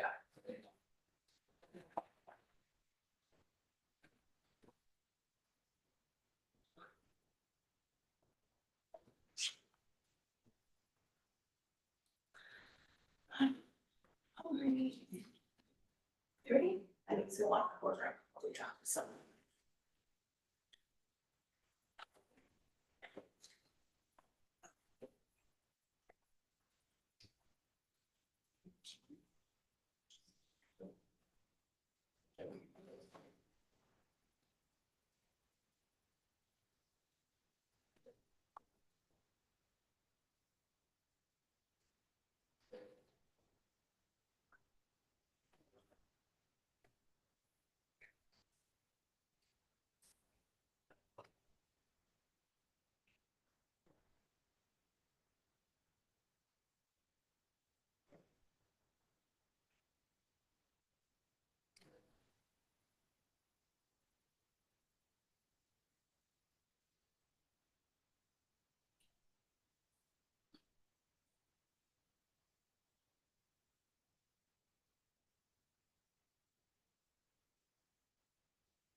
It's okay. I can't any longer.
That's my man out of this hospital.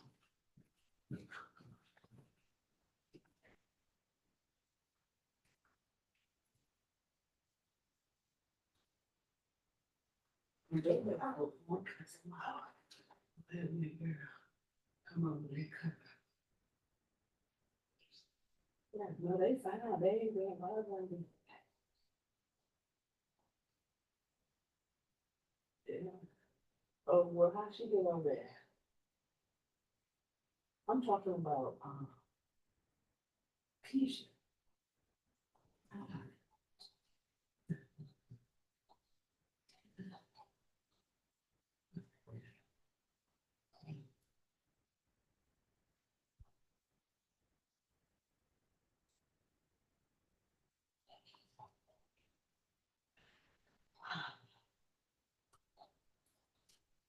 Mhm. Mhm.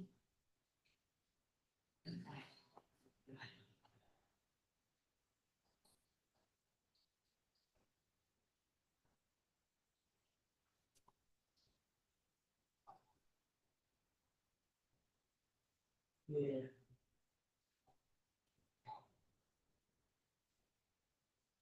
yeah, no.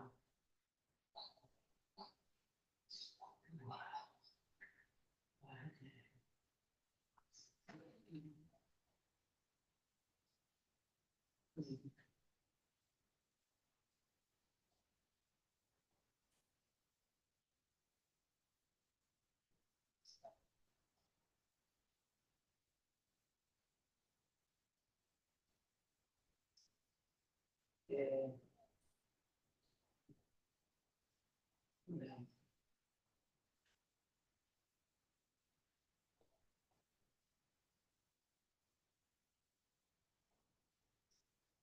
Mhm. Wow.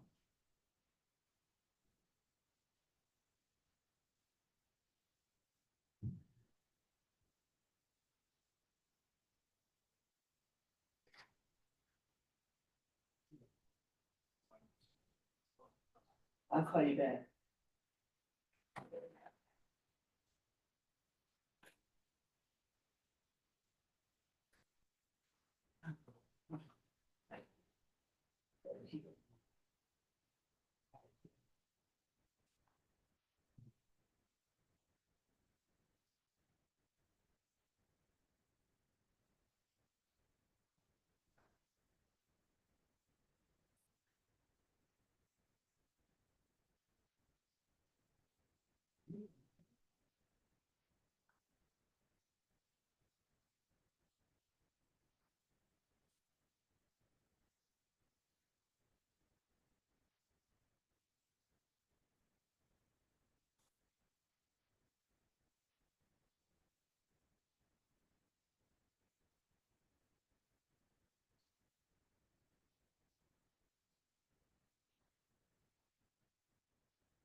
Yeah,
right? Yeah, I'm thinking about stuff. Okay, you always think it anyway.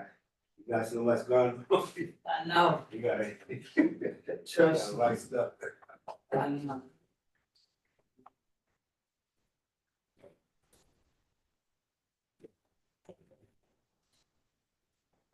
Down. Yes.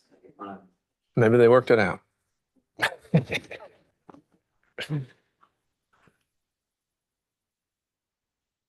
Unlikely.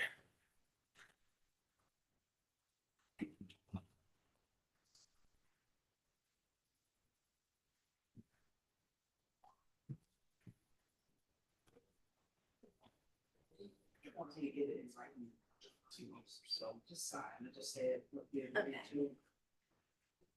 Okay. Thank you, appreciate you.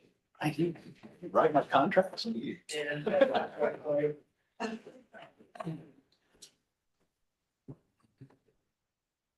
I'll stand up here as we get started, answer questions and.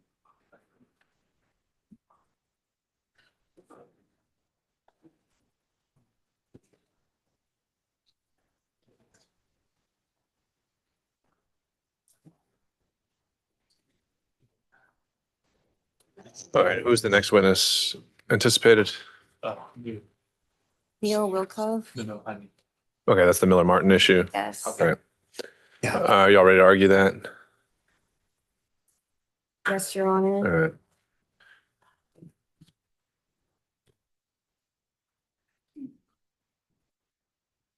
We're waiting on our court reporter.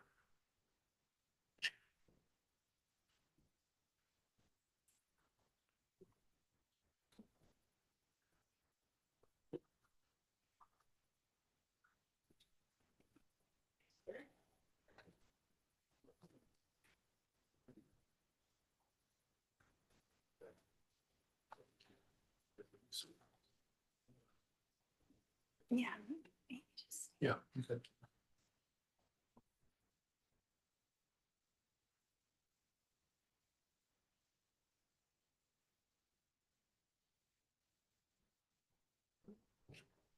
Brittany?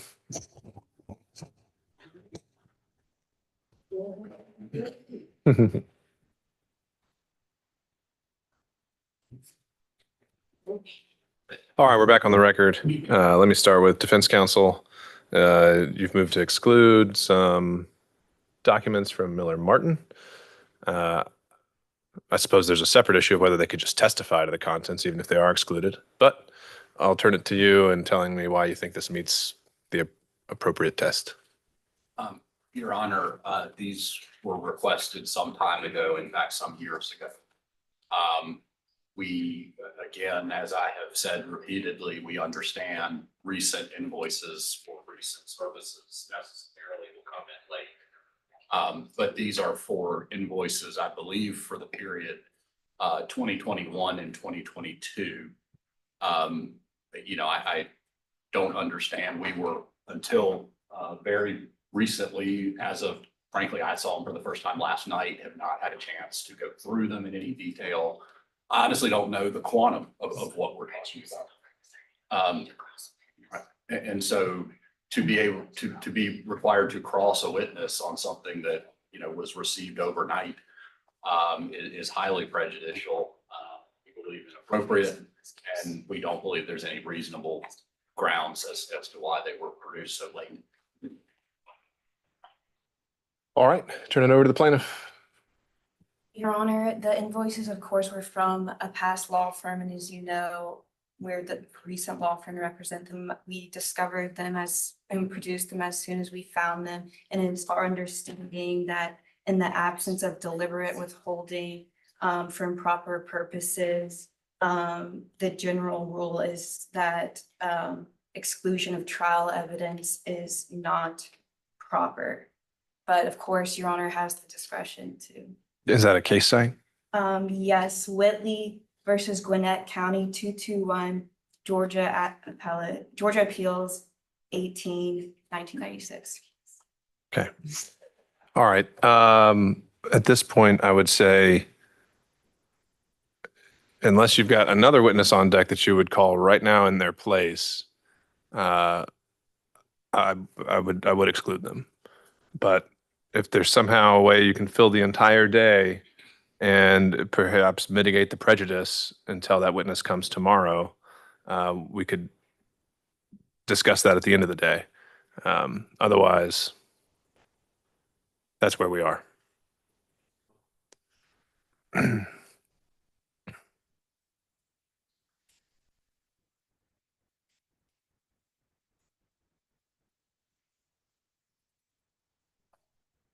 Your Honor, we'll proceed, but we'll note that Mr. Wilco can testify as to the contents of those, that they can't be admitted as exhibits. Well, we're going to have an issue with a demonstrative that has been prepared that is relying upon these documents. Our position will be that demonstrative is not able to be published. How so? Why? Well, I think that the best evidence of an amount that is billed is an invoice. And if the invoices can't come into evidence, then using a demonstrative to put up the totality of those invoices seems to be an end run around the entire situation we're dealing with. The prejudice is the same. I certainly think and agree with you that it is appears to be a way to essentially backdoor the same evidence. I'm just not so confident that it's unallowable. I mean, demonstratives, unless there's something else in the pretrial order I might have missed again, don't have to be disclosed. They can be done at the time the testimony comes out. They're not tendered as exhibits or as evidence. And if the contents are what the witness is testifying to, that's fair, but I don't think I'm not so certain that he would have knowledge just to throw up all the bills as if they were demonstrative. That's not really demonstrative. So any reactions to that? Your Honor, before, if I may, we do have a agreement in the pretrial order regarding demonstratives, and it's a 24-hour disclosure that was ordered. All right. Received at 11:00 last night. Okay. All right. Then at that point, I would say if, sure. Sorry, this was a solution Mr. McCleary invited us to streamline the attorney's fees issues. Once Mr. McCleary proposed that plaintiff prepared tables listing the fees, that's what we did, and we promptly produced the demonstrative Mr. McCleary is referencing to. Okay, so the demonstrative you'd be showing is not the actual invoices or billing that was just turned over. It's just some separate table that you say says contains the total amount. And that this witness is going to say he has knowledge is the amount. Yes, it's a table, yeah, with columns by like invoice number, invoice date, invoice amount. All right. Then I see that as a separate issue. Based upon the violation of the pretrial order. All right. I think it's noted preserved for the record. I'm not seeing that as a discovery violation. And so the documents themselves are excluded. The witness can testify if he has knowledge of their contents, but they wouldn't be admitted, they wouldn't be displayed. But if he has some kind of summary document that was prepared, then it does, I believe that demonstrative could be shown. All right, so let's go ahead and bring him back then. Your Honor, Yeah, okay, what else? one more housekeeping matter. We did disclose in a timely fashion previous invoices by Miller Martin that had been produced during discovery. We intend to still offer those into evidence. How we compile them for today, like they're double-sided, including ones that weren't produced. So we'll need Okay, to the effect that you need to cure that later and present the actual document. Well, I would say you can conditionally admit them until you've got a sanitized version. All right, anything else? All right, let's go ahead and bring in Mr. Wilcove again as the jury comes in as well.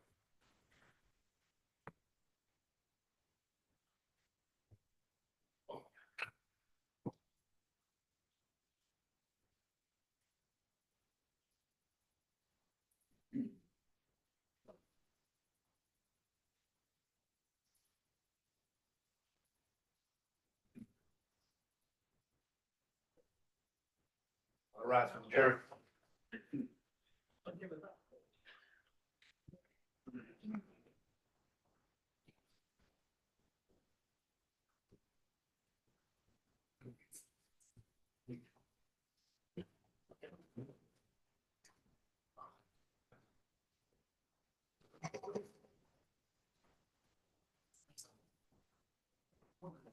Thank you, Deputy Scott. Welcome back, members of the jury. Thanks for being on time as we worked on some issues while you were in the back. With that, plaintiff may call the next witness. we call Neil Wilcove, Your Honor.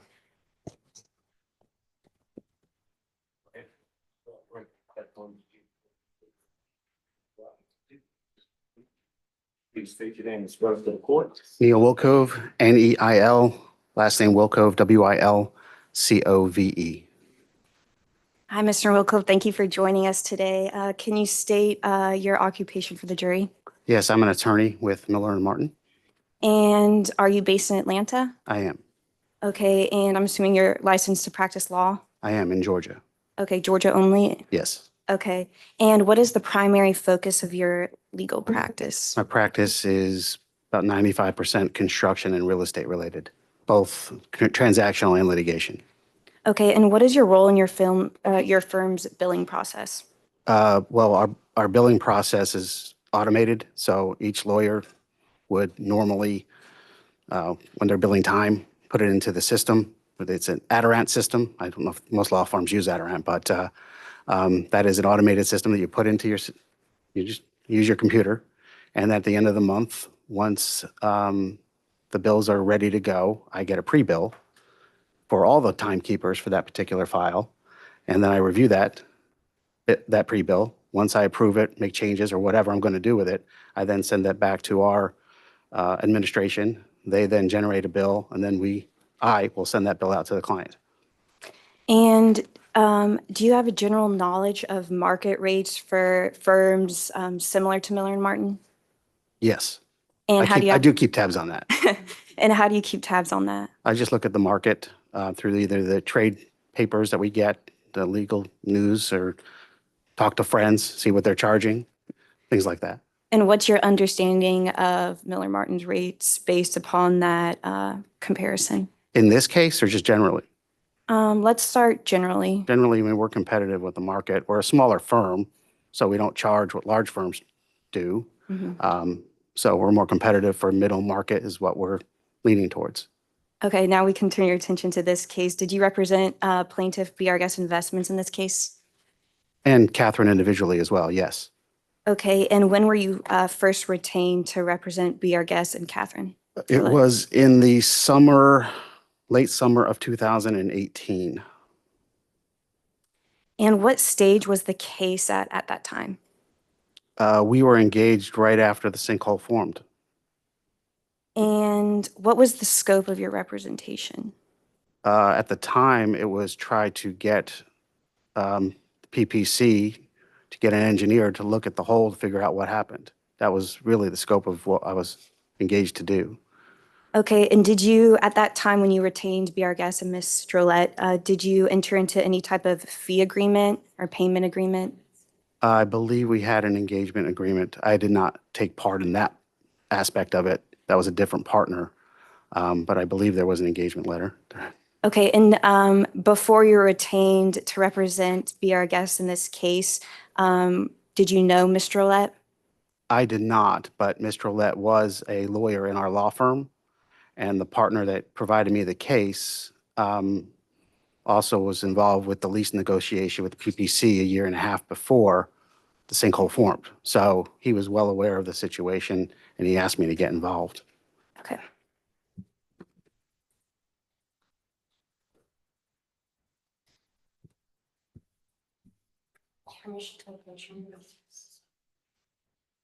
You should know.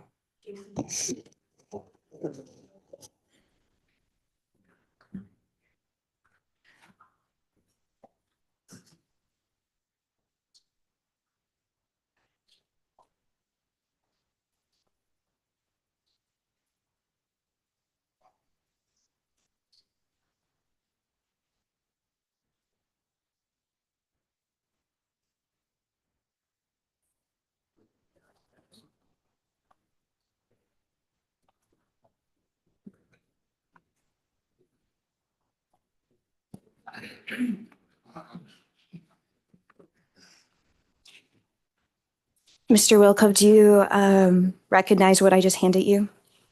These are invoices from my firm to be our guest. Yes, Okay, and how do you recognize them? because I remember sending these out. I'm just looking through all of them.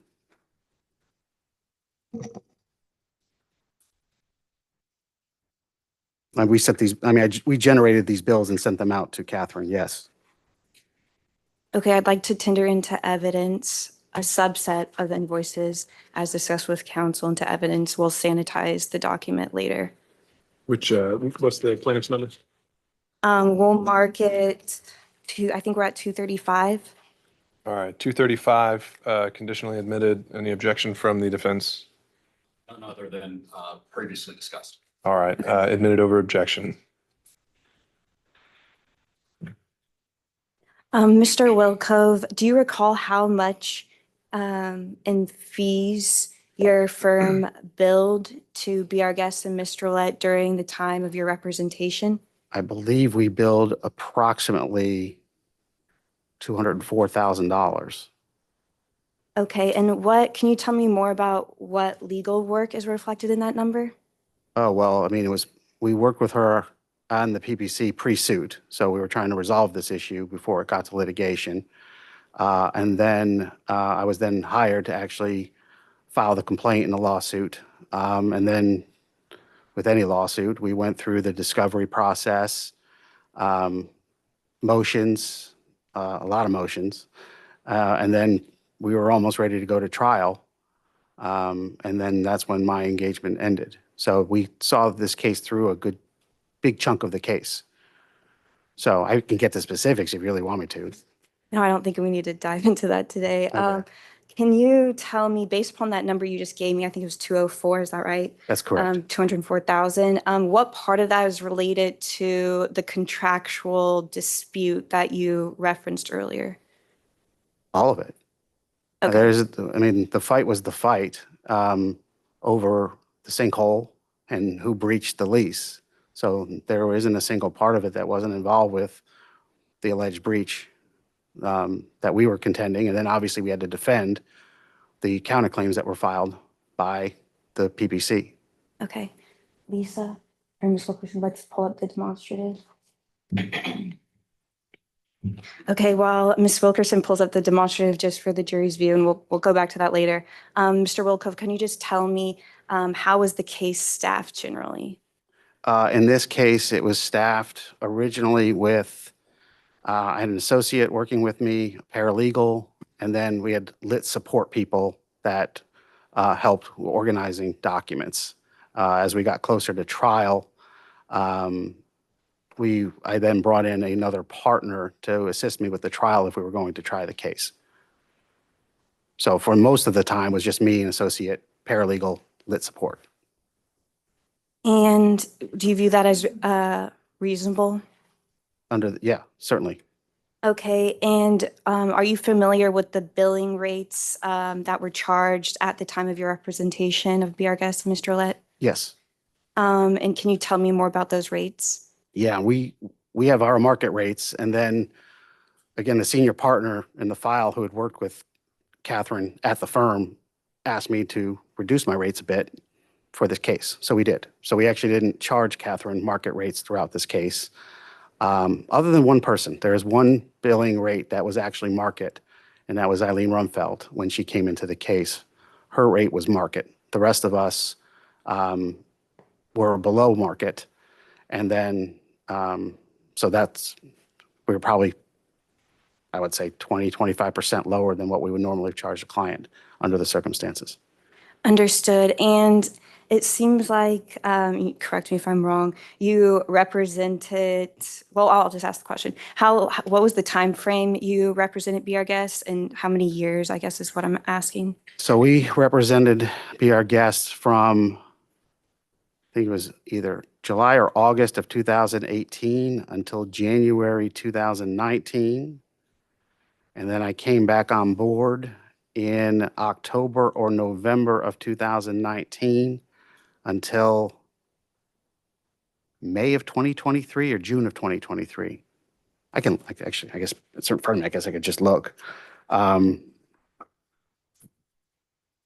May of 2023. And so over this period, is it common for any billing rates to change? Yeah, we would have increased our rates a little bit, but certainly didn't raise them as market dictated. We raised them up a little bit, just so honestly, to keep my admins not getting mad at me for charging so little. But that's why we did. Yeah. Okay, I want to bring your attention to the demonstrative on the screen. Lisa, can we just zoom in on it a little bit?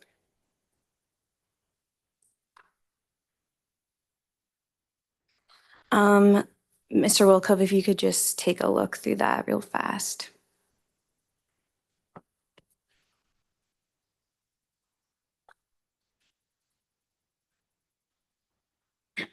And we can, yeah, scroll down, Lisa, there as we go. Just.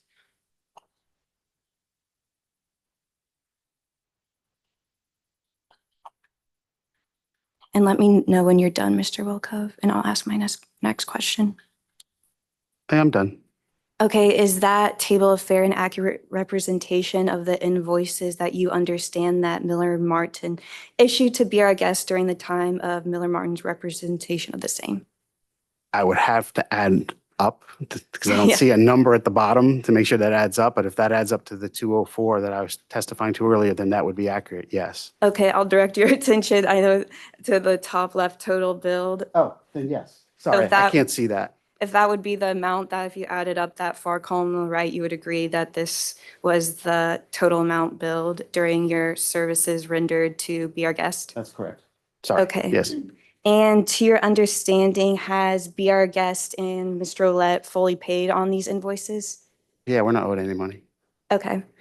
And just to loop back, in your opinion, were the fees you charge in this $204,000 number reasonable for the work performed Oh, yeah, absolutely.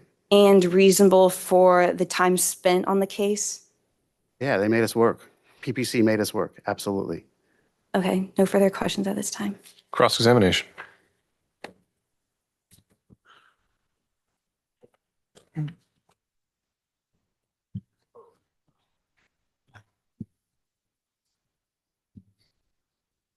Neil, I'm going to call you Mr. Wilco for purposes of testimony. Is that okay? Yeah, I prefer you call me Neil, but that's all right, Jason. If you prefer, I'll call you Neil. Call me Neil, It's good to Jason. see you, Neil. You too, sir. Let me start with a little bit of your background. How long have you been practicing generally in the field of construction litigation? Since 2000. And you've tried lots of cases. Few, I don't know about lots. I don't know if you mean by lots, but yes. I try a case a year, yes, Sure. So you've tried 10 plus cases to either courts or juries during your career. yes. How would you characterize this case in terms of the amount in controversy? Is this a big case, medium case, small case? What would you say? I would call it a small to medium case. You've tried some big cases. I guess relative big. What does big mean to you? I don't know. You tell me. What are you asking me about big? I mean, the construction cases, so they can be 150 million, $250 million cases. Yeah, sure. Have you ever in your career set a bill for $500,000 for a single month?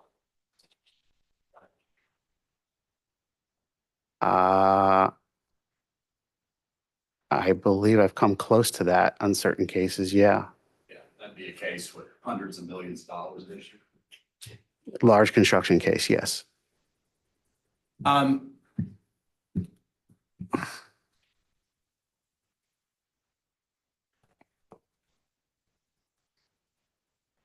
You spent time and build time on this case interfacing with BR Guest's PR consulting.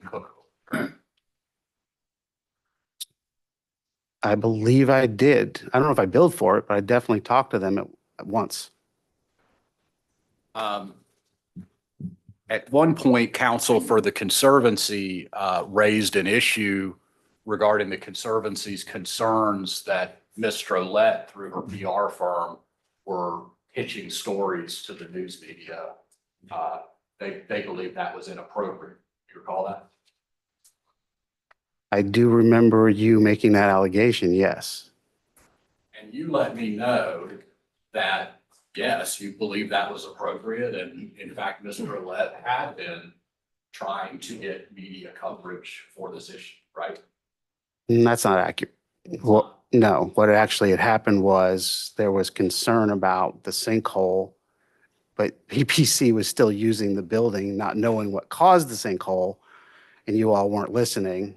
And so I believe that is why she decided to go to the press for the purposes of letting people know that that building may not have been safe at that particular time. Right, and that's not what I'm here to argue with you. You recall that it was in fact Mr. Roulette who affirmatively went out and sought to garner media attention for the case. That is not accurate. No. We don't know. I don't know. I know WSB had contacted us, but I don't know if she went out to elicit that communication or if anyone else did. I was reached out and I don't talk to the press, so I don't know how that even came about. Okay. I'm going to show you a document, Mr. Wilco.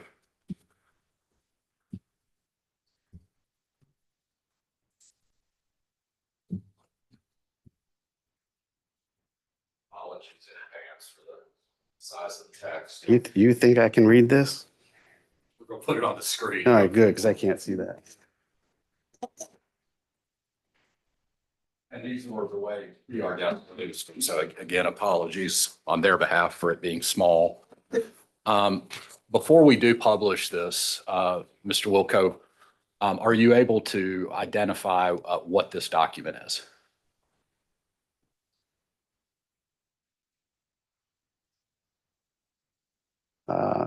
The bottom part, it looks like there's an attachment, which is not part of this, Right. but this is at least part of it is an email from you to a number of us, including Catherine and me and other folks involved in the discussions during fall of 2018. Okay. That's as best as I can see. Oh, I'm sorry. I apologize. No one's ever told me I was quiet before. And it looks like it was initiated by an email from Mr. Olette to Mark Banta, CCing David Dooley, yourself, Luke Curtis, myself, and Mark Rushi, right? That is correct. And it's dated October 19th, 2018, correct? That is correct. And this is a little more than a week after an in-person meeting happened between the individuals on this email at the Conservancy, the community center building. You recall that? I do recall that. Okay. That was the meeting that got heated, and Mr. Olette, it ended with her slamming her notebook on the table and storming out. Do you remember that? I remember her getting upset about y'all's response to the sinkhole. I mean, I'll be honest with you. I mean, I'm not sure what you're getting at. That was a totally justified response as far as I was concerned. Your testimony is that she was upset because the Conservancy wasn't doing enough about the sinkhole. Or disclosing to the public about the sinkhole. Yes. A lot of other things were talked about at that meeting, and demand was made by VR Guest to the Conservancy for lots of other construction issues with the building. It had nothing to do with the sinkhole. Right? Well, the demands that were made, if I recall, had to do with the delays in the construction because the project had stalled out because we could not build, or not we, but they could not build because the sinkhole was there. So the conditions that she was asking about had to do with the construction and the delays. So it was indirectly involved with the sinkhole because it all related back to the sinkhole. You don't recall at that meeting talking about VR Guest's desire to put a cooler back near the grease collection system? I do recall at one point there was a discussion about where to place that, yes, but I don't recall it being at that meeting. VR Guest, to be clear, didn't have any right under the lease to put a cooler outside of the leasehold space, right? I know there were negotiations about that. I couldn't tell you today what the lease actually says. And you recall there were issues with the grease trap and the grease shaft, the grease line discussed at that meeting. I do recall that being discussed. I cannot recall if it was discussed at that meeting. There were problems with roof trusses discussed at that meeting. Yes. There were problems with the elevation of sewer line exiting the space, correct? That I don't recall. Do you know who Mark Rushi is? Yes. Who is Mark Rushi? Mark Rushi was the attorney representing PPC in the lease negotiations. Do you recall that in response to VR Guest making a number of demands that from the Conservancy's perspective had nothing to do with the sinkhole issue and were VR Guest's responsibility under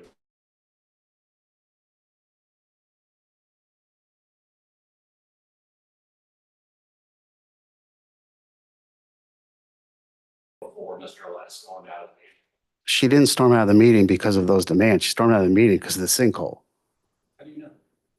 Because I was sitting right there when she stormed out. It was right after Mr. Rushi said, "Have you read your lease?" in response to all of these demands that had nothing to do with the sinkhole, right? You were sitting there, were you not, Jason? I can't testify. I understand that, but it sounds like since you were sitting there, you know what happened. And what I understand and what ticked her off was how flippant you guys were about the sinkhole. That's what happened.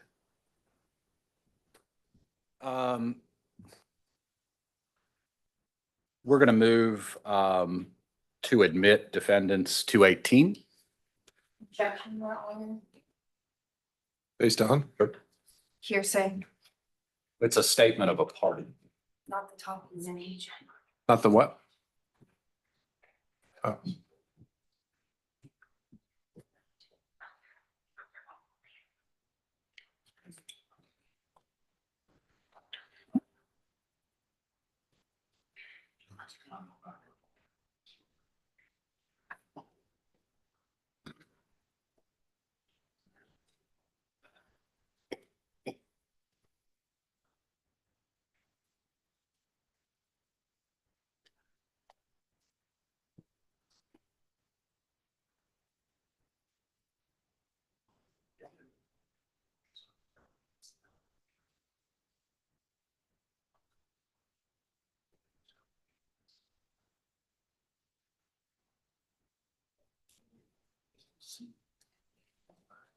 It's a statement of a party to be used for any purpose.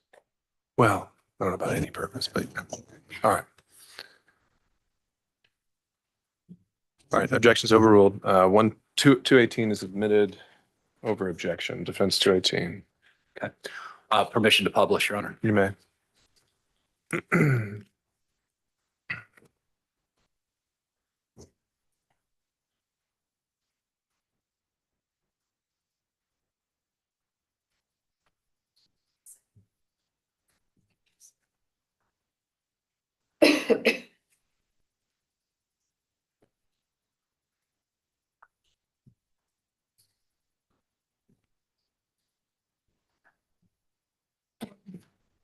So hopefully, Neil, we're going to make it bigger for you if you want to look on the screen. I'm sorry, I got it. You got it. Mhm.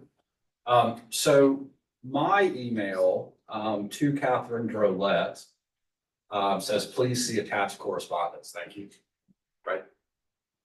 Correct. And it looks like there is a PDF attachment that says 2018-10-2022, Catherine Drolette. See that? I do. Do you recall that letter being sent? And I believe there was some, and I'll say appropriate reaction from you. I should have sent it to you and not to Ms. Drolette. Do you recall that letter? No, I do not. You don't. Okay. So what I want to focus on is Ms. Drolette's top emails, Mike Riemann and Carol Cooker. Who are those people? I believe those are the PR folks that you were referring to earlier. Okay. And it said, Jason McClary, a Conservancy attorney, called Neil Wilco today. You see that in the second paragraph? I do. Sarah says, apparently the press reached out to the Conservancy. Jason was upset as he accused us of calling the press. You see that? I do. And then she says, Neil, that's you, right? I would think so, yes. Initially, without our direction or paying attention to what the heck we have been doing here, told them we had. Do you recall now telling me back in 2022 that yes, Ms. Drolette had reached out to the media to try and affirmatively garner media attention associated with this issue? I do not recall. Well, one, it's not 2022, it was 2018. Oh, I'm sorry. Correct. But no, I don't recall that. Okay, been a while. It has been a long time. Okay. Do you recall Ms. Drolette speaking with you about this issue? No, She wanted everyone to think that it was the press hounding be our guests for media coverage, not the other way around, right? I couldn't tell you one way or the other. I was That not, was part of the narrative, right? couldn't tell you. Okay. Well, you see, after she spoke with you, spoke with you, you called, it says Neil called Jason immediately and provided Jason with the corrective narrative. See that? I do see that. Okay. Mr. Olet ruled over the narrative with an iron fist in this matter. Fair to say? With an iron fist? No, I disagree with that. She had her narrative that she wanted told, and anyone who strayed from it got a phone call and they were put back on script, right? Disagree. She asked you not to talk to anyone moving forward. You see that? Objection privilege. Is this, if you're just referring to this document that's already been admitted? All right. Okay, so overrule. I see that, yes. Okay.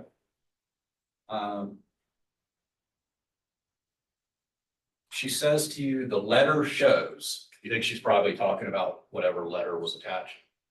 I have no idea what she's talking about. Okay. Says the letter shows very clearly that the Conservancy can't even follow the ball here. And their attorneys have no idea what they are dealing with when it comes to the dangers of this sinkhole. See that? Yes. You think maybe it was Be Our Guest that had no idea what they were dealing with associated with this sinkhole? Absolutely not. You think maybe Be Our Guest was the one that was blowing out of proportion the danger associated with this 3x4 hole we found in the floor? I'm not sure what 3x4 hole you found. It was a lot deeper and a lot bigger than that from what I saw. It was at least 20 feet deep and 10 feet wide. Yeah. So I'm not sure what, I believe it was 20 feet deep. After it was excavated, right?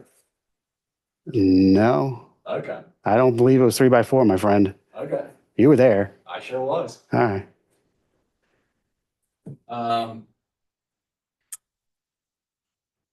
And then she's saying, thanks. Again, she's talking to her PR people. If you think it should be forwarded, I am fine doing that or allowing that to happen. Thought this may help with the story. See that? I do see that. Do you know what story she's talking about? I have no idea what she's talking about. Says after that, we'll be at the site in an hour to let Dave in for filming. See that? I do. That's Dave Huddleston with WSB, right? I have no idea who that is. Okay, I mean, I know who Dave Huddleston is. I have no idea what Dave she's referring to. okay. But she's talking to her PR firm. I believe those are PR people, yeah. And it's Dave, she's going to the site to talk about the filming, right? That's what it says, yes. And Dave Huddleston, in fact, did present a media story on the local news in November of 2018, where Ms. Burlett said that this building was a public danger, right? I don't recall what was in the report. I do know Dave Huddleston did a report in the fall of 2018. And Neil, you said you went to the site, you understood that there was a 20-foot sinkhole. It's hard to see in it at first, remember? Yeah, when you moved the slab and saw how deep it was. You saw it after the slab was removed and before the contractor did the excavation. Yes, Okay, and you're testifying to this jury, it was 20 feet deep. I believe it was around 20 feet deep, yeah. Okay. And that was a really dangerous situation, right?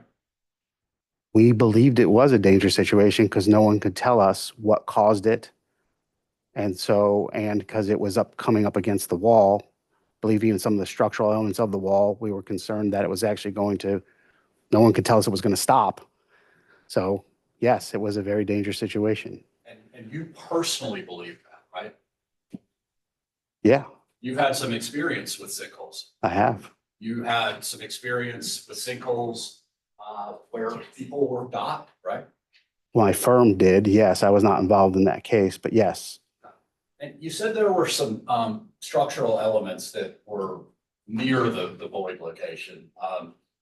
You remember we're talking about 2 columns? There were columns and then there was a wall that it was close to. And did you know what those columns supported? I'm assuming they supported the roof structure, but I do not know sitting here today. You know what a mansard roof is? Yes, Okay. Is it possible those columns were supporting only the mansard roof? that is possible. Okay. And you know Eric Hagberg, right? I do. And Eric Hagberg has a lot better understanding than you about how all the loads are dispersed into the foundations of the ground. associated with communities. He's the structural engineer, right? Do you really want my opinion about Hagberg? No, I want. I'm not gonna, Do you I have, Hagberg knows more about how that building's structure works. I don't think Eric Hagberg had any idea how that building was structured, considering the fact I don't believe he'd ever been out there earlier than we'd been out there. That was our problem with Hagberg from day one, is he didn't know what he was talking about. And that's your opinion. I don't think it was just my opinion. I think there were other people who had that same opinion. That was the problem with Hagberg. You're a lawyer. I understand I'm a lawyer, Jason, but Mr. Hagberg didn't know what was actually happening. That is why we asked for a second opinion. And you guys refused to give us a second opinion. That was it. That's why we're here 7 years later. All right, Mr. McClure, I'm really struggling to see where this is going and why. Let me get to the bills.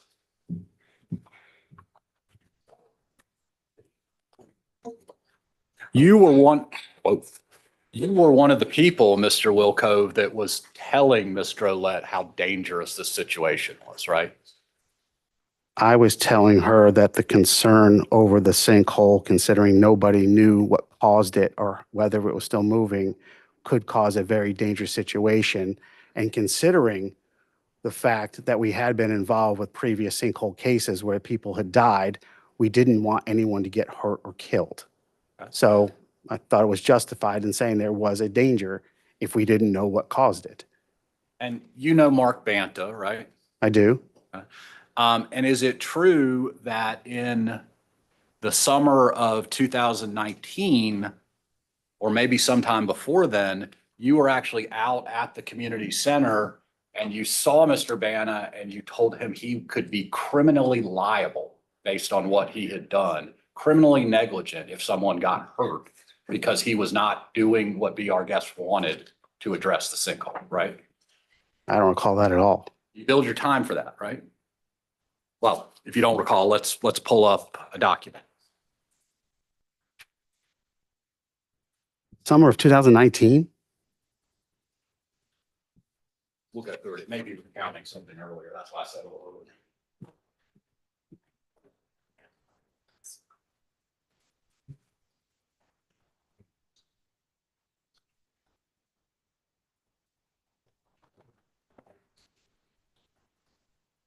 This is another email from Mr. Olette to Scott Truby at the AJC, CCing Mike Reedman and Cooker.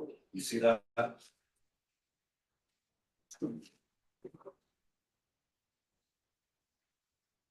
I do. Okay. I'm going to move for the admission of this. Defendants 46. Any objection to defendants 46? No objection. Defendants 46 is admitted. You've never seen this email before, have you? You know, Nope. let me give you a minute to read it. It's not too long.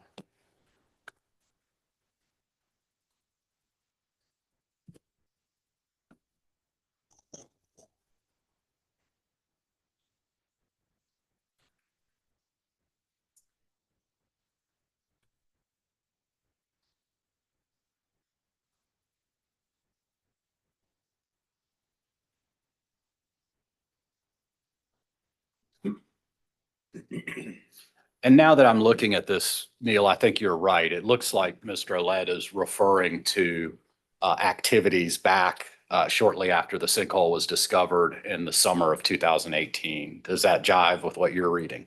We were on site in September of 2018. We were all together in a meeting to try to figure out what caused the sinkhole. Okay. And it says on site, the 12th of September, Neil very clearly told Mr. Banta that he would be criminally negligent if he knew about the sinkhole, did not have an engineering report stating the site was safe, and a lot info to the contrary, and someone were injured. But he opened the will call for Music Midtown 6 feet from the sinkhole anyways.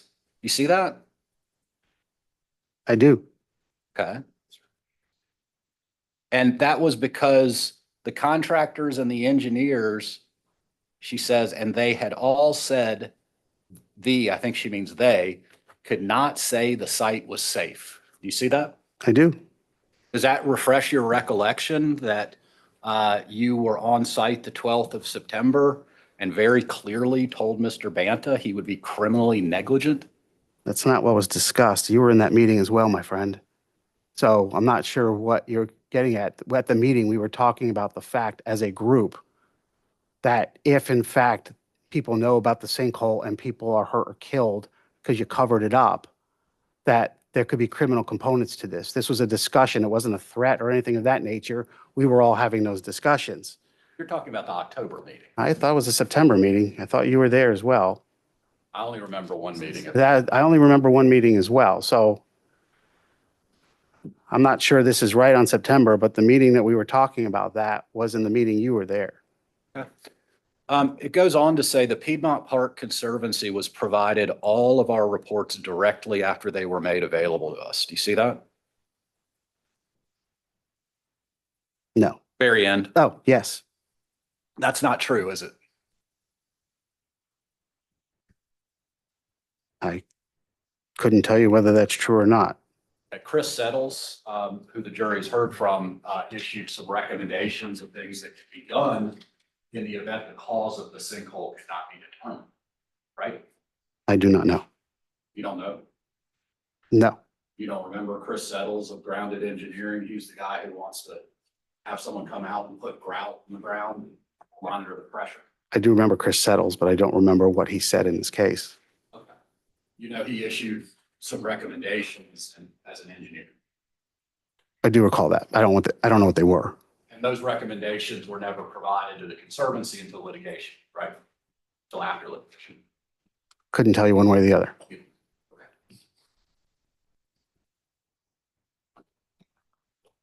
Let's get to the bills.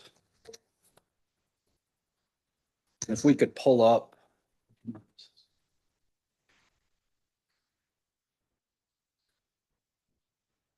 235. Plaintiff's 235. Make sure you pull up our version. Okay.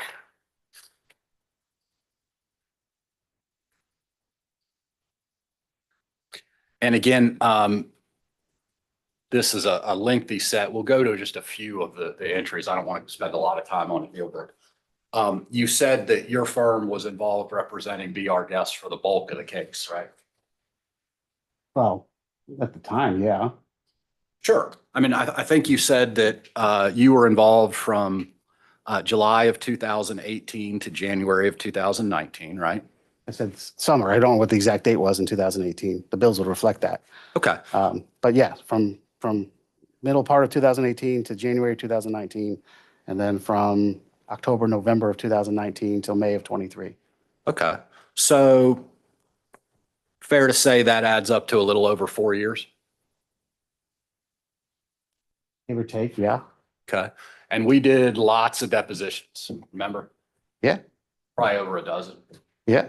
I remember at your office, we saw the Braves parade after they won the World Series. Yeah, that was kind of cool. Yeah. So dozen depositions or more, 4 years, your bills total $200,000, right? Correct. Okay.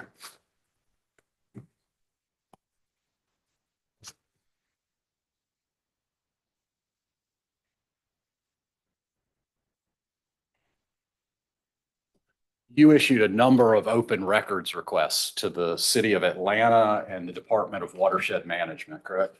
We did. And you built time for that. We did. I think at one point I heard you say you had the city on their heels. You were going after them with their open records requests, right? I would never use the words that, what was the phrase you used? Had them on their heels. I would never use that phrase. But you were, how many open records requests were sent? I think I sent maybe, I think our office sent maybe 2, Okay. maybe 3. Did you have reason to believe that the city was concerned about city liability associated with the sinkhole and its sewer underneath the sinkhole? I'm not sure what the city was thinking. Okay.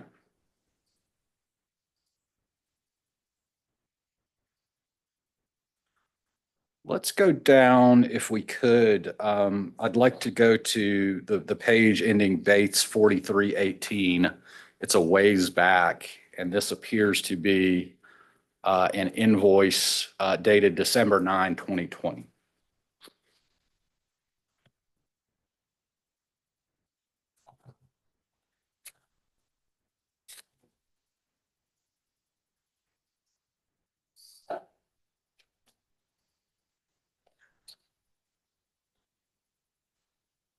Let me know when you're with me, Neil.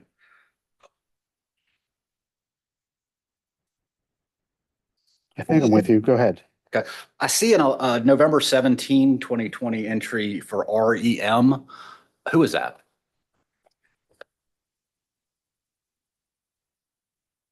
Where are you? Do you see a November 17, 2020 entry? Oh, 2020. Yeah. I'm sorry. I thought you were in 2022. I apologize.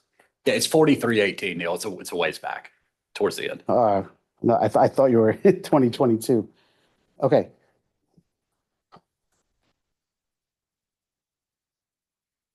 Okay. I'm with you. Okay. So on 11/17, there's a time entry from REM, discussion with Kay Cookerly, et cetera. Who is REM is what I'd like to know. REM.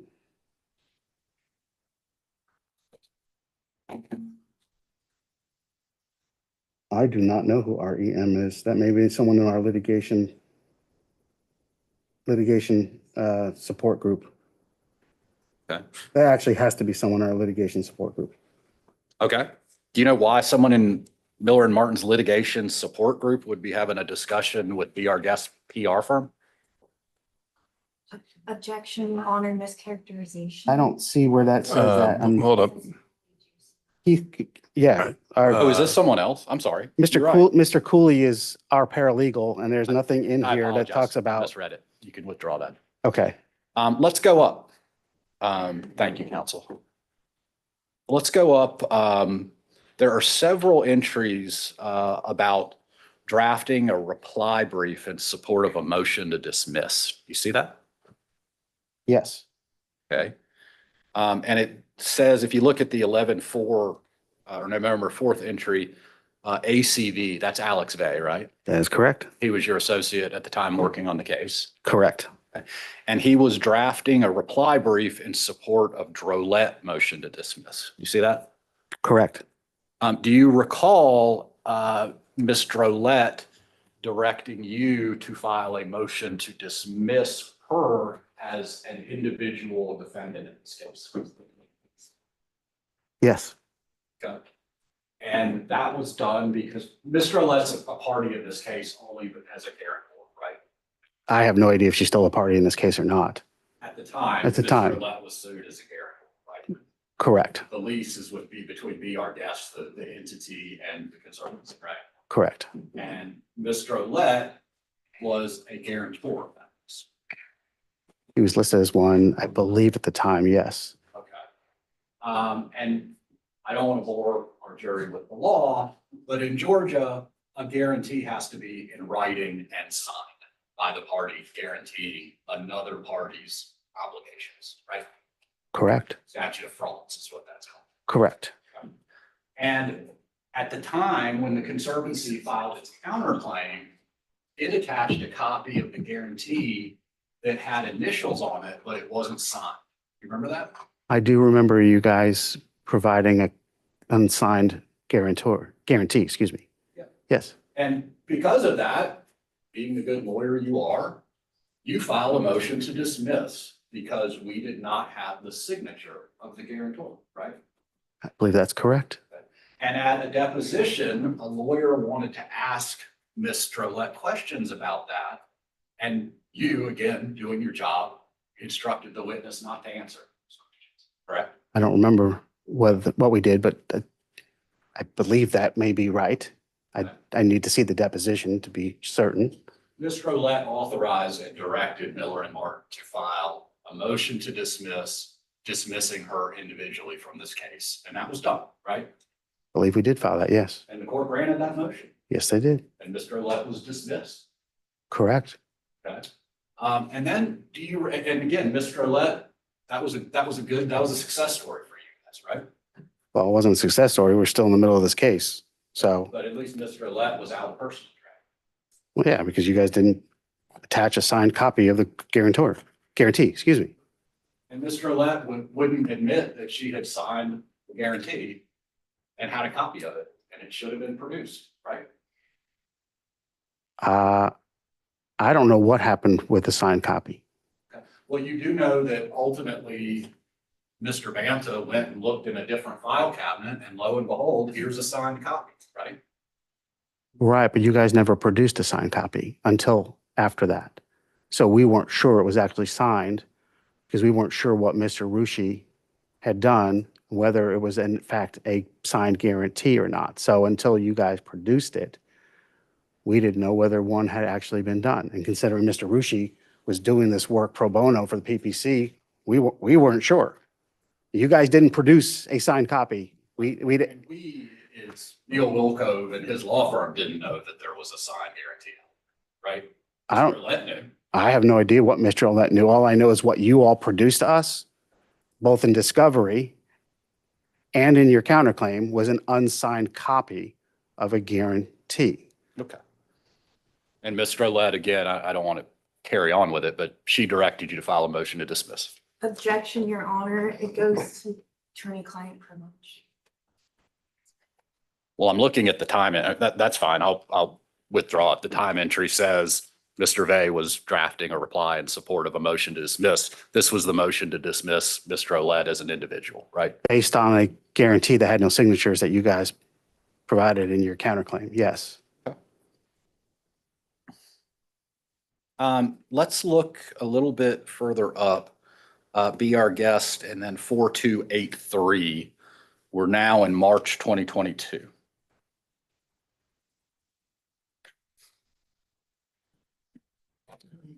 Okay.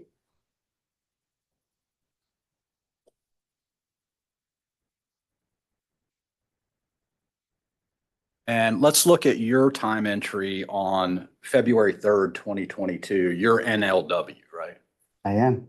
Okay, and it says communication with counsel and clients regarding guarantee issue. See that? Correct. 0.4 hours. And if you look down, a week or so later, the 14th, a lot of Valentine's Day issues in this case. That's your entry again, work on issues related to guarantee claims, 0.5, right? Correct. Then 3 days later, NLW, work on issues with guarantee, 0.4. Correct. What are the issues with the guarantee in 2022? If I recall, you guys then produced a signed copy of the guarantee, if I remember that correctly. The signed copy that we were not permitted to ask Mr. Olet if she had signed it and delivered it back in 2018. That's the issue with the guarantee. Again, I don't recall what happened in the deposition, but as it relates to these issues, I do believe you guys produced a signed copy. Don't know where it came from. Don't know why it wasn't in the original file that you guys produced. But you did produce a signed copy. So that's what I was dealing with. Okay. Let's go down a little more to 4308. I just wanted to ask you what you know about this. This is a little bit odd.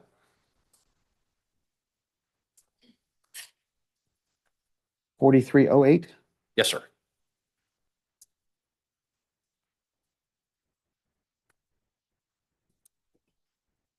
All right. What's the date? Because some of these are not marked. What's the date? We're not going to look at any of them that aren't marked, just the ones with Bates numbers. Okay.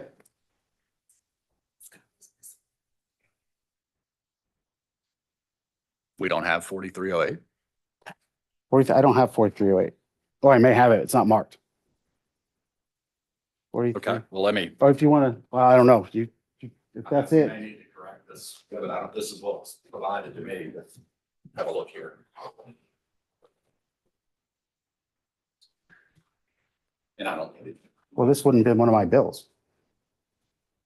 Is that one of my bills? No, that's why I said it was a little odd. I wasn't sure why this was in. I have no idea. Have you ever seen this before? No. Were you aware that Be Our Guest was seeking to have law firm's fees paid under its SBA loan or out of proceeds? No. You testified you weren't owed any money by Be Our Guest. That's correct. Do you know who paid Miller and Martin's bills? No. Thank you. Good to see you. You too. Redirect.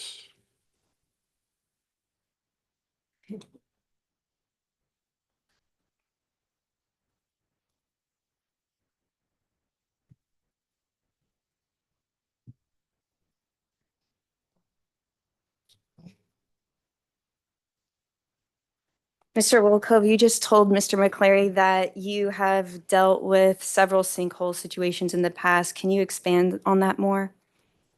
I mean, I've dealt with a number of cases involving sinkholes, yes. I mean, I couldn't tell you exactly how many, but it's been more than 6, more than 7. And did those cases involve landlords? That I couldn't tell you. Okay, let me ask you another question. What are your thoughts on how the sinkhole situation was handled here? Objection. You, Rule. Well, actually, let's narrow that into, let's ask a more specific question.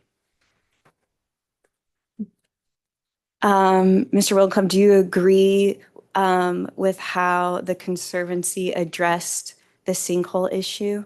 No, I do not. And why do you not agree? Because at the time that the sinkhole formed and when we got involved, nobody, whether it was the PPC, the City of Atlanta, or anybody, could tell us what caused it, whether it was still growing, or how to fix it. Nobody.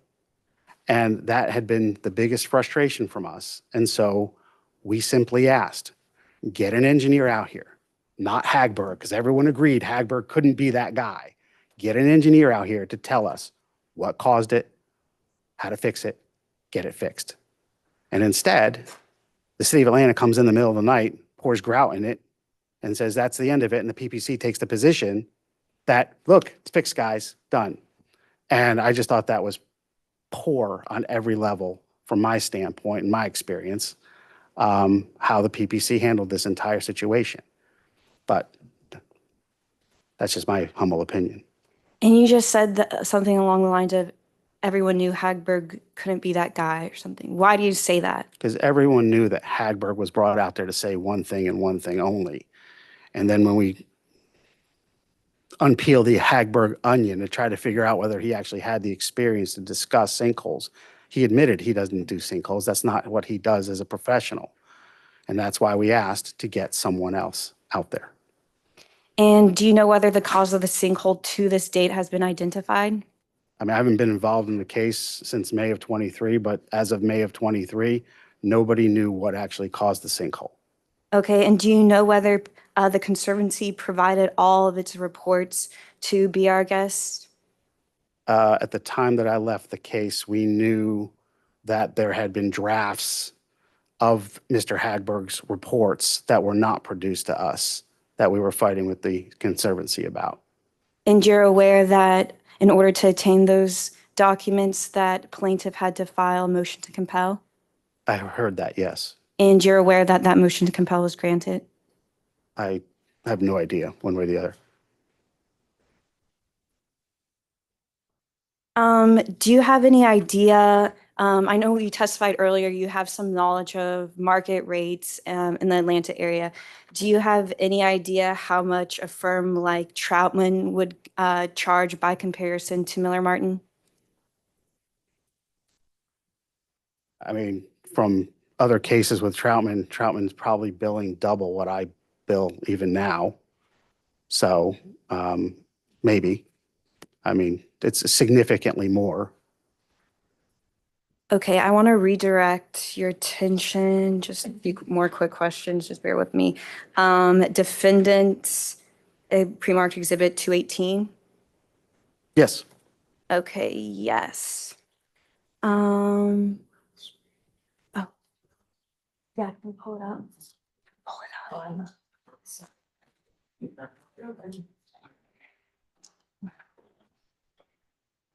It's okay if you, I can do it without, it's okay. Okay, okay.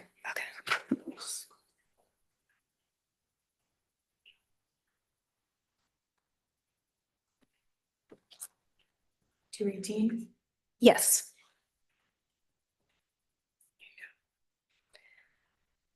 Okay, I want to direct your attention to, let's see, I can't count. Oh, third paragraph down, and then the sentence beginning with Jason said, can you read that for me? And why don't you go ahead and read that out loud? Where are you? Oh, no, where are you? Starting with Jason said that, Oh. For the third line, Jason said that made sense, yes. as the Conservancy was also getting several calls from the press about the location. Let me continue? No, you can stop there. So you understand based upon that, that the press was reaching out to the Conservancy about the sinkhole issue. It was my understanding at the time that the press was reaching out to the Conservancy. I know they reached out to our team. I don't talk to the press. I just don't do it. That's what I do in my cases.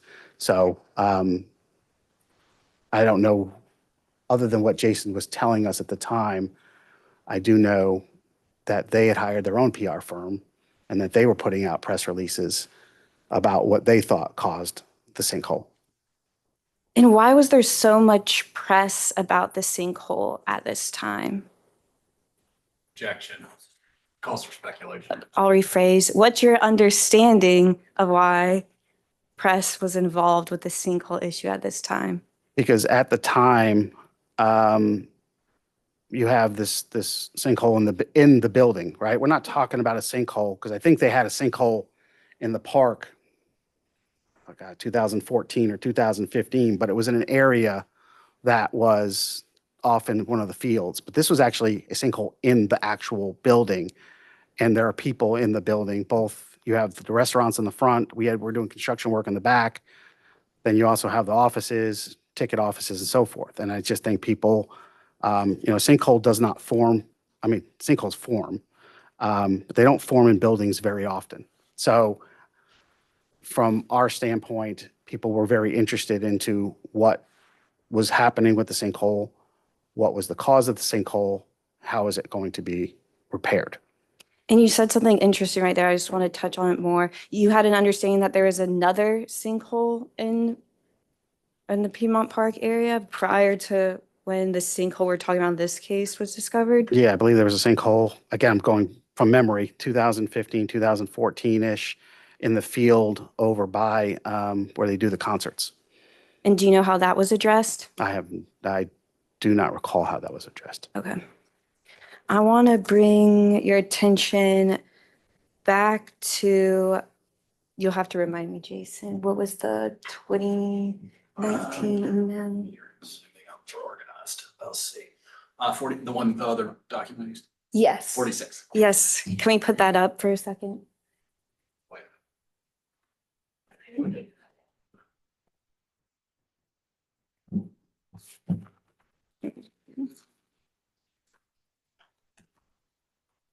No, I can rephrase. I don't need it up. Neil, are you aware of when the Conservancy terminated the lease? I believe they terminated the lease in either late in 2019 or early 2020 before we filed the lawsuit. But that is a pure guess. Okay, I don't want you to guess, so we can Okay. move on. And just circling back to why you're here today, do you understand, or is it your opinion that all the fees incurred by Miller Martin in relation to this case were reasonable Yes, and necessary absolutely. and related to the underlying contractual dispute of the lease agreement between the parties here today? Correct. Okay, no further questions. Can you recross on those points? All right, can this witness be excused? Yes, yes. Thank you, sir. Thank you, Your Honor. All right. Feel free to stand in place if you need to, but unless anyone needs a break, we'll have plaintiff. All right, why don't we approach first and see what this is about?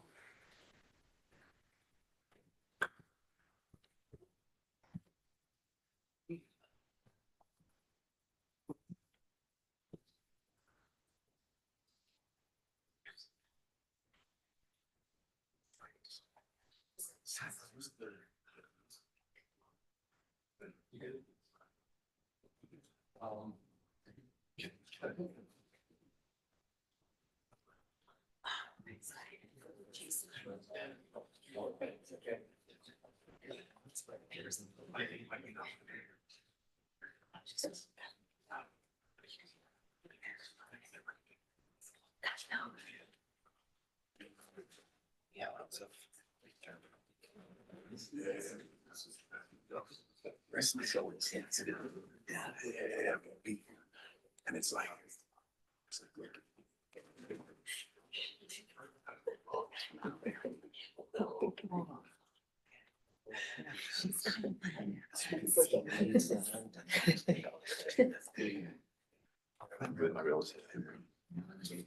I like, it's fine. Oh. Whatever FTC. Oh, hell, I'll sit down there. I've signed it for 10. Right, there you go. Get your name right now. Exactly. Yeah.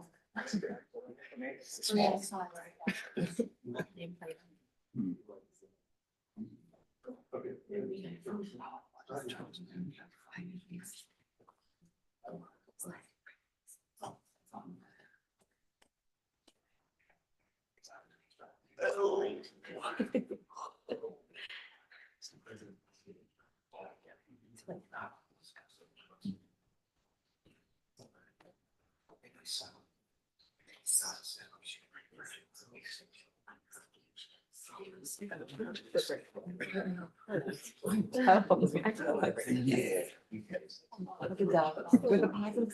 That's verbatim. It's all a message.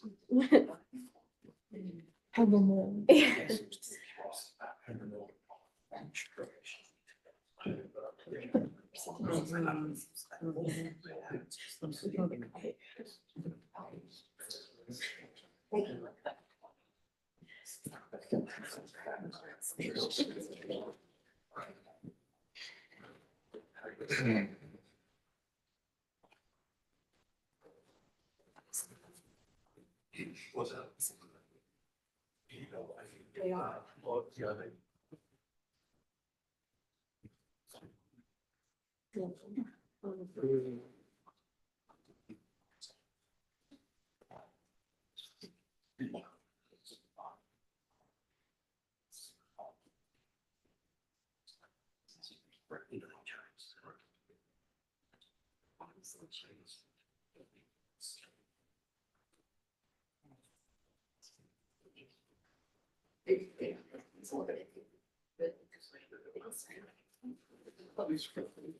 She's coming back.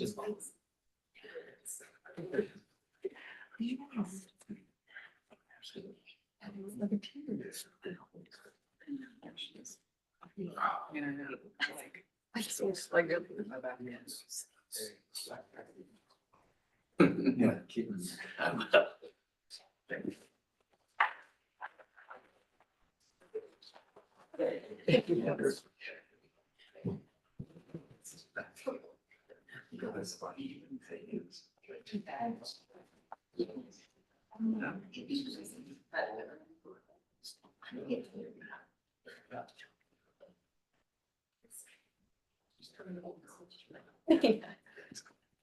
Yes. This is. Drink holders. I was thinking, like, when you watch all shows, they're in a computer. Jeremy. Could you imagine? And I see that, I said, I rather say, what, we can't see that. We beat this. Okay, come respond. Let's be done with this. So we don't. Make it This is the juiciest fall.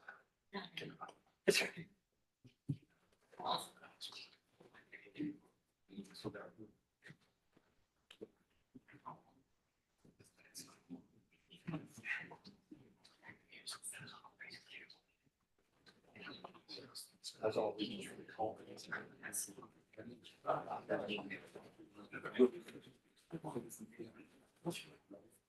Well, from the testimony she could afford to do.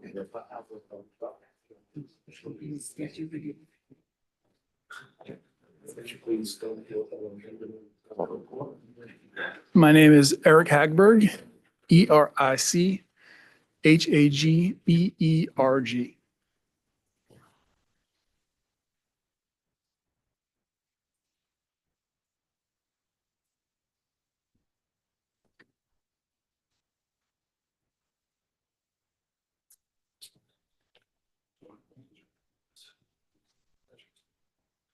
Mr. Hagberg, good afternoon. I think I heard you say you gave your name already to the sworn in. Can you please introduce yourself to the jury? Sure, I'm Eric Hagberg. As it relates to this, I'm a structural engineer. I work for Palmer Engineering here in Tucker, Georgia. And sir, can you lean into the microphone? Sure thing. For me to hear you from back here. Oh, yep. All right, and you said I heard you right, you're at Palmer Engineering still today? Yes, I am. Okay. And were you at Palmer Engineering back in 2018? Yes, I was. All right. And are you a structural engineer? I do practice structural engineering. Okay. What other engineering do you practice? I'm a professional engineer by licensure and training. My discipline is structural engineering. And Your Honor, through matters that have been handled prior to this trial here today, I understand that Mr. Hagberg's already been admitted as an expert, and we would tender him as an expert for this trial. All right. Is there any objection? No objection to our expert being tendered as an expert. All right. You may proceed. All right. Mr. Hagberg, it is the case that you were involved with a sinkhole that developed below the Piedmont Park Community Center. Is that correct? Yes, And in fact, you were called out in approximately September of 2018 to be involved with that sinkhole. Is that correct? that's correct. And in fact, I guess, Conservancy, well, first let me get that clear. You were, your ultimate client was the Piedmont Park Conservancy. Is that a fair statement? That's correct. And the Conservancy identified you at that time, September of 2018, as their on-site engineer. Is that correct? I'm not sure about the terminology, but I was asked to come out there to help them assess the condition with this sinkhole. You had not been involved in this process from before September 2018, had you? That is correct. And so you were not involved, for example, when you were aware that there were on-site engineers before you came into the project. Are you aware of that? And by the project, if it pertains to the building out of the two restaurants, yes, I understand they have a design team and architect engineers. Yes, And you're aware that also one of those was a geotechnical engineer that was on site before? yes, Okay, and there was also another structural engineer that yes, was on site before you came into the case, correct? that is correct. And just so we're all clear on this, you were not brought in by our client, be our guest into this process. I don't think so. You're aware, though, that the engineers who were involved before you came in, the structural, well, first of all, let me make sure, do you remember the names of those two parties? Do you remember one being Mike Ballard and the other being Nils Erickson? At the time, I didn't know, I knew the geotechnical engineer was Piedmont Consulting. I didn't know of any individuals at the time. I knew of M2 Structural because one of the things I was asked to look at was their shoring recommendations in an attempt to, one, shore up the situation as they found it and help clean it up and determine what our next steps were, or their next steps were. And in fact, you referenced reviewing the M2 report. It was the case that all the parties, not just be our guest, but also the Conservancy, were relying on those engineers even as you came into this matter, correct? I believe so. As well as you did, at least with respect to M2 engineering. I I'm not sure I follow your question, but I fully trust that they were doing their work. And then I was asked to come in as, really, I was asked to come into this because there was concern about various things about the building. And our company had done the design of a renovation in 2001. So the Conservancy reached out to me specifically, Palmer Engineering, to see if we might bring in some of the history of the building to help alleviate some of the concerns.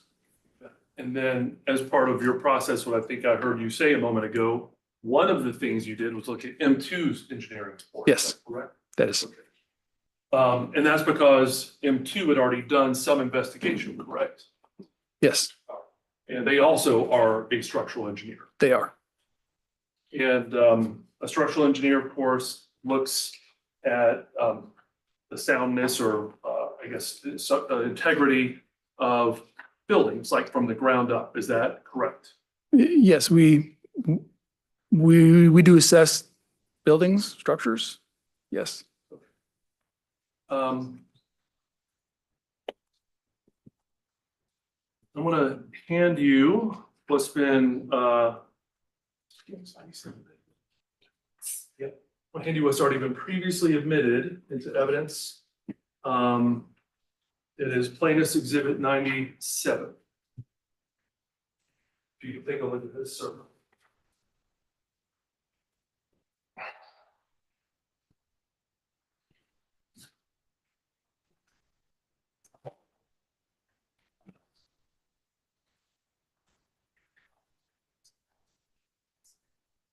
Sir, do you recognize this document? I do. And how is it you're able to recognize this document? It is a document I wrote. It's on Palmer Engineering letterhead. It's a report I wrote from September of 18. Let's go ahead and place this on the screen, please. Now, as we're placing on the screen, I first want to ask you a question while it takes a minute for this to pop up. Just so we can orient ourselves in time and place within this case. You're aware that there was a point in time where the city of Atlanta, or at least a contractor of the city of Atlanta, dumped backfill into the void. Are you aware of that? Yes, Okay. Is this report before that point in time? it is before that. Okay. Is it fair to say this was your first assessment rendered of the sinkhole? This is sort of the second report of essentially the same, but this is the first assessment of the sinkhole. Thank you, sir. And so, if we could, please, bring up to the screen, exhibit, Bates number 30, Ivanowski 35. And if we can go down to the numbering. So following our general recommendations.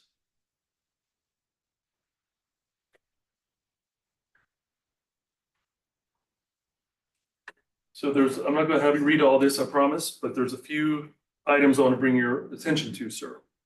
Okay.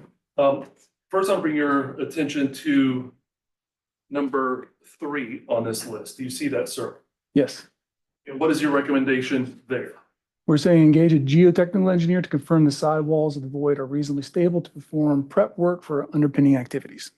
That is because, sir, a geotechnical engineer are the engineers who deal with soils and things that happen from the ground down. Is that correct?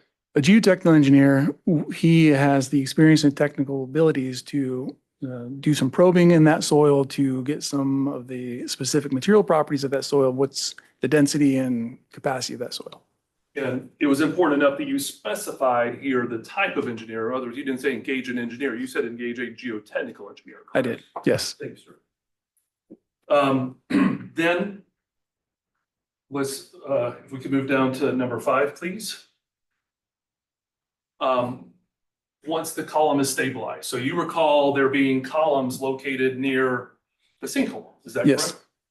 And one of the things that was important to you is that we got to make sure these columns are stable. So yes, we want them to be stable.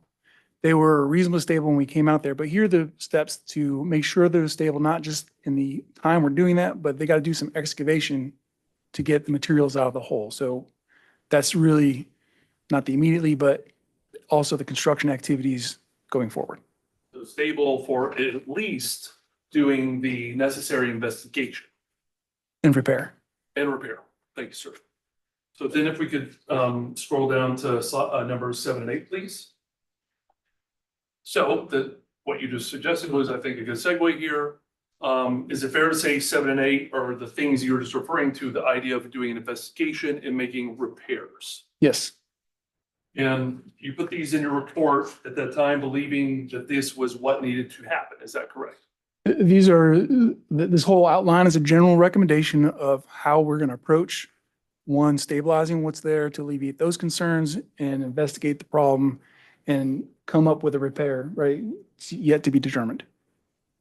Can we scroll up a little bit further, please, to building use considerations?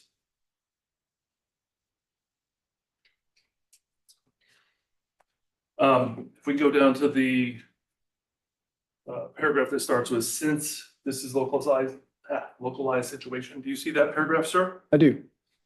And would you agree that one of the things that you suggested, your recommendations contemplated that construction at least could continue in parts of the building away from the sinkhole? Is that fair to say? That's correct. And do you have any reason to think our client did not at that time want to also keep moving forward as they were able? Calls for speculation. If he can answer the question, he can. Answer the question. I don't really have an idea of what they were wanting or not wanting to do construction wise. That's all right. And let me bring your attention down to the next line as an added measure of caution. Do you see that line, sir? Yes. And here you reference basically observing the void at least once a week, now for each rain event. Do you see that part of it, sir? Yes, I do. And again, this was all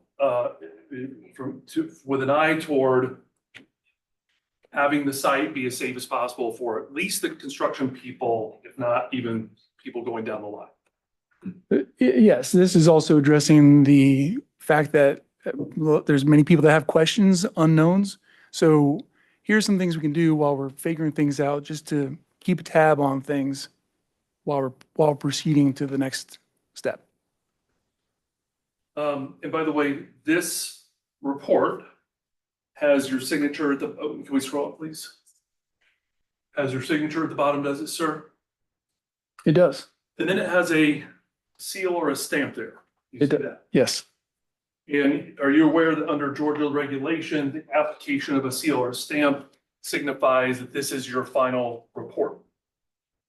I not necessarily, okay, so there could be other reports to follow, for sure. My stamp on there definitely says that this is produced by me, under my direct supervision, and it is what I believe to be a full report. Thank you, sir.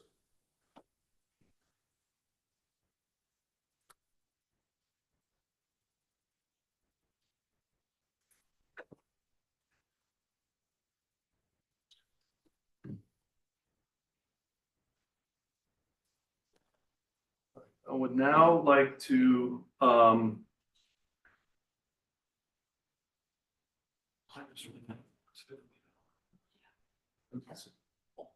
will hand you what's been marked, pre-marked as plaintiff's exhibit 134, sir.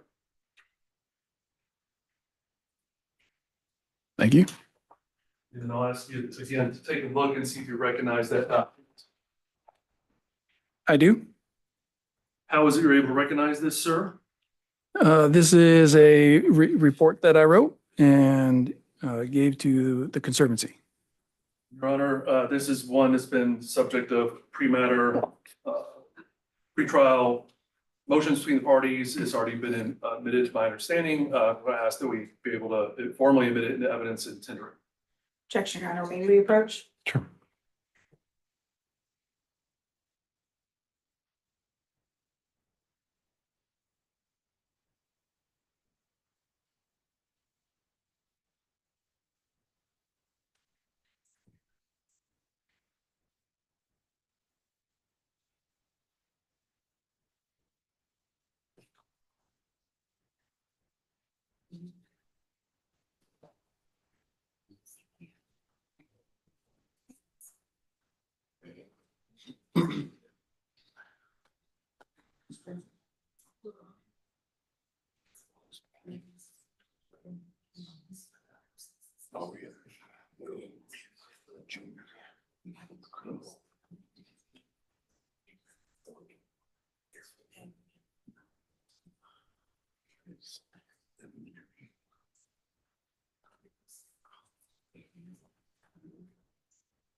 Is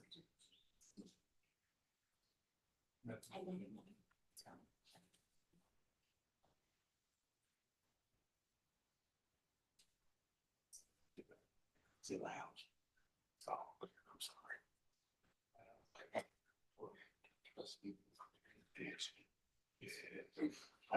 I'll give you some a little bit.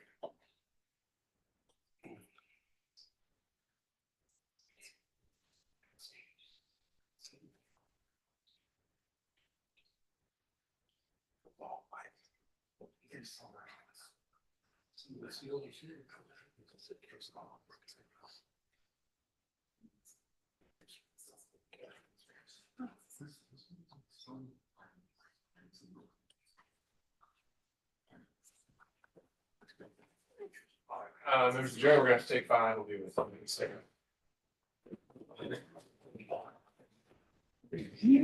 Oh. You see.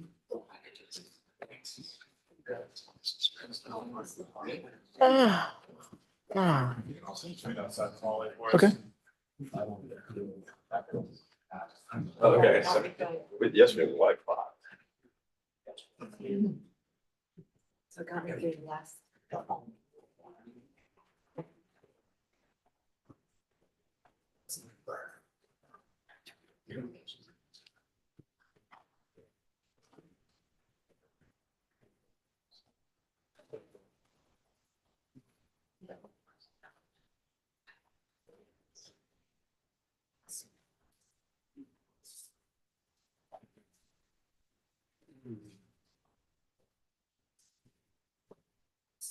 All right, I believe there's been, I think the core of the dispute is application of rule 613. And so, although the court has already previously ruled that this, again, whether you characterize this as the first or second report, whether this additional report is admissible over objections for attorney-client privilege and work product. That is not what I'm hearing is the basis of the objection. It's now just that it is at this point in trial inadmissible and should not be admitted, and perhaps reserving the issue of whether it can be even shown. So to the extent that we didn't get to pick up on that at the bench conference, why don't we have defense perfect the record here? Yes, Your Honor, I think the rule on prior inconsistent statements and specifically extrinsic evidence of prior inconsistent statements is very clear. It's normally not allowed. It is allowed only after the witness is first afforded an opportunity to explain or deny the prior inconsistent statement and the opposite party is afforded an opportunity to interrogate the witness on the prior inconsistent statement. Obviously, Mr. Halsey has called this witness in his case in chief, but they are the opposite party for this witness. So by the basis of the rule, Mr. Hagberg first needs to be provided the opportunity to explain and discuss this prior inconsistent statement. And then Mr. Halsey will get to interrogate him on it. He's the opposite party. And at that point, and only at that point, is the document admissible. And once it is admitted, it can be published to the jury. Of course, I don't want to have him re-ask all the same questions. But the jury will have that document. They can argue what they want in closing. But by the text of the rule, there's this very specific way in which this evidence needs to be admitted. And that's what I'm requesting we do. All right, I tend to agree from a first read of the rule, but I'll hear from the plaintiff. Your Honor, if we may have just a moment here before responding, just because I thought this was admitted before we came in. I need just a moment, Your Honor.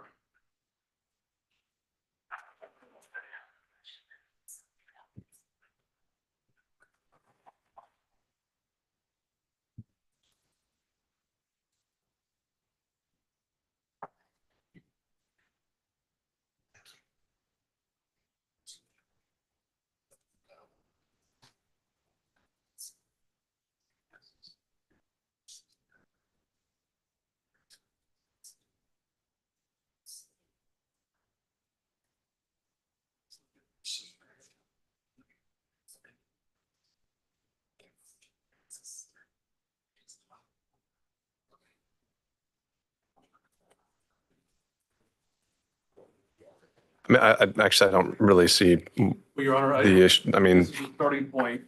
I mean, Yeah. we don't actually view this as hearsay because we're not offering any of these documents for the truth of the matter asserted. We're actually using these documents expressly to show that the engineer upon which they relied is not a credible witness in this case. it's for impeachment. That. Right. So we're just trying to make sure we abide by the song and dance. I mean, the first question is, are we dealing with hearsay? Do we even need to reach a hearsay exception? No.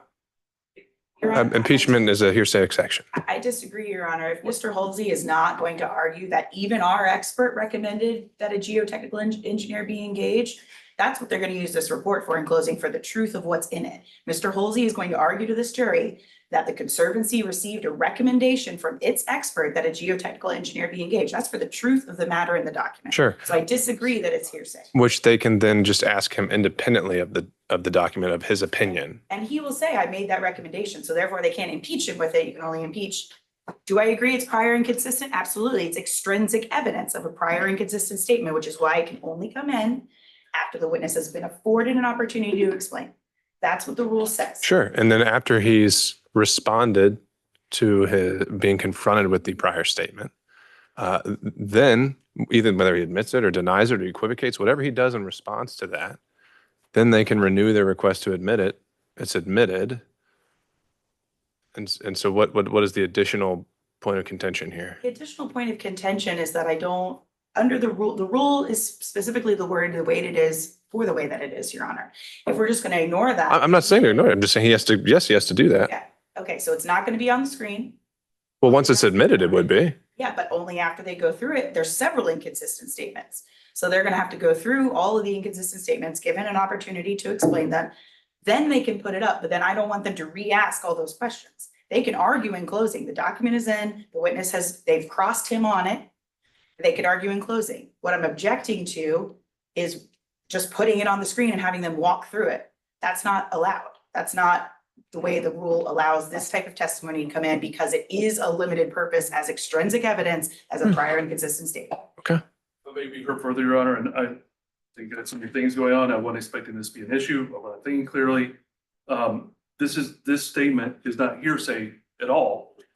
For 134 for this reason, if I may. No, and I don't disagree with you. I think there's an explicit exception to hearsay based on impeachment. No, I have a different reason why it's not hearsay under the definition. I mean, of hearsay under do you need one? rule. Statement other than one made by a declarant while testifying at trial. Sorry, just a moment here. And I'm not at this point, having flushed it out, I'm not seeing the issue being whether you're going to eventually get it in. All right, well, look, if it's a matter of just the sequencing. I think that's exactly all I'm hearing. We structured this way, thought it'd be quicker, easier, more efficient. We'll do it the other way. That's fine. Yeah. And all right. And what else do you anticipate then? while we're already on a break, Your Honor, Right. instead of doing it at sidebar, exhibit 203. Okay. That they plan to use with Mr. Hadberg. We have several objections to that. All right. What's The vast 203? Yes, Your Honor, I have a copy of it for you. It's extensive, as it's a lot of things. It's all the draft reports, it's email correspondence. I mean, are you trying to put this whole thing in, Scott? All of 203? Good chunks of it. Okay. If I need to specify which parts. So you're putting in all of the draft reports? Yes, the draft reports and then the email correspondence, correct? Okay, so for each draft report, again, those would all be extrinsic evidence of prior inconsistent statements. So you're gonna need to question Are him you on telling it. me or the? I'm just letting the judge know. If you want to do each draft of the report, you're gonna have to question him on them, let him explain it, and then you can admit it. The email correspondence, Your Honor, the vast majority of that is hearsay. Mr. Banta's statements are not hearsay. Mr. McLary's statements are hearsay. Other witnesses, all of their statements are hearsay. If they want to redact the emails and just have Mr. Banta's statements, we have no objection to that. We understand he's a party. The other issue is anything Mr. Hagberg said in these emails, again, they're prior inconsistent statements. Those would be extrinsic evidence. So they need to be questioned about them, provided an opportunity to explain before those emails can be admitted or shown to the jury. I think that's a pretty straightforward application of the rule. And so to admit them in mass, I think you're going to run it onto the rocks very quickly. Yeah. And again, when you're using one, or you're going to just have to be kind of laser focused on exactly what is the statement that you're confronting him with, and did his opinion, as you allege, evolve over time and that sort of thing. I mean, it can't just be just this free for all. So, And I understand that, Your Honor. all right. I'm not sure what he said, chunks of 203. I'm not sure which chunks those would be. My Right. objections are to several of them in 203. It's many pages. All right. But to the point that he's kind of pulling out segments if he's able to. Again, we can, until that's cleaned up and to see how it goes, we'll just be conditionally admitting them, and then you can actually have a sanitized version for the record when it comes time. And you can do that on your own time and not the jury's. But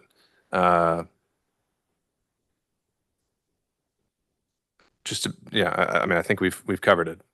So, All right, I'll reverse the direction. That's okay. right. We have a ruling from your honor that statements made by Mr. McLary are hearsay, so those aren't gonna come in. Statements made by anyone, Mr. Hagberg and Mr. Vance. No, it's not a blanket application, because if it's something that's shown to have the effect on the listener, then that is not for the truth of the matter asserted. It's how Mr. Hagberg then responded to it. So again, I can provide a limiting instruction to that point, but there isn't some blanket application. Anything Mr. McLary says is inadmissible.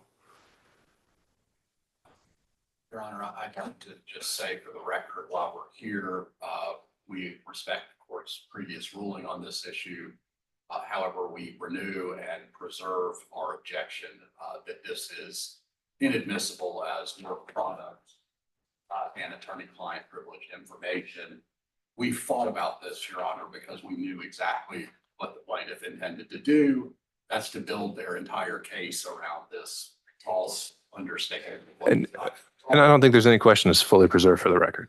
So we just have to take it piece by piece, and we'll see how organized that is. Right. Your Honor, one last thing. Another thing Mr. Halsey wanted to use with Mr. Hagberg that we think is inappropriate and inadmissible for several reasons is an affidavit that Mr. McLary signed in support of our briefing on the motion for protective order.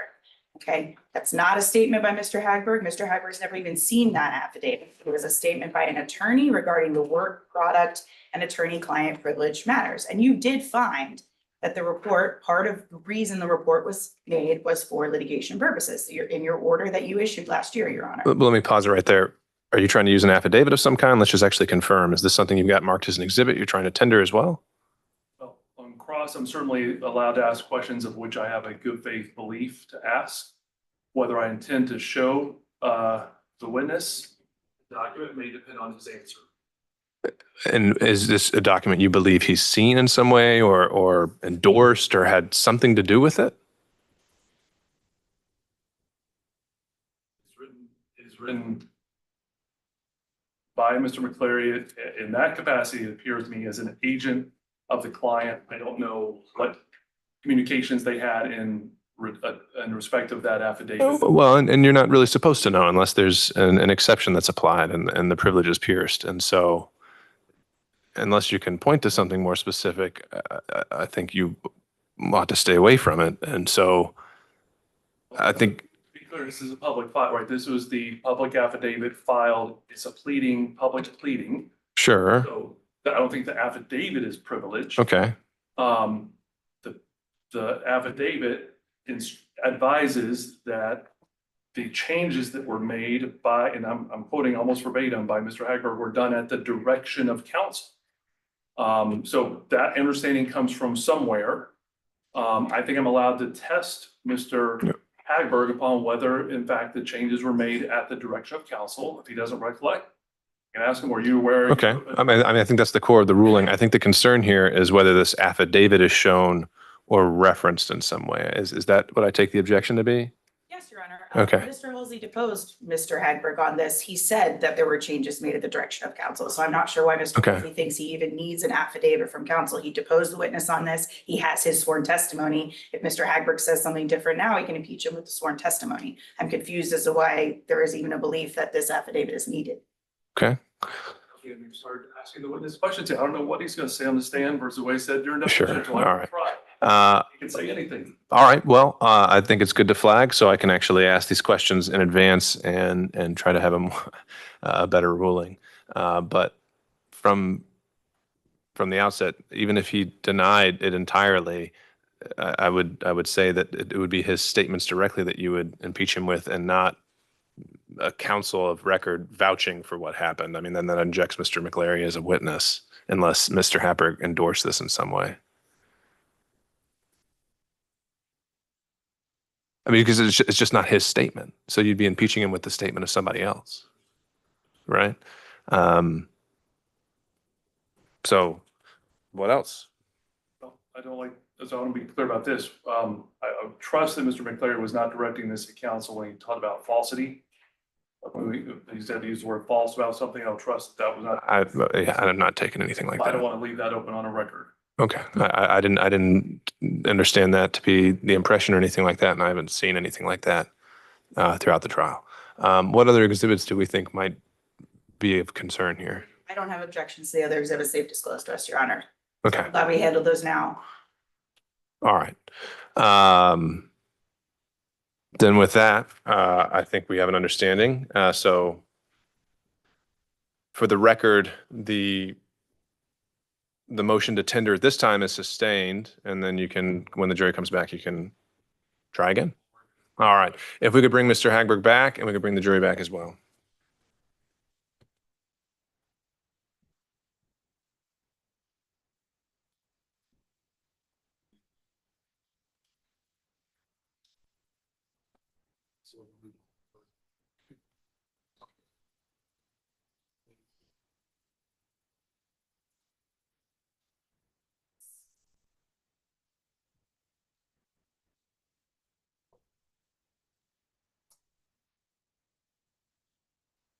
Right for the jury.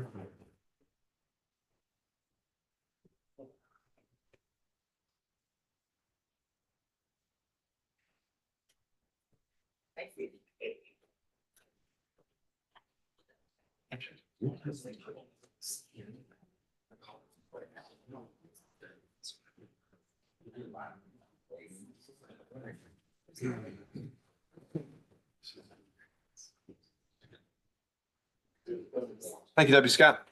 If I may ask the next question. Right. Approach the witness. Show you what's previously marked as plaintiff's exhibit 133 and admitted into evidence.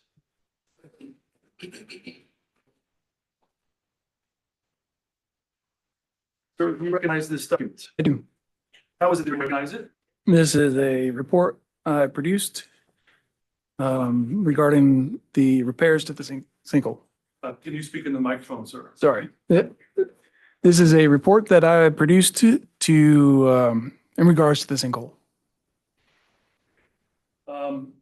And what is the date on this report? November 15th.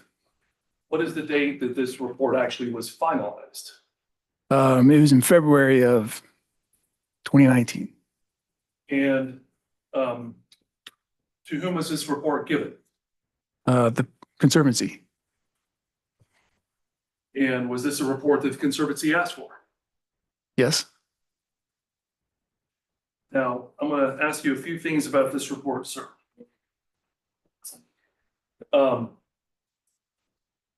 Does this report, let me take a step back. So this report was requested by the Conservancy for the purpose of establishing or not the structural integrity of the community center. Is that a fair statement? Yes. And in this report, you concluded, let's actually put this on the screen.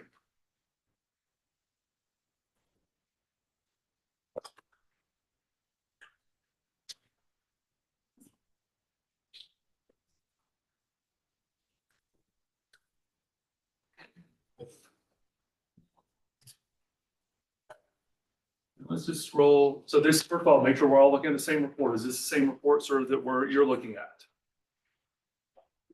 Yes, it is. Okay. And if we can go to the end of this report, please.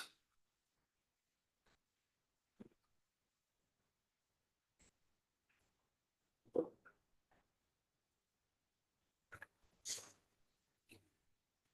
right. And all the way to the end, please. So I want to start with the fact, sir, this bears your signature. Is that correct? It does. It also bears your stamp or seal on it, It does. which then is the report that you believe to be, I don't put words in your mouth. How did you describe that again? This is a report regarding our assessment of the condition of the building. The application of the stamp or seal, I want to make sure I didn't put words in your mouth, means what to you? This is the final report. This is what we want to put out to anyone that might have an interest in knowing whether the building is satisfactory or not. Now, do you see in the paragraph just above, that, let's start with, the city of Atlanta's test. So you see, first of all, this is several months, right, after the backfill has been added. Is that Yes. correct? Right, and then this reflects your understanding at that time that, that the sewer was not the cause of the sinkhole. Is that correct? I don't believe that. Okay, well, can you tell us what your report there says about that? Well, in all our conclusions, we're saying that the building is structurally sound, that the void was filled. The contractor had dug down, filled it. They used shoring in OSHA guidelines so to stabilize the soil while they're digging down to the sewer. There are no other significant soil erosion under the slab. You have to speak to the microphone, sir. It's hard. There's a screen in front of you. Can you see that screen? There's stuff on it. All right, or maybe you can just look at the report I gave you. If that's easier. Stay muted.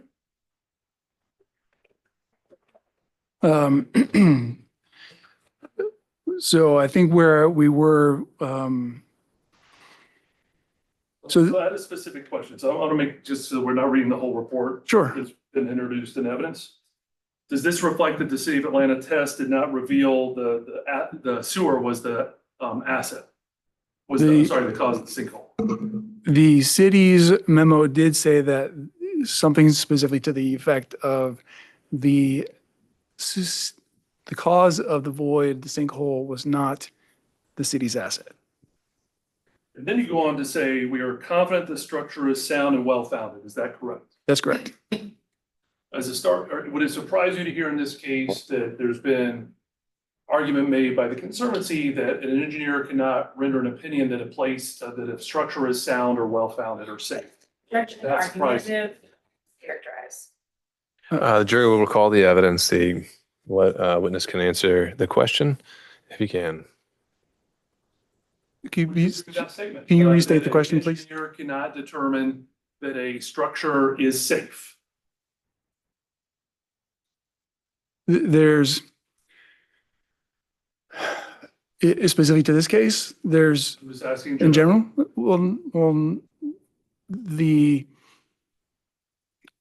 that's a very specific statement. The answer is that we go out regularly to assess buildings in all kinds of conditions. We do determine whether they're conditions. And they're, He just needs to get closer to it. oh, Yeah. sorry. Or So- actually, yeah. If you want to test it, feel free. So we regularly go out to buildings in various states of construction or distress. We evaluate them to determine what needs to be done, and if nothing needs to be done, whether they're structurally adequate. Adequate? Structurally adequate. But the language you hear is structure is sound and well-founded. Is that correct? That is another terminology, yes. That's a conclusion you're comfortable reaching. Yes, That's a conclusion that engineers can reach. yes, All right, and is a conclusion upon which then people can rely in making decisions whether to build or not to build upon something. yes, they can. And you're not saying today that's not possible for you to reach that sort of conclusion. Ask that question again? Is it, so this, you feel comfortable with that conclusion? I do feel comfortable with that conclusion. And that, do you think that's consistent with the types of conclusions other engineers reach? I do. I think it's in a reasonable, if you could consider all the considerations and you can come to this conclusion, I think a number of engineers will come to the same conclusion. Okay. Now, I want to talk to you in this report about the possibility of soil erosion. So let's move to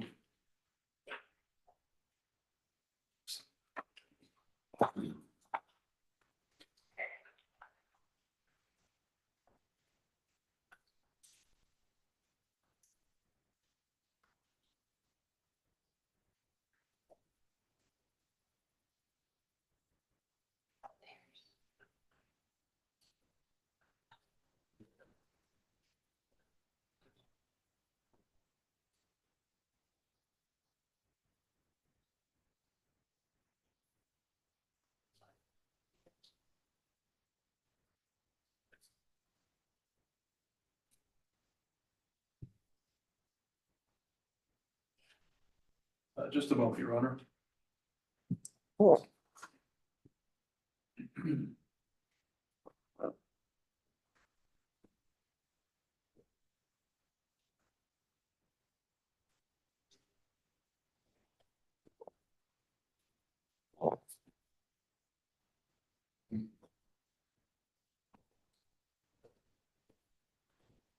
All right, Mr. Halsey, I intend to finish this witness today, so we do need to keep moving. Sir, does this report speak to the possibility of future soil erosion and alternate pathways where sinkholes might form? Without reading through it, I don't think we addressed that there could be. Which one are we looking at? I'm asking you, is that in this report? Right, we're looking at 133. It is not. But that was a concern that you held, was it not? No, That was not a concern you held, that there This- might be. it is not a concern I held. Wait, what? It is not a concern I held. That is not a concern you held. Correct. All right. Well, it's a concern you held at one point in time, was it not? Back It is a in- concern that people had. Let him answer the question, then you can respond. It was a concern that you held back in November 15th or close to that, was it not? That in fact, there were pathways of possible soil erosion and not knowing the nature of the soil erosion, there might be possible alternative pathways. You can't predict where a future sinkhole might form. You did hold that opinion at one point in time, did you not? Yes. Did, okay. And in fact, you generated a report with a seal that indicated that, did you not? Which report is that? I'll refresh your recollection. Can you look at the exhibit in front of you marked as plaintiff's 134?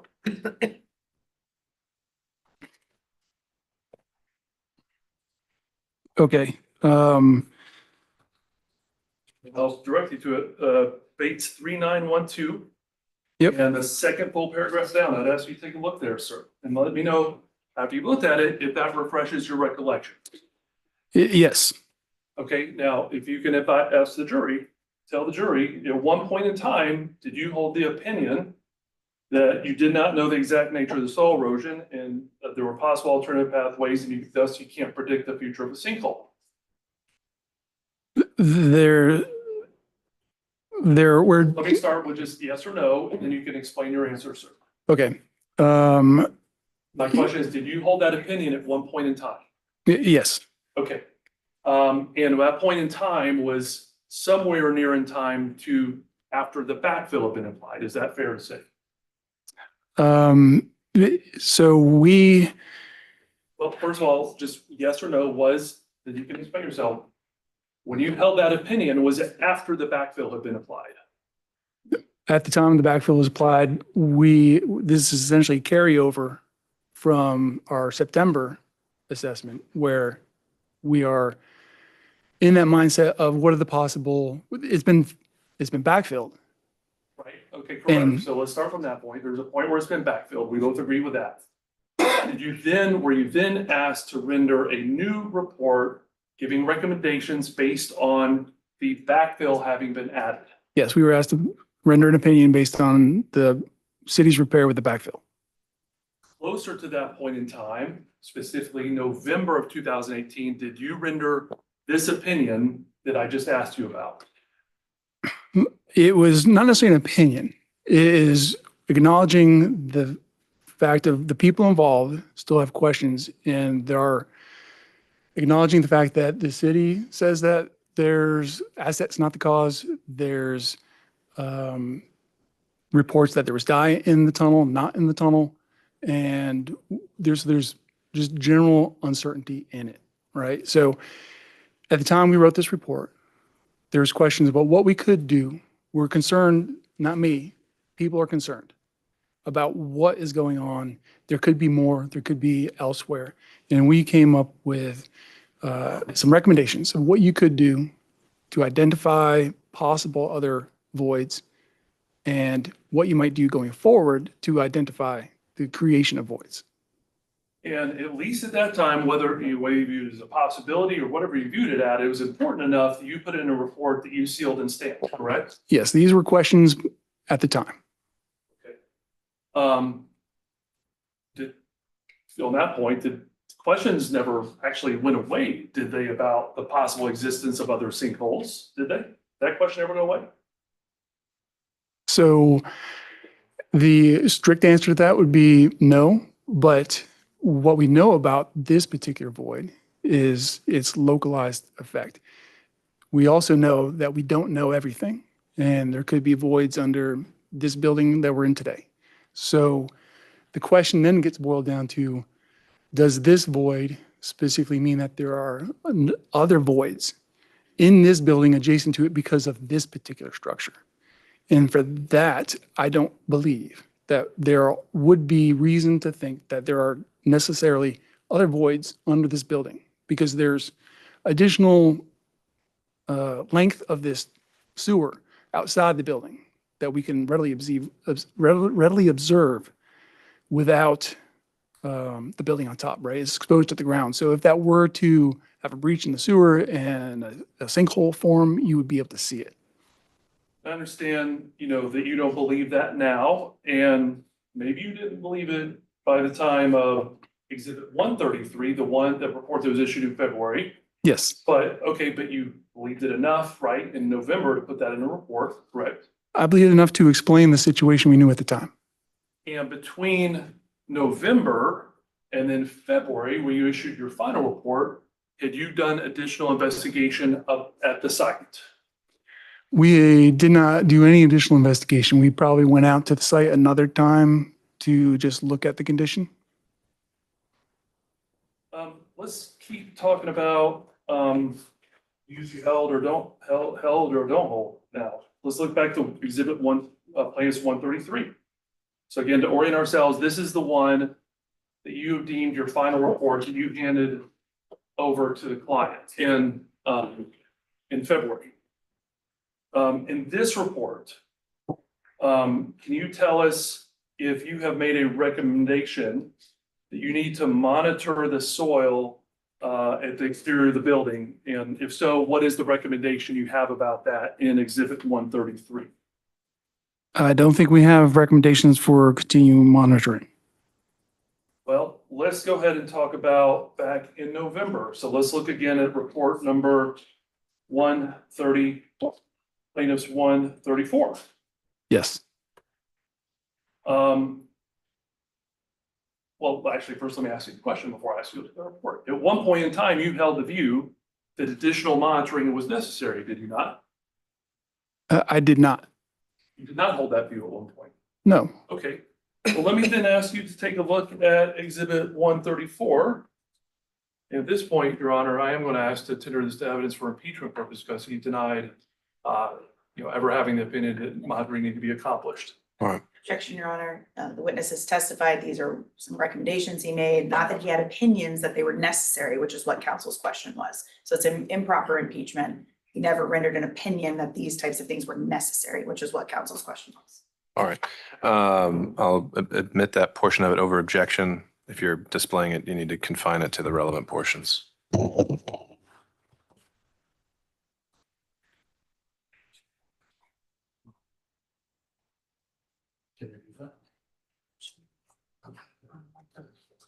So I'm gonna try to make this easier. I'm gonna hit a few points, Your Honor, so that it's hard to display that little bit of a part. So we're gonna hide a few parts, and maybe we can put some on display up here. Sorry, could I just have a continuing objection to the extent that counsel's going to keep saying that these were necessary things that Mr. Hyde will opine to, because that's not what this is. All right. That is your assessment of it. But unless you have an additional grounds for relevance, or excuse me, not relevance, but additional grounds for an objection, then it's considered overruled. All right. Continue, please. You say you never held the position that monitoring was necessary, or let's just say recommended. Let me listen to counsel. Feel like the word necessary. Let me use the word recommended. Do you recall ever recommending that the work monitoring be done of the site? In our report, we suggest these. Well, first of all, the answer is yes or no, and then you can explain. Well, my answer is no, because we don't recommend, we suggest. And that's what it says. We suggest these things you can do. Now, In my normal work, our reports can be a little casual. Some engineers think they're not academic enough. What my clients like, which can be homeowners or building owners, they do like the directness and the using the language they use to explain situations. So these are the concerns that various people had at the time.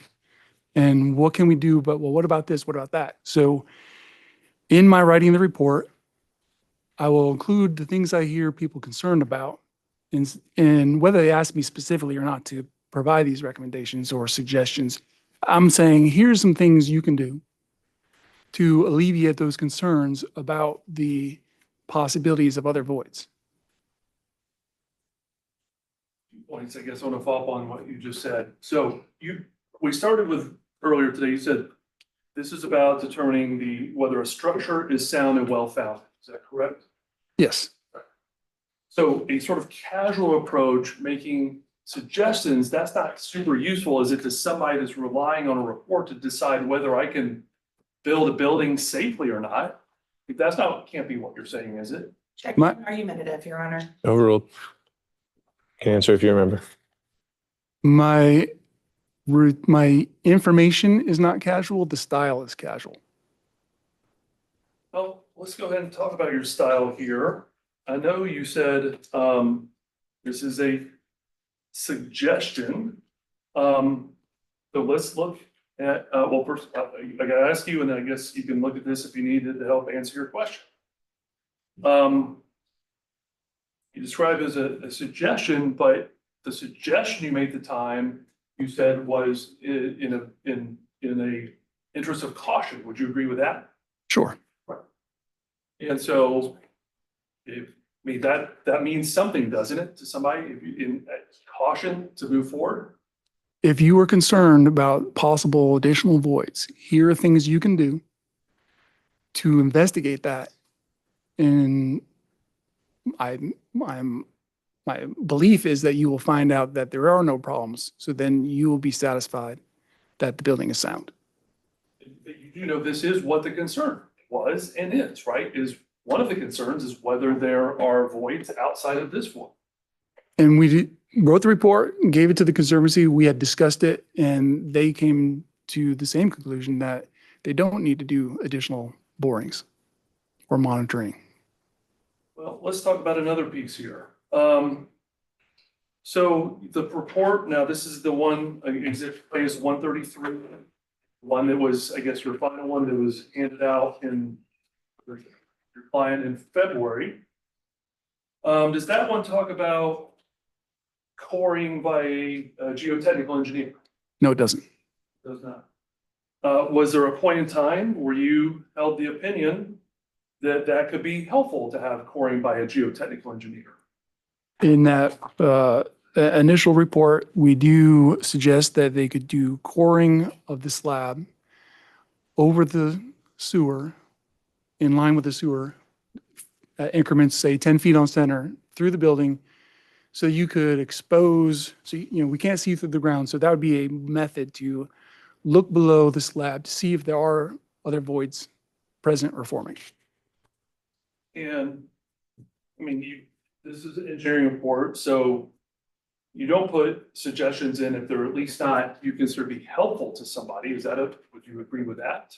I do think the suggestions would be helpful. And the coring, what can you explain at least, so we're talking the same language, what you mean by when you use the word coring? So there's a concrete slab on grade, and you just get basically a big drill bit, drill through the slab so you can put a probe down there, see what's going on. And then this is one where you specified a geotechnical engineer as opposed to any other type of engineer. Is that correct? That's correct. And that's because it is a geotechnical engineer that works on stuff underground, deals with your state. Yes, they do that.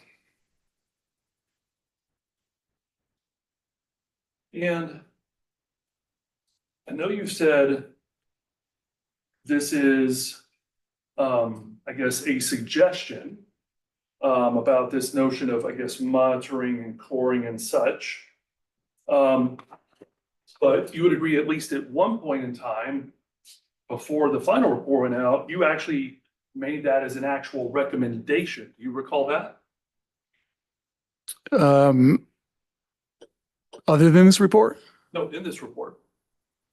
So let me tell you, let's just get to what we're talking about here, I guess. Bates number 3912. That's, I guess, trying to see if the report has a page number.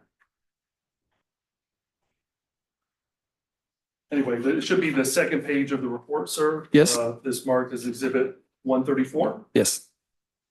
And at the very bottom of that page, there's a point where you say, we are recommending. Do you see that?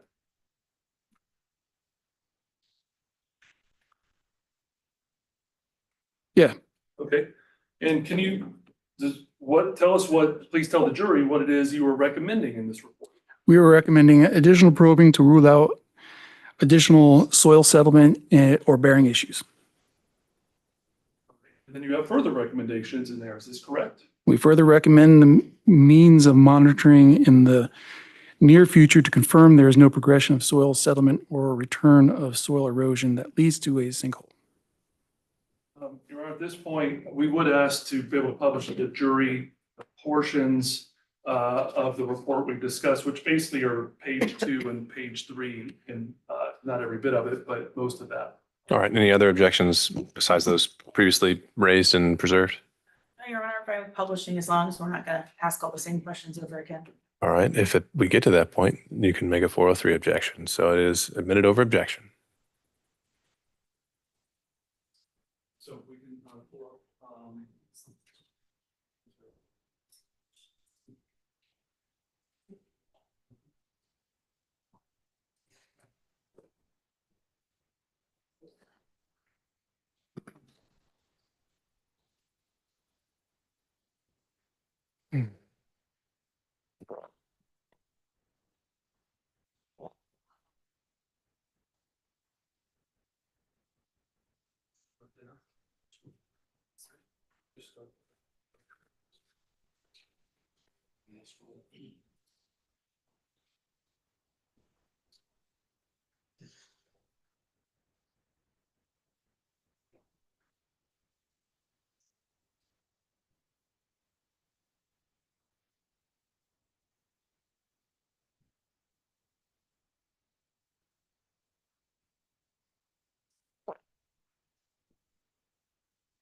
all right, sir. And the first November report, meaning the one actually have what?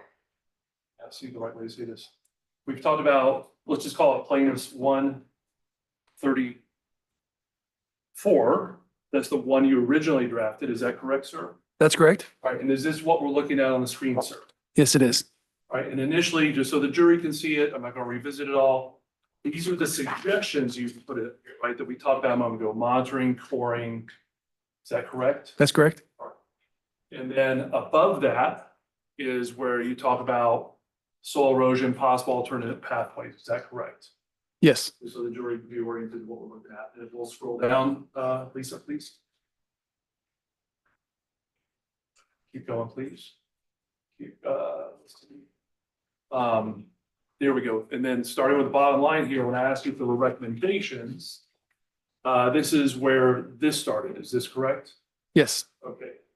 And prefacing that is the discussion about whether another sinkhole could be associated with erosion pathway discovered. Is that correct? Yes. Okay. And then follows the recommendations and scroll up. No, the other way, sorry, down. And then this is the recommendation you were referring to about the monitoring and so, is that correct, sir? That's correct. All right.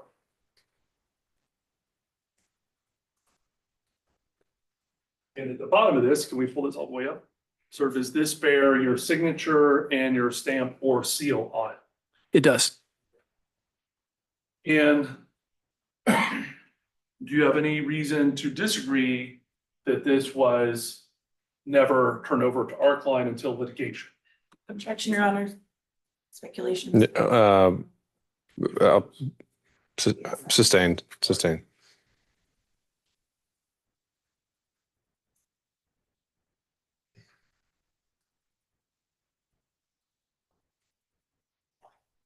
Now, the report we're looking at, sir, the one that's actually up on the screen, the first one generated.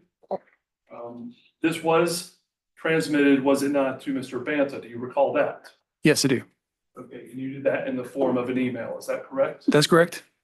And you did it back on November 14th, 2018. Does that sound right to you? That sounds about right.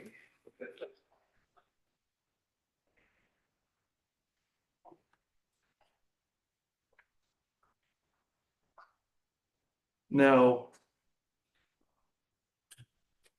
do you have any reason, well, sorry.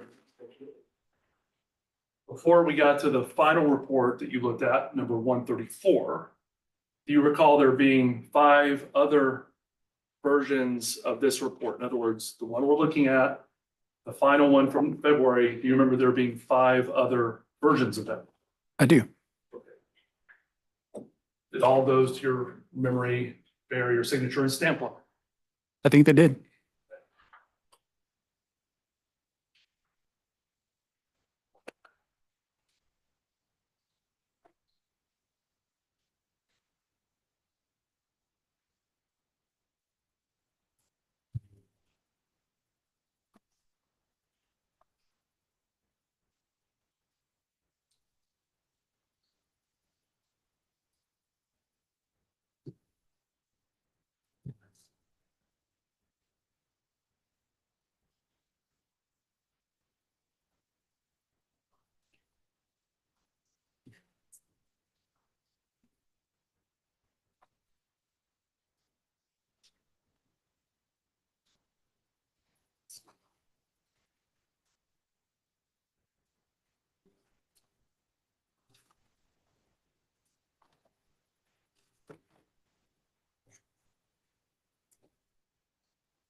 Now, Mr. Hagberg, do you recall at some point starting in later in November of 2018, working with various parties to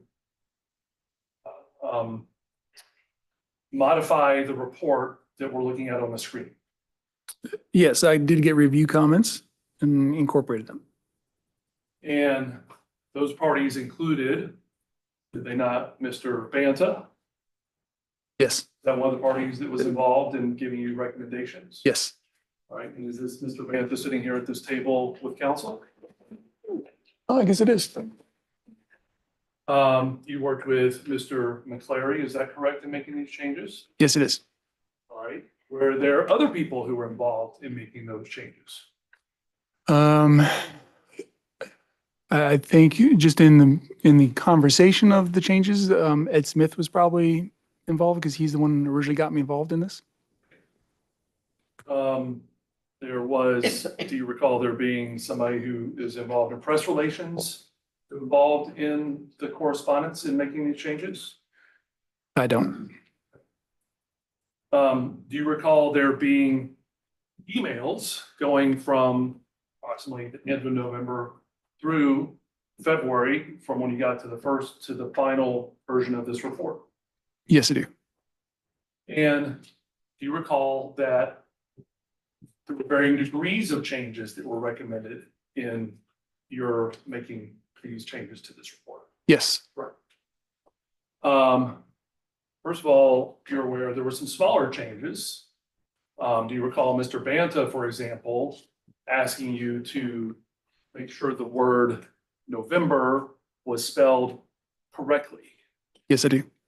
So the parties that were helping guide you were very aware of the details of this report, even to include the date. Is that what you understood? Well, I misspelled the November, so that's an easy one.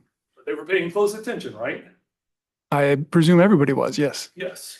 And then we had some changes that were more substantial, did we not? Sure. Okay.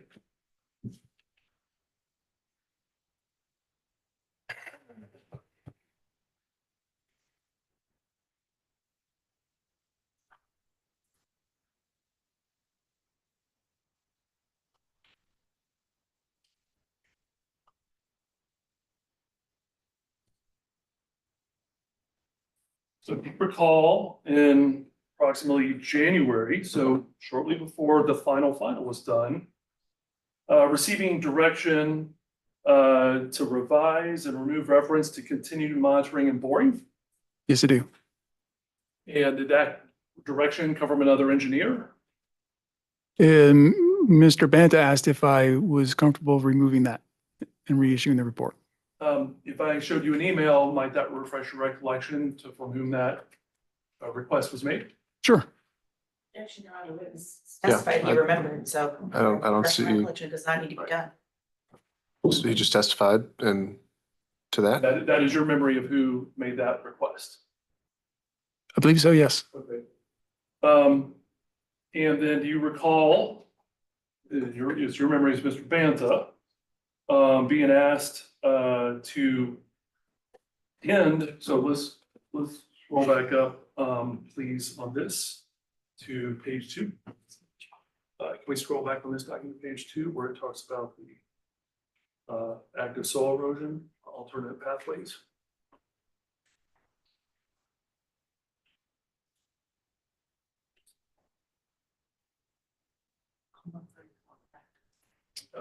From, we're looking, so from, yes, from this.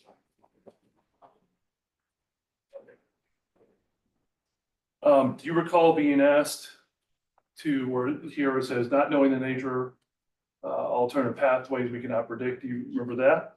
Yes, Do you remember being asked to remove the enumerated items? Or if you're comfortable with removing the enumerated items on that page? I do.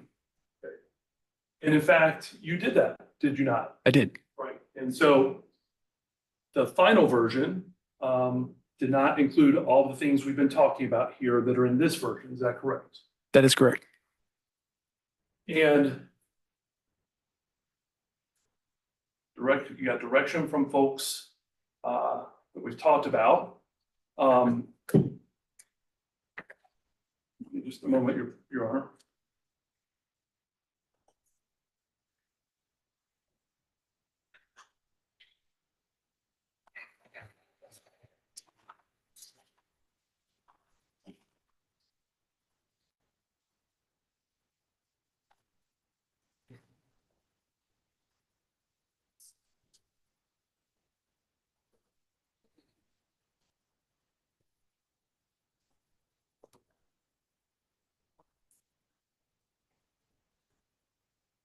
All right.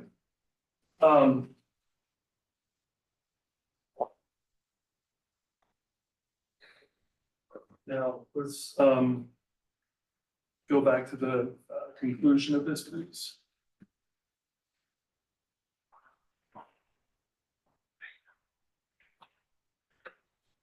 And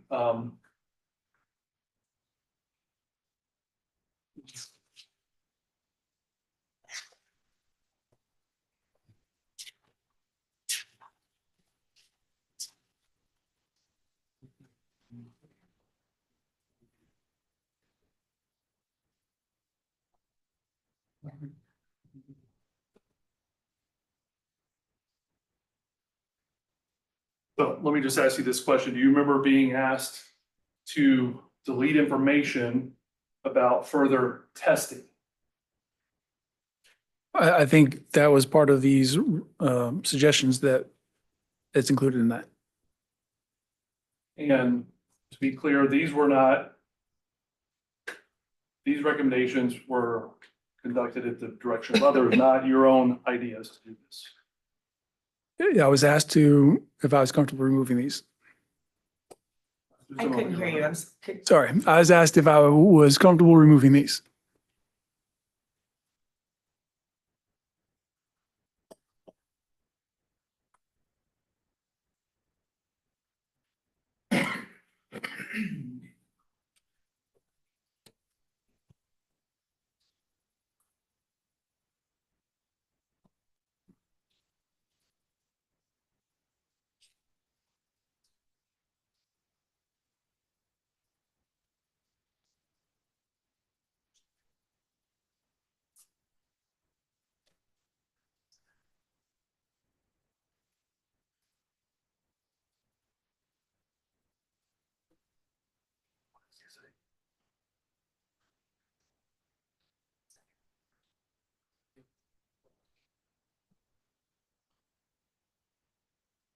Sir, how many times have you been at the community center prior to 2018?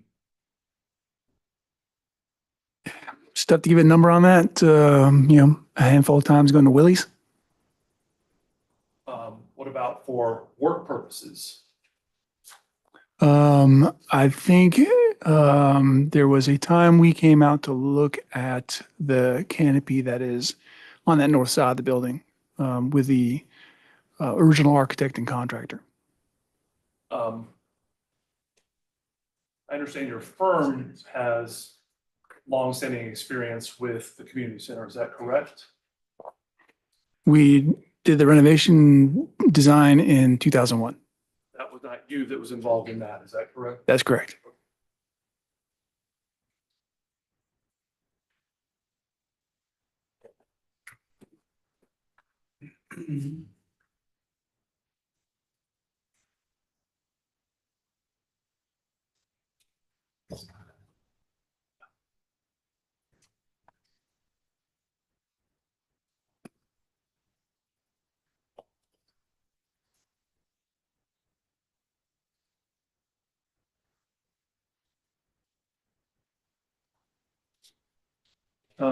Something I asked you earlier, sir, is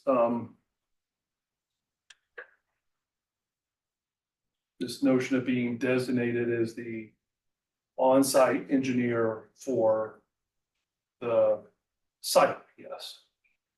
Okay. You remember that? I don't. What are you talking about? Are you talking about our conversation? Let me just ask, let me start off with like this.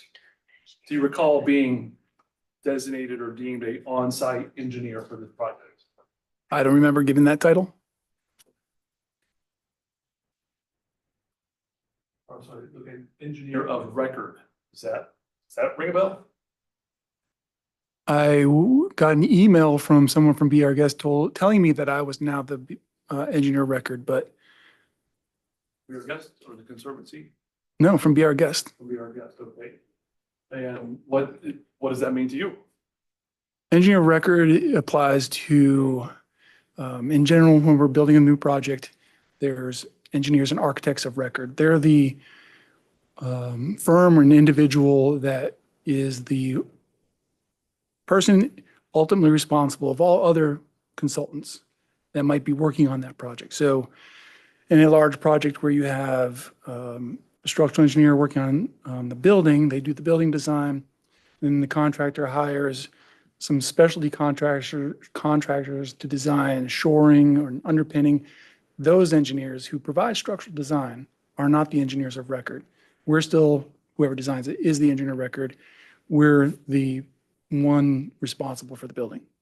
And you realize all parties, even including our client, were reliant on the engineers at the scene, yourself included, in making decisions in how to move forward. You're aware of that, correct?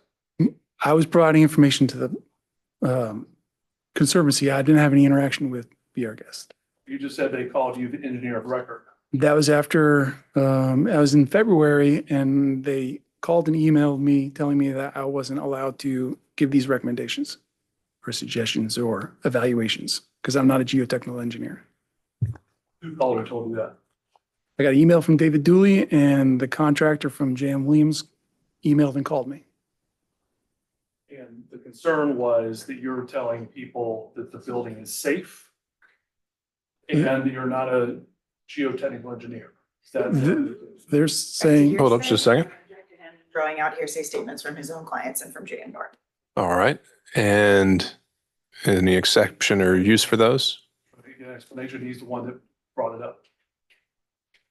With the original point being that people were relying on him. Okay. Well, let me try this a different way, Your Honor. All right. You're aware that our client was trying to get back to work, right? when I got involved with the project was at a standstill.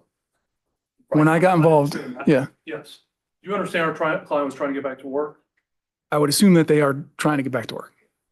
So having a report in November could have helped them actually know the steps to take to get back to work. Is that correct? It could be, yes. But this report wasn't given to our client until months later in February, right? Yes, And by then, by the way, that's when it didn't have these recommendations that you're recommending back in November. yes.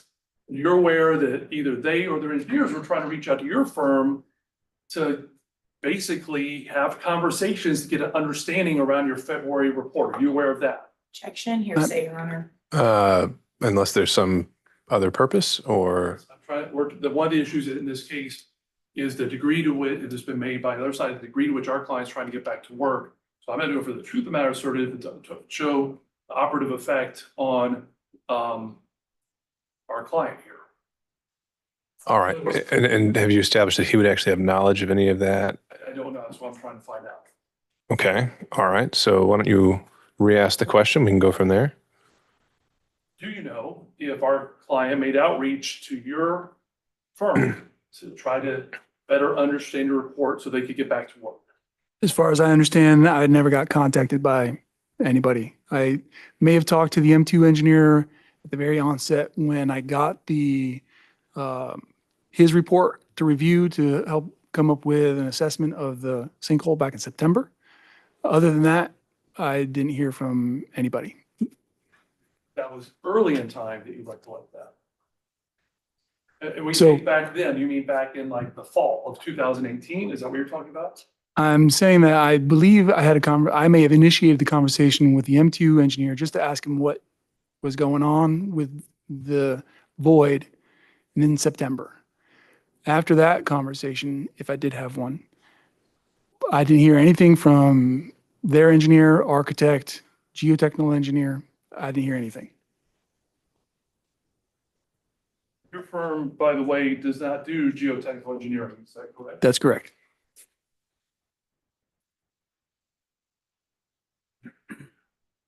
We don't offer geotechnical engineering, but geotechnical engineering and structural engineering do have some overlap. Like we don't go out and categorize soils, but we do need to understand the recommendations given to us to implement those in our building designs, foundation designs. And then in this case, where we do a lot of building assessments, we're out in the field, we do need to have an understanding of geotechnical properties and mechanisms to understand how those are going to affect our structure and what we might need to do to those soils to support our structure. And that, thank you for that explanation. And in your report, at least the first report, there are times where you realize I need this specific expertise and you specify the type of engineering. Is that correct? That's correct.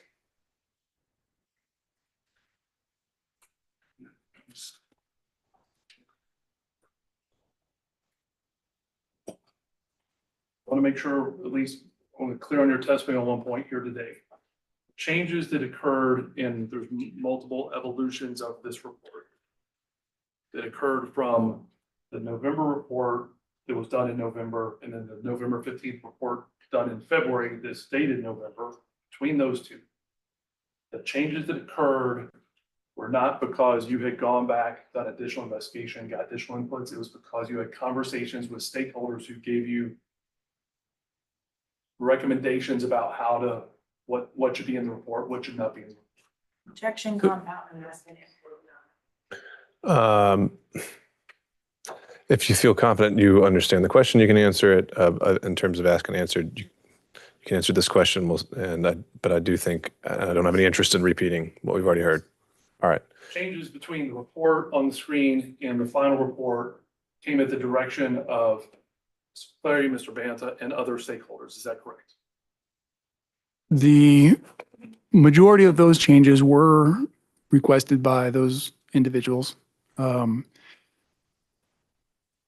And we felt comfortable making those changes. And I think in the email correspondence, I pretty much say either it's an obvious reason why we should make that change, like misspellings and typos, or there's reasons why that's an acceptable change for this iteration of the report. Regarding your question about whether we did additional investigations. So we did not do any material testing, probing, anything like that. We only relied on our visual observations. We did go out to the site another time, I believe, and we had conversations about, they wouldn't just come out of the blue and say, make this change. We would have conversations about, well, what about this? What's that? Having conversations about all the details that are available to us to better understand what was going on with the building and the repair. And when you describe a site visit, to be clear, we're not talking about a site investigation, Right, literally a we're- site visit to lay eyes on it. Correct. We just go out there, look around, see what's going on. No digging, no probing, none of that. And you are aware that the items that were removed, monitoring, coring or investigation, geotechnical engineer, soil erosion, are the very issues that are the core of this dispute we're here for today. Do you know that? I'm not sure I follow what, I understand that we're all arguing about the void and whether it was fixed. 4 items that we've talked about having been removed from the first to the last one: monitoring, coring or investigation, use of a geotechnical engineer, possibility of future voids, right? Those are the things we've talked about today that were in the first report, not in the final report, Okay. right? And do you understand that those are the very issues that we're here in court for today? Objection calls for Yeah, sustained. know. legal conclusion. No, I don't think it has any relevance, his opinion on what the issues are at trial here.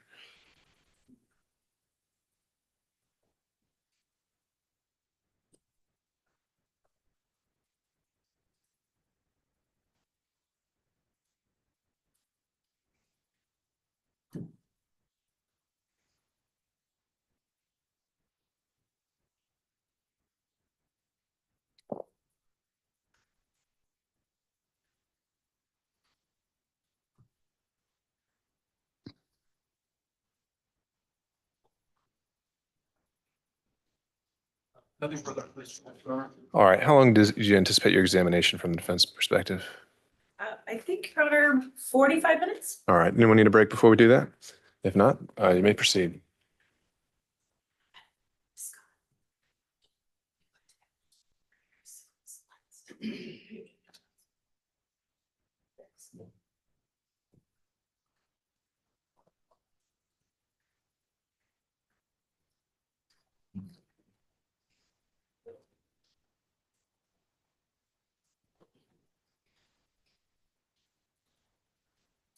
Good afternoon, Mr. Hagberg. Good afternoon.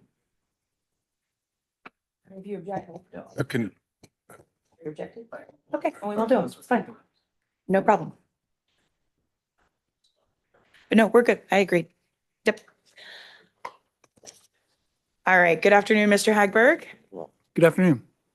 And I know Mr. Hulsey just was the first one to question you, right? Yes. And you've been called, and the case in chief, as we call it, for plaintiff be our guest. Do you understand that? Yes. Okay, but you also understand that you are a witness that the defendant, Piedmont Park Conservancy, has listed on our witness list. You understand that, right? Yes, And in fact, you are one of our expert witnesses, right? that's correct.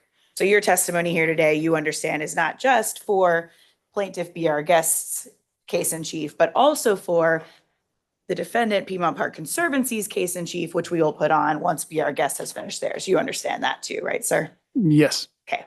And Mr. Holzier did a lot of the preliminary things, so I'm going to try to move quickly through them. But are you an engineer? Yes, I am. You are employed at Palmer Engineering? That's correct. And I think the jury understood this, but what is your area of specialty? My specialty is structural engineering. Are you still practicing today? I am. You're practicing here in Georgia. I am. And, we didn't get any of these questions with Mr. Holsey, but have you ever before testified in a courtroom like this as a paid expert at a trial? I have not. Okay. You're a little bit nervous that this is your first time? It's a little bit, yeah. Okay. Would you say that being an expert witness that testifies in court and talks to juries, is that something that you've done throughout your career? It is not. Okay. Is that even something you really even want to do? I've avoided it so far. And unfortunately, as Mr. Holsey made clear, you first became involved in this case when you were asked by just to come out as an engineer, right? Not as an expert for litigation. That's correct? Okay. And so, but unfortunately, we then drug you here as an expert, right? Yes. Now, can you just explain a little bit more? I'm not sure the jury heard. What was your role when you were asked to come out by Ed Smith of the Conservancy in September of 2018? So my understanding at the time was obviously the void was discovered in July. A month and a half had passed and nothing had really changed, and there was various concerns. Of course, the hole in the ground and what to do about it, but there was also some questions about the building itself because there was 2 slabs on grade, which is, there's one and then another on top, and that presence of that second slab had raised concerns. And so it's my understanding that Ed wanted to reach out to us to come help us look at the building since we did the renovation in 2001 to help explain what's going on with the building, why was this here to help alleviate at least some of the concerns. And would it be fair to say, Mr. Hagberg, you were not only asked to come out to the building because of the void that had been discovered, but because of this double slab issue that the jury's heard some about? Yes, Now, eventually, you were retained as an expert for this litigation, right? that's correct. And one of the things that you did when preparing for this litigation is you worked on your opinions and your testimony. Is that fair?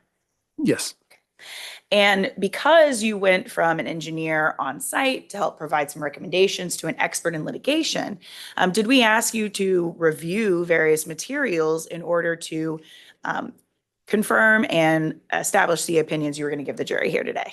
yes. And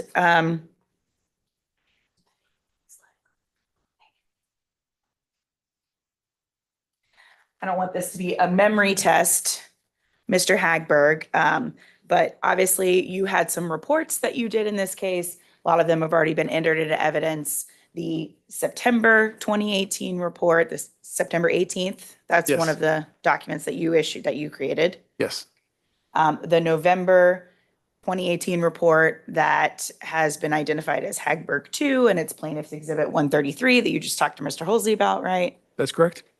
And then there's some other reports that you drafted throughout the process of firming up your opinions in this case. Is that fair? That's correct. Okay. And in addition to those reports, which are your reports, the jury's seen them, we've talked about them, were there other documents that you reviewed? Yes, there were. Okay. Tell us, what were the other documents that you reviewed? We reviewed the M2 structural drawing and report that addressed the how to shore up the sinkhole. We looked at the city of Atlanta. There's various memos and reports of their testing and camera inspections of the sewer. I think that's it. Did you also look at the Ruby Collins documents that were created by Ruby Collins, which was the city of Atlanta's Yes. contractor? Yes. Okay. And I don't think the jury has gotten to see those yet. But those documents that were created by Ruby Collins, were those different from the city's memorandum and the kind of tests that they had put as an exhibit to their memorandum? Yeah, the Ruby Collins, they were hired by the city to do some testing, with one being a dye test, a smoke test, and to repair the void. And Mr. Holsey asked you about the fact that your firm, Palmer Engineering, had done a renovation at the community center building back in 2000, 2001. Do you remember him asking you about that? Yes. Were there drawings and other documents from that renovation that you reviewed in preparing your opinions for this Oh, case? yes. I did look at the structural and architectural drawings from that renovation. And also, you've already mentioned it, you went out to the site a couple times, right? Yes. So jury didn't get to hear this part. I just want to run through a little bit of your background, Mr. Hagberg. Where did you go to college? Lehigh University, And when did you graduate? 1992. What degree did you obtain when you graduated? Civil engineering. Now, can you explain for the jury, what is civil engineering? Civil engineering is a discipline that covers a wide variety of civil things, civil being buildings, roads. So we do, in civil engineering, there's structural, hydrology, geotechnical, and stormwater, wastewater management. and environmental. And to earn your degree in civil engineering, did you take classes in all of those areas? Yes, I did. Did you take classes that touched on and taught you about geotechnical engineering? Yes, I did. And what did you do after you graduated from college? Just briefly. In 92 is kind of a slow time. So a friend of mine and I, we kind of made a road trip down the East Coast, and we decided it was easier to look for a job from the city than the small town I grew up in. And we just moved down to Atlanta and found a place to stay and a part-time job and looked for work. What was your part-time job while you were looking for an engineering job? I was a waiter at Bennigan's. Eventually, were you able to get hired as an engineer? Yes. Okay. And once you were hired as an engineer here in the city of Atlanta, what area did you focus on? Focused on structural engineering. And the jury has already heard what it means to be a licensed professional from the other engineers that have come in, but do you hold any licenses or certifications? Yes, I'm a licensed professional engineer in several states. What states besides Georgia are you licensed in? Alaska, Alabama, South Carolina, Missouri, Iowa, New York, Virginia, Kentucky. That's it. And now the jury has heard that professional engineering is a type of license that a lot of different specialties of engineers have. Is that a fair summary of what you understand? Yes, we have disciplines, and you take your exam within that discipline that you practice, and you are in the profession of professional engineering. And here in Georgia, did they enact a process by which a professional engineer could be additionally licensed in structural engineering? Yes, a few years ago, at the urging of the Structural Engineers Association of Georgia, they pushed to have a SE license, which is not, rather than being a PE, it would be an SE. And part of that, there's a couple reasons why they're pushing for this. One is the structural engineers we're already taking a 16-hour exam as opposed to an 8-hour exam all the other disciplines took. And they want to identify certain structures that really need to be designed only by structural engineers. Do you also hold that license in Georgia as a structural engineer? I do. All right. The jury's heard a little bit about this, but I want to make sure they understand. What is a structural engineer? Structural engineering is the design of the structures. That's, your floor beams, columns, roof elements to withstand the gravity loads, lateral loads. And we work with architects and geotechnical engineers and other disciplines to make the vision of the architect stand up and be functional, create the space. In your role as a structural engineer, what understanding or experience, if any, do you need to have with soils or subsurface conditions? We need to understand the soil conditions because that's going to affect what type of foundation we're going to use. That's going to affect what type of lateral loads we might have.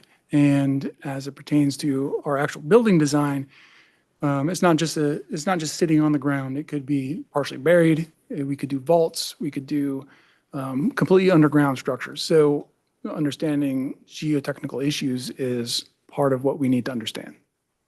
Do structural engineers like yourself help design and plan for the specifications for foundations of buildings? That is our job. Do you work with geotechnical engineers when you do that?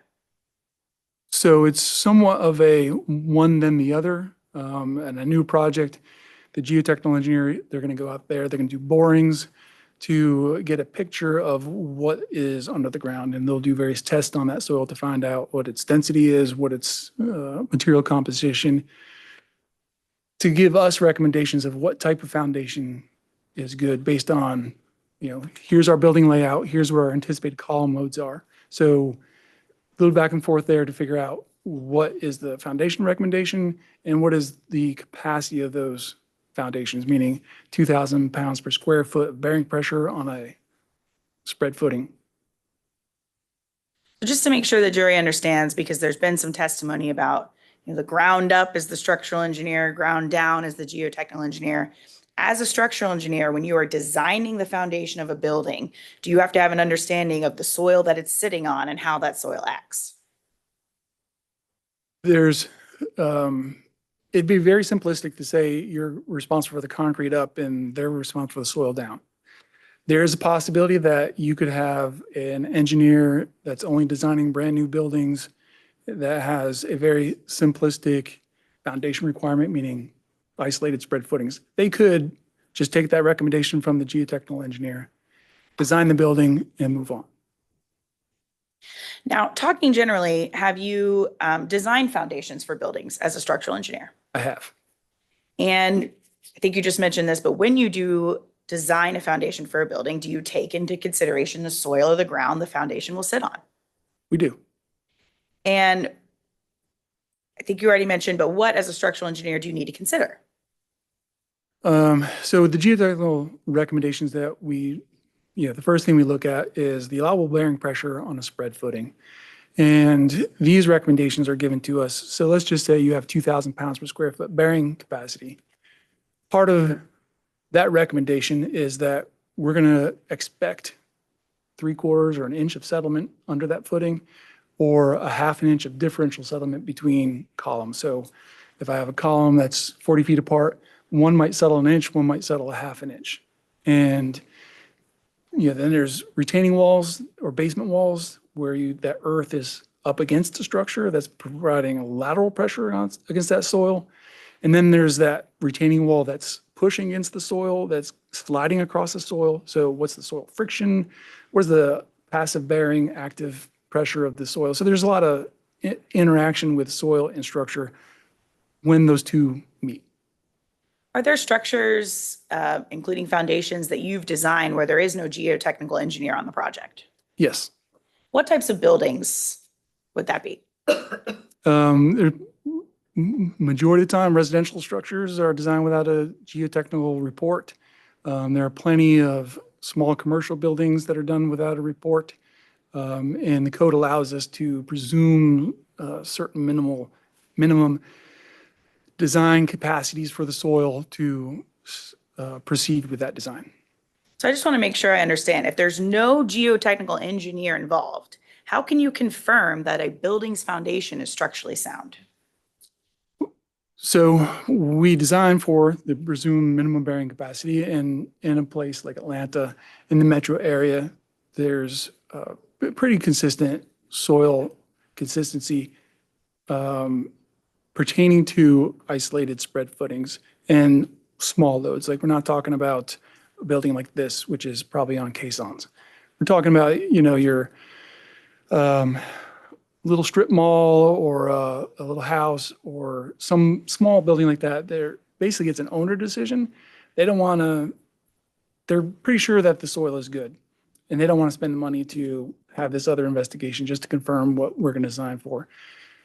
Also, with those low loads in the small building, the investigation, if it only confirms that you're good for 2,000 PSF bearing capacity, you haven't gained any capacity, so the owner hasn't really saved anything.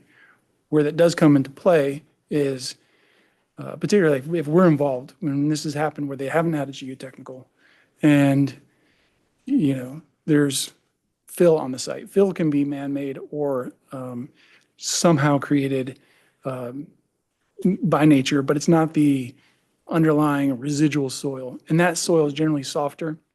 And Eric, let me just pause you there, because I think you got a little far afield from the question. So I just Sorry. want to make sure we're good with the jury's time. Yes. What I had asked you about was the type of structures that you've designed that there's no geotechnical engineer involved. And you mentioned that a lot of residential homes, like the vast majority of them, would not have a geotechnical engineer involved in that construction. Yes. Okay. So can you, and I think one of the things that you were just talking about was the fact that a residential structure is going to be a shorter building. It's going to be lighter in scope. The type of materials that are going to be used are not as heavy, and therefore not requiring as much load capacity. Is that what you were just explaining? That's correct. Okay. And when we're talking about a commercial building or a building like the one we're in today, where there's several floors, we've got a lot of concrete, that clearly is a heavier building where the load capacity is very important, and you really need to make sure that the soils have the proper testing to make sure that the load bearing works. Did I understand that right? Yes. Okay. And the building, the community center building, even though it's a commercial building and that it's being used for commercial purposes, from your experience as a structural engineer, is that building more appropriately labeled as a residential structure or a commercial structure? It's similar in style and it's similar in structural materials and framing of a residential building, both in materials and style and size. And how do you know about the materials and the styling and the size of the community center building such that you can label it as a more residential structure? We've been out there. We have the drawings from the 2001 renovation, which shows the framing, the load-bearing walls. I mean, that's pretty much the building. Okay. And have you worked on buildings and structures within the city of Atlanta? I have. Okay. Based on your experience working within the city of Atlanta, is verification of the bearing capacity of the building as constructed one of the items that the city requires before issuing a certificate of occupancy? For an existing building, no. Okay, for a building that's been constructed and have construction on it? They will call, the contractor, when they get to various points, will call for inspections. The city inspector will come out, they'll probe the ground and confirm that there's not any soft soils. And they might recommend that they do over excavation, but that's generally how it's done. And the city does that before they issue that certificate of occupancy? That's correct.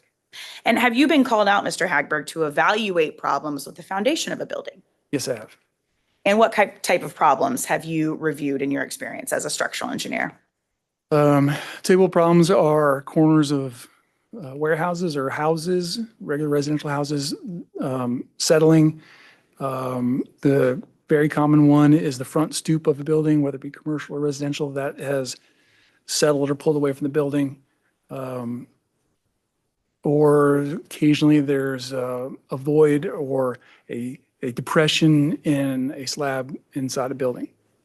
And even in those instances where there's a void or a depression that's been identified under the building, do you always bring in a geotechnical engineer to help identify the problem and the solution? I don't. And Your Honor, I think he's already been tendered as an expert witness, but I just want to be clear that the defense is tendering him as our expert in this case. Any objection? No objection.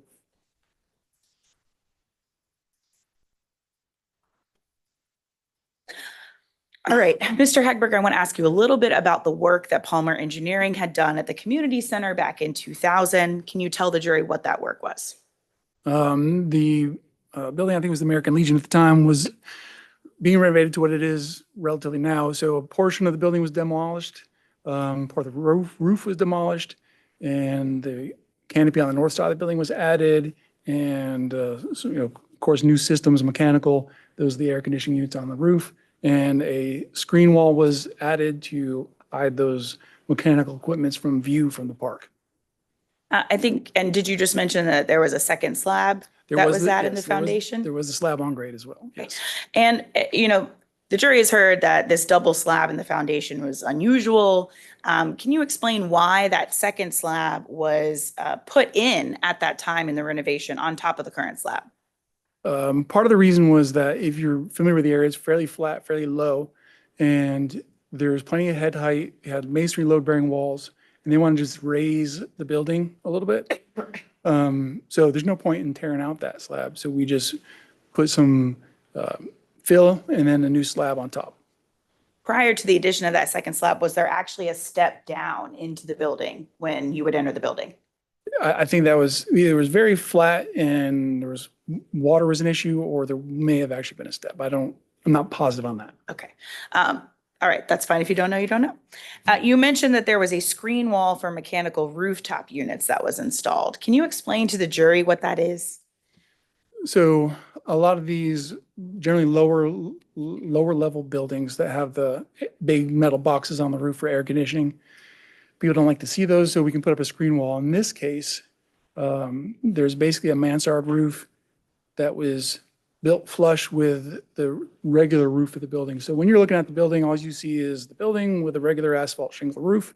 You don't see the mechanical units. I want to talk to you now about September of 2018, when you were first called out to the site. I think you mentioned that you were called by Ed Smith when Mr. Halsey was questioning you. Do you remember that? Yes. And who is Ed Smith? Ed Smith is an architect. I can't explain his association other than I think he's an independent consultant. He was hired by the Conservancy to help them with this project in some way. Did you go to the site and assess the site in September of 2018 before the void had been repaired by the city? I did not.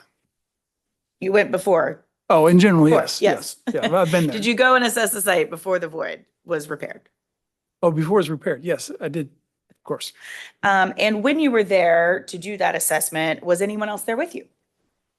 There is several people there. Certainly Ed and Mark Bantha were there. There was the superintendent from the contractor, I think another individual from the contractor, and one or two Conservancy staff park people. So just to make sure we understand, when you say there was a superintendent from the contractor and another person from the contractor, are you referring to Be Our Guest contractor, J.M. Williams? Yes, the people who are building out the space.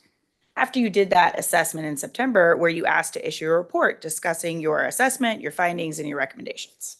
I was. And did you issue that report at and near the time of your assessment? I did. And I believe we already have in evidence, it was Plaintiff's Exhibit 97, which is the September 18th, 2018 report. Can we just pull that up? It is 97.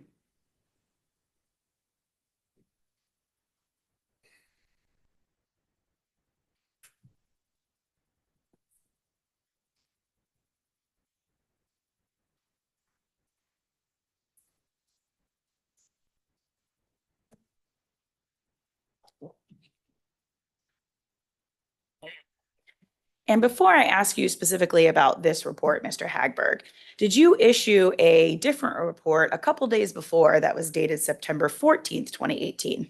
I did. And did you make some changes to that report such that this report on September 18th, 2018 was your final report at that time? Yes. And what was your understanding as to why you made changes between the 14th and the 18th? Be Our Guest asked that we include a list of all the documents we reviewed in preparation of this report. So your understanding was that Be Our Guest was provided with the September 14th, 2018 report, and they asked that some changes be made to it. Is that fair? That's correct. Did you make those changes? I did. Okay. Did you have any problem making those changes? I didn't understand why we would have to include that list, but the primary one being the M2 report, so we did include reference that we had reviewed that in our own preparation of our assessment. And at that point in time, Approach on this point. Okay.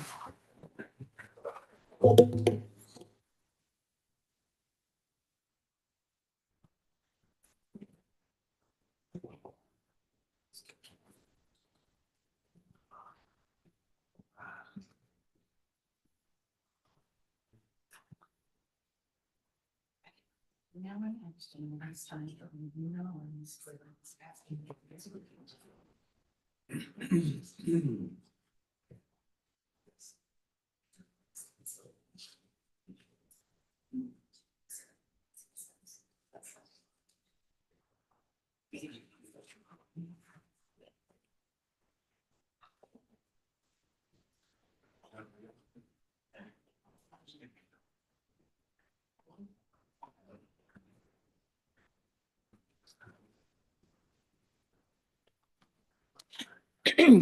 Mr. Hagberg, do you recall receiving an email where Mr. Ouellette from Be Our Guest said, please have Mr. Hagberg send the revised report? I got an email from Mark Bantha, but the email from Mr. Ouellette was in that string. Okay. And one of the things, the thing that Mr. Ouellette asked for, just so we're very clear, was that she just wanted you to put into your report the different reports that you had reviewed, like the M2 structural report, right? That's correct. Okay.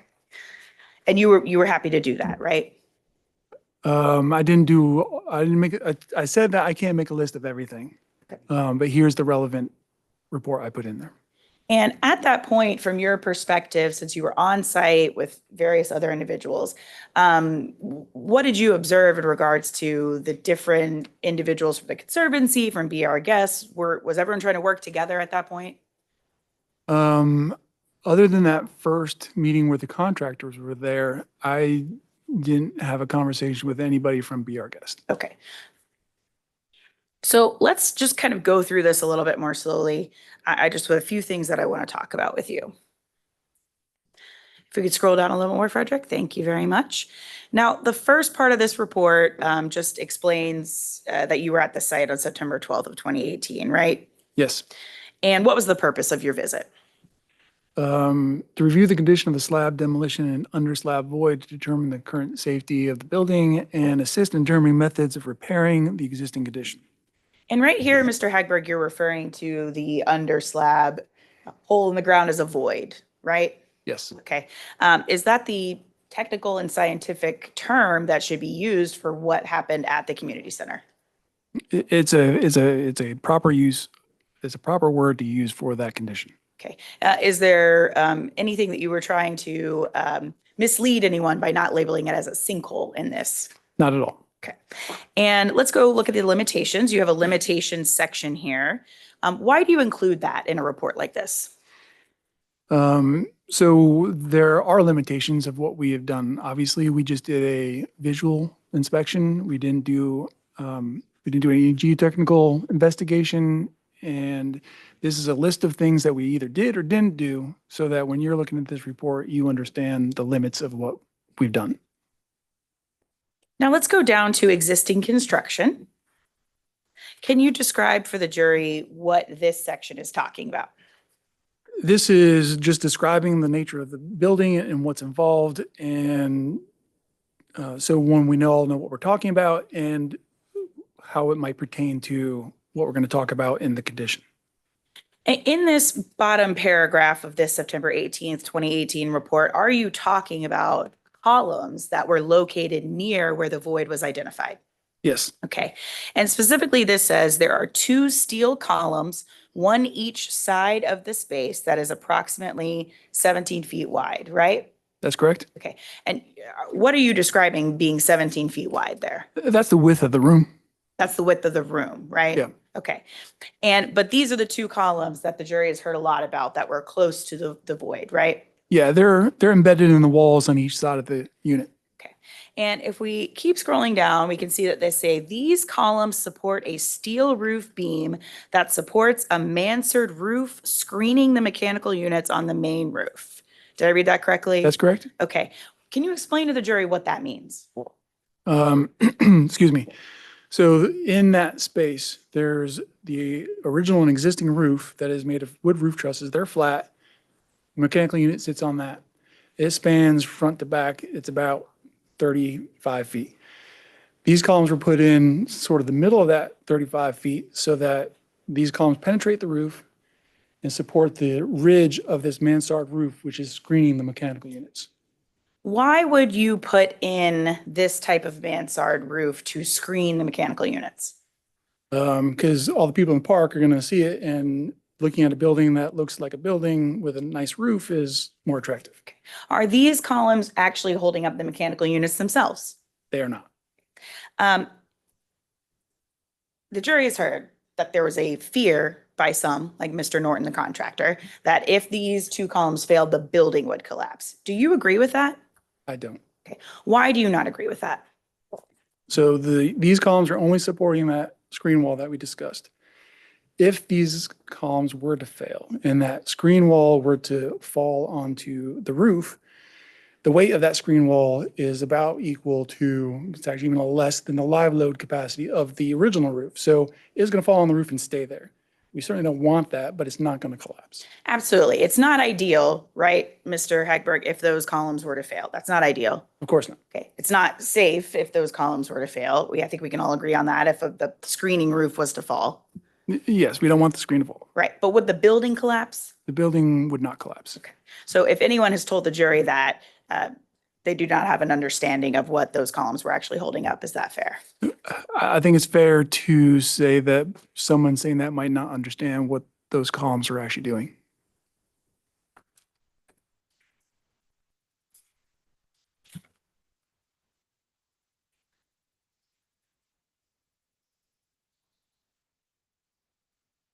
I want to scroll on down to the 3rd page of this report from September.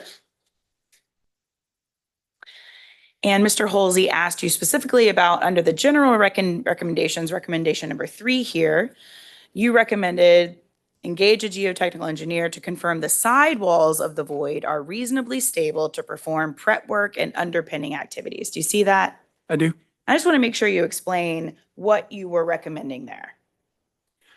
So I guess specifically, they would come out, they would do their probe of that sidewall of the void, just to confirm that that soil is still stable, so that those columns are reasonably stable, so that when the guys get in there to do the work, it's not going to cave in.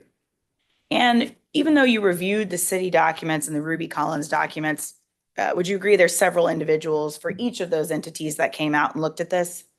Yes, Do you know if any of those are geotechnical engineers? I don't. Is there any information that confirms that none of them at Ruby Collins or the city of Atlanta were geotechnical engineers? Not that I know of.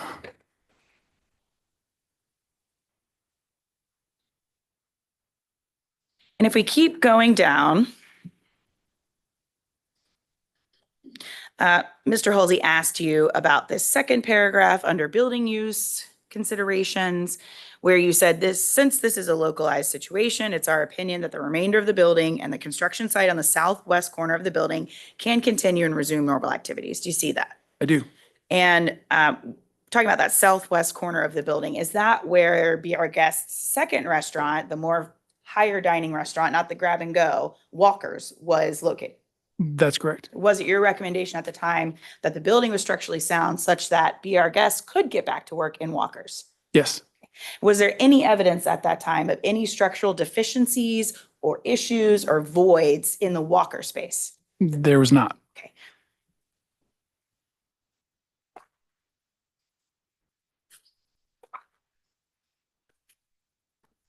Now, the jury's already seen and heard a lot about the November reports, and that your November report that started in November 2018 went through several versions. You just talked a lot about that. I'm going to try to not go back through all of that.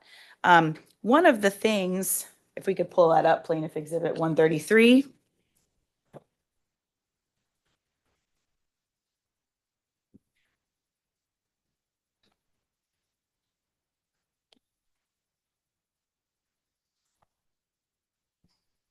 At 133, not 109, 133.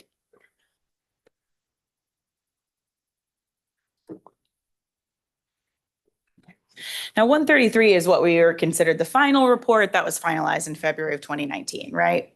Correct. Okay. And throughout this process, as Mr. Halsey talked to you about, you were having conversations with Mr. Banta, Mr. McLary, and some other folks from the Conservancy, right? Yes. And Mr. Halsey kept saying you were directed to take things out of the report. Is that an accurate characterization of the conversations you were having at the time? I was asked if I could. So you were asked Yes, if you were comfortable removing certain things from the report. Is that fair? that's fair. If at any point in time, as the structural engineer, putting your professional stamp on this report, you did not feel comfortable removing those things from the report, would you have done so? No, one of the primary principles of professional engineering is the public welfare. And Mr. Hagberg, are you willing to put your reputation and your dedication as an engineer to protect the public welfare in question by stamping a report that you don't feel comfortable with? Public welfare is the first priority, and we deal with the rest.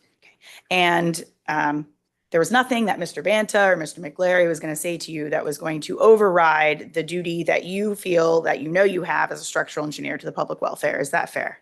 That is fair. If they asked for something that I felt was necessary that needed to be in there, I would say we have to leave it in there. Okay. Now, if we scroll down to this third paragraph of Plaintiff's 133, which they've referred to as Hagberg 2, there's a section here that is talking about the methods that were used by the city's contractor to excavate the hole, remove the slab, and make a repair of the hole. Do you see that? I do. Okay. One of the things you say is, although the city's contractors' methods were different from the recommendations provided by Palmer Engineering in report dated September 18th, 2018, or those from M2 Structural Report dated July 25th, 2018, those methods are reasonable, thorough, and are an acceptable alternative, right? Yes. Okay. You go on to say the contractor provided shoring framework as they excavated the hole to hold back the surrounding soils, right? Yes. Okay, so if there's been any indication in this case that there was no shoring that was done, is that correct? If there's somebody saying there's no shoring, well, I'm not sure what they're referring to, but if they're saying the columns or the roof wasn't shored, that would be technically true. But this shoring is put in there to keep the hole from caving in, to protect the workers. And it's also going to keep those soils stable that the columns are actually bearing on. So the long version is yes, they're short. Okay. And I think the jury has already seen pictures of once the hole was excavated, there was like kind of a circular metal structure. You're familiar with those pictures? Yes. Is that the shoring that we're talking about when you're talking in this report? Yes. Okay.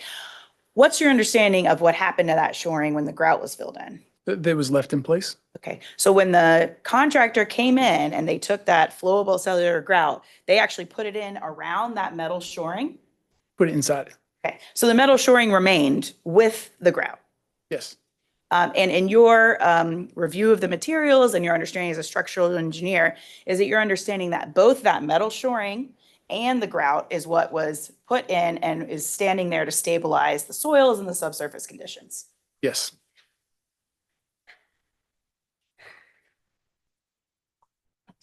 Mr. Hagberg, in projects that you've worked on, have there been voids or sinkholes that have been filled with a cellular grout? In other projects, If you can recall. we've talked about it a lot. One is, you hear the foundation contractors, for your house, you can do this in pressure grouting under your slab to fill a void under your garage slab. But Now, Mr. Hagberg, would it help? Let me just back that up. Based on the grout and the shoring that remained in the void after the city's contractor had done its work, were those two things that you considered in deciding and determining whether or not the community center was structurally sound?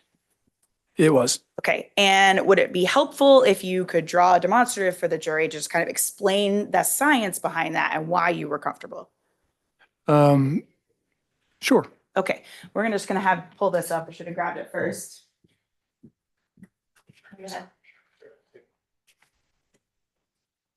And Your Honor, can I have the witness just step to the right of the stand? This is our very last thing here.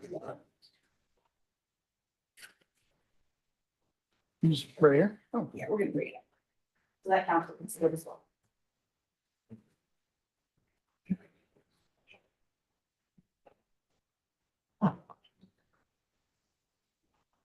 Thank you.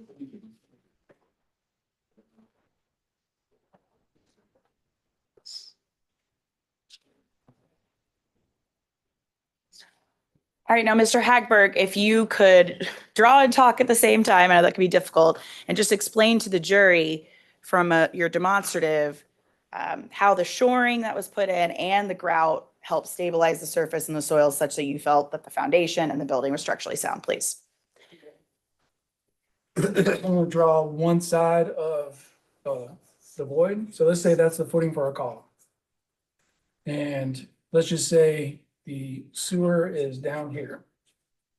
And the void that we saw was, let's just be aggressive and say it's right next to this footing. And it can. Let me pause you there for just a second. You said, let's be aggressive and say it's right next to the column, right? Right. That's what you said, but that was not the case here. The void was not right next to the column. Is that right? Right, there's some distance between the edge of the cone that was the hole and where the actual footing was. But for our purposes, let's just say it's really close to illustrate the concept. First of all, the formation of this void, you got the sewer down here. This is very much like an hourglass where you got a hole in the sewer. Some erosion causes this soil to drop down here. And this soil starts falling in once that drops away, much like an hourglass. So you get this depression here. So as this soil falls in, it's going to form this angle, and that's based on the soil mechanics. A sand is gonna be very shallow slope because it can't hold itself up. This soil has a cohesive nature, so it's gonna be more vertical. Now, the load on this column, we generally know that the load goes in here and it bears on this soil, but then that soil pressure dissipates into the ground. It dissipates at some amount, we're not sure exactly, but based on the soil type, it can vary. And for safety purposes, we might say, all right, we don't want to excavate below that line, right? And we might just assume that's a 2-to-1 slope. In this case, we're showing a very extreme case where this void is very close to that footing and it might seem like it's going to get undermined and fall in. But in this particular case, let me draw a little thing down here where here's the footing and plan. Here's our column and the void is over here. Let's say it gets really close to that footing. You still have all this soil around here confining this soil to hold it in place. So this soil, with the size of the footing we have and the relatively small load we have on that footing, particularly the size of the footing, the bearing pressure is pretty low. So we don't need a whole lot of capacity of that soil.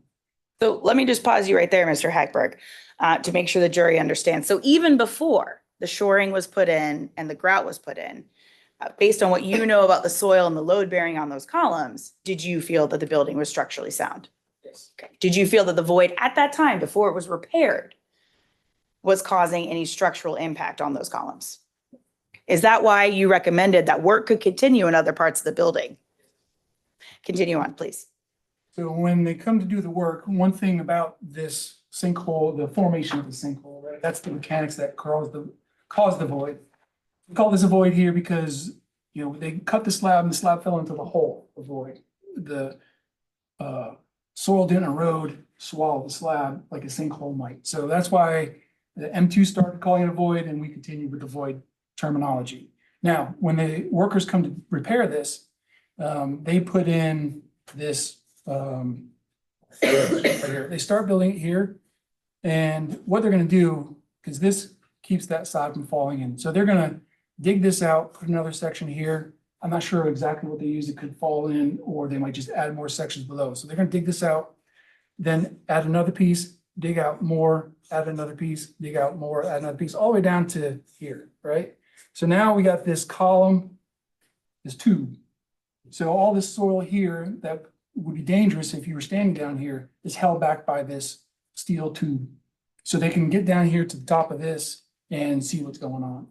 And the good thing about this situation is we know they're going down to where the problem is because the sinkhole, this cone goes to where the water's going. So it's going to point you right to where the leak is or was in the sewer. And so then at that point, after they excavated down and they put in the metal shoring, they then put in the cellular grout into the tube they had created, right? Right. So they then fill all this back up to, let's just say the ground was here. You know, they fill it all the way up to here. And so now this is a relatively monolithic soil. This soil over here, which we were concerned about being undermined, it's now got it had the shaft, and now it's got the grout to confine that soil so that this soil is stable now. And based on your understanding of the work that was done by Ruby Collins, the city's contractor, as you've just explained it to the jury, was that one of the main reasons you felt confident stamping a report that the building was structurally stable and sound? Yes, in considering all the considerations, right? There's a lot of things that might be, one data point might be misleading, but all of them combined, plus the city has dealt with this before. They hired a competent contractor that has done this before. They know what they're doing. They know the problem. And so although we didn't get the opportunity to go in the hole and see it ourselves, we're confident they repaired it properly. And at the end of the day, there's not, from the testing they did do, there's not a hole in the sewer that would create more erosion to create a new sinkhole. All right, thank you, Mr. Haberg. You can have a seat. Just a few more questions, Your Honor. I don't want to go back through Plaintiff's Exhibit 134 as he walked you through it. There were several recommendations in the first iteration of this report, and there will be other witnesses to testify as to why the Conservancy was asking you different questions. But one thing I want to make very clear is the information that you had in this report. Mr. Halsey kept saying, well, you were concerned. Do you remember him asking you these questions? You were concerned about other voids. You were concerned about this erosion. You remember him asking that? I do. Okay. And you said, well, no, it's not my concern. I want you to explain that a little bit more. What do you mean it wasn't your concern when it was something that you put in your report? What I feel is my reason is these, I was invited out there to look at the problem, help them come up with an understanding of the problem and sort of some directions to the solution. In those conversations, various people are asking various questions like, well, what about this? What about that?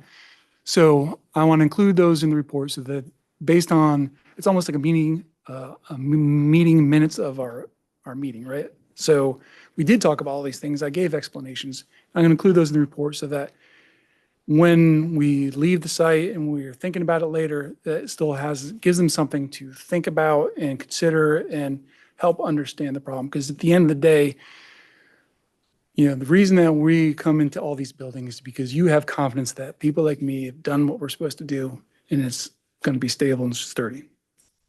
And Mr. Hagberg, have you been back out to the community center recently? I went out there in December of 24. And did you walk around? Did you look at the site? We walked around the building, went into the 2 restaurants to see what was going on in the building. And the jury has heard some testimony and they might hear more and see some pictures about cracks in the floor, cracks in the concrete. Are cracks in concrete something natural and normal that happens when concrete sets? Yes, one of the things that is true in our industry is concrete cracks. So if I'm walking down a City of Atlanta sidewalk that's concrete and it's cracked, does that mean there's a void forming underneath that's going to pull the sidewalk into the void? No. Okay. What is something that structural engineers do when you're laying concrete to try to help and control the cracks as the concrete is setting and shrinking? So from a design side, we would try to plan where we're going to have cold joints and we'll put in contraction joints. Sorry, I do call them control joints because that's what we used to call them, and then somebody got in trouble for that. So they're contraction joints where you walk down the city sidewalk, there's a line every 4 or 5 feet. That is, so when that concrete is wet, it's got water in it, and as it dries out, it's going to shrink. The drying process doesn't give it its strength. That's hydration. That's a whole different thing. But it's going to lose volume. So that change of volume over a long sidewalk is going to create cracks. So by putting these joints in the crack, which is only a 1/4 inch deep, or not 1/4 inch, but a 1/4 of the depth of the slab, right? So you might saw cut them, you might tool them in when the concrete is still curing, so that when that concrete shrinks, the crack forms on that line. So it's just an aesthetic thing. And is that why when we walk down a sidewalk, we see the lines in the concrete? Yes. Okay. And did you see some cracks in the floor at Howley's Will and Chicken and over at Shake Shack and on the concrete that was at the patio? I did. Okay. Are those cracks in any way indicative to you of any voids or sinkholes that are forming under the building? The size and the pattern and the various characteristics of those cracks don't indicate any settlement to me. Okay. And so, Mr. Hagberg, from the time you wrote your report in November 2018, went through some revisions through February 2019 up until now, do you have any doubt in your mind as to the structural integrity of the community center building? I don't. Okay. And has anything that council has shown you or discussions you've had changed the conclusions that you've had as to the structural integrity and the structural soundness of the community center? No. Okay. Thank you. That's all I have. All right, how much time is needed for redirect? 20 minutes, Your Honor. All right, let's take 5.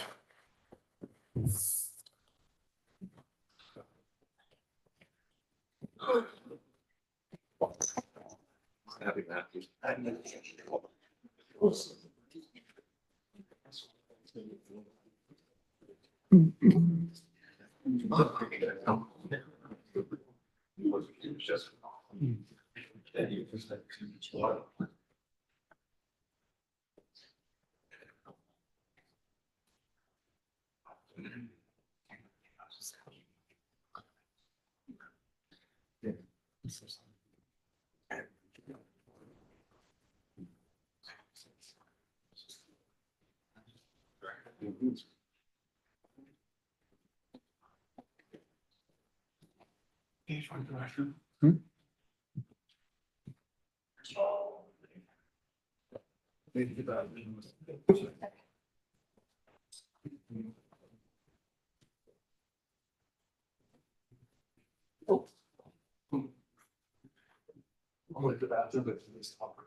Any baby news?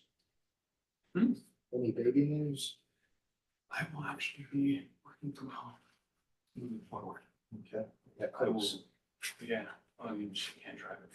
So. I'll be Is it bed rest or just she's not supposed to go? not supposed to drive, blanket to bed rest, but. I mean, I'll be following on YouTube and I'll be still. You'll be here in spirit, right? Yeah. You've done a great job, Borston. I appreciate it. Thank you, Miss. I wasn't trying to like interrupt anything. I appreciate you. Oh, no problem. Sorry, I couldn't hear you. No, you're fine. You're fine. Kind of hard to like whisper across the room, you I'm terrible at reading lips.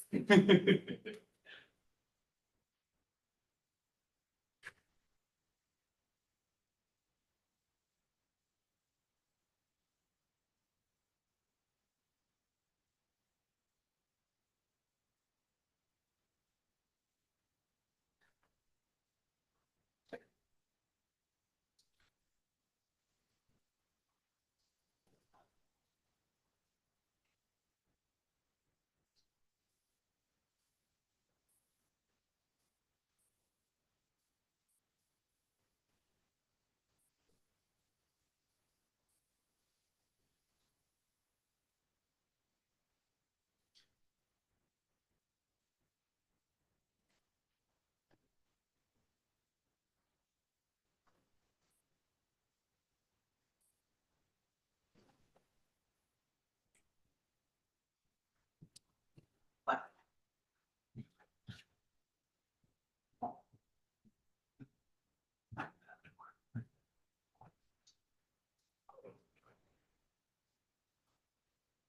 So much.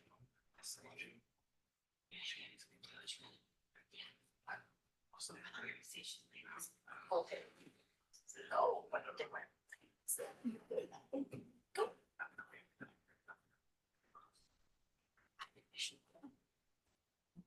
Yeah.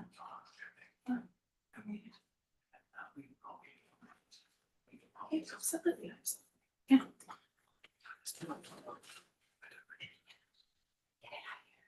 They didn't ask us to keep.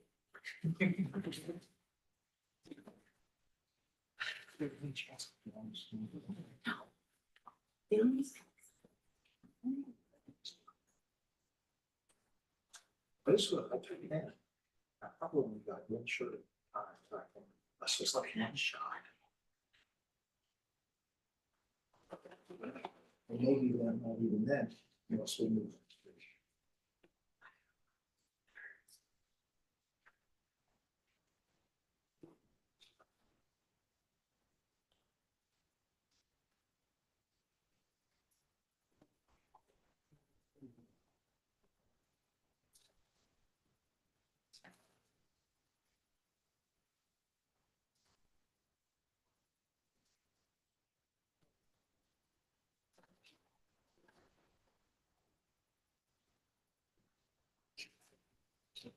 Came all the way. Mhm. Stay all the clean.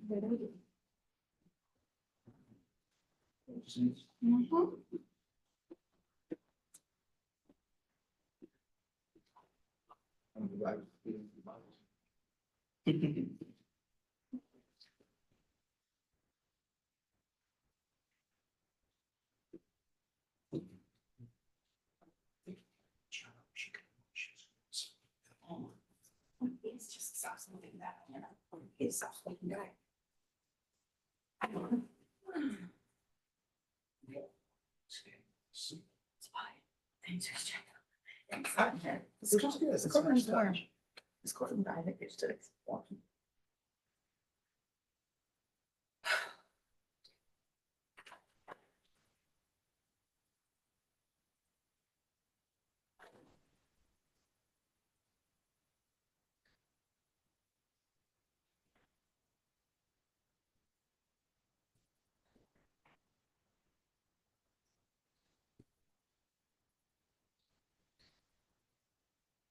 So what percentage of days is there trauma going on?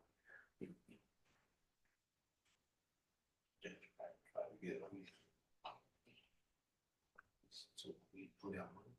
Okay, so pretty often, if the others have.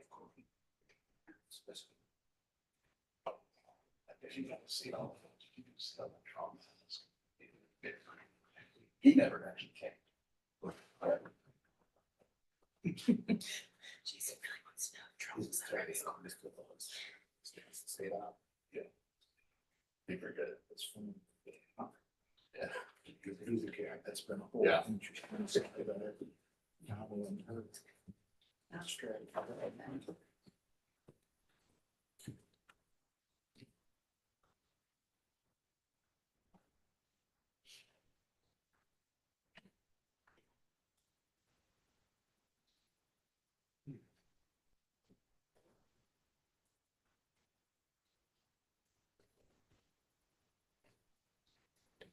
And you know, if it was like today, I was really feeling like a minute or so.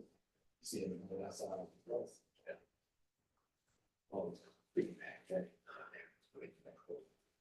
Yeah. Well, I what, no one cares about my something's going on there. Oh, that was all we can do. Yeah. So it's like, they all special, even. It's like 2 road for me. China. Yeah. It's crazy. I guess the media isn't interested in us anymore. They'll be back for closing. We'll be back, maybe. They'll be back for closing. Bring him in. Bring him in.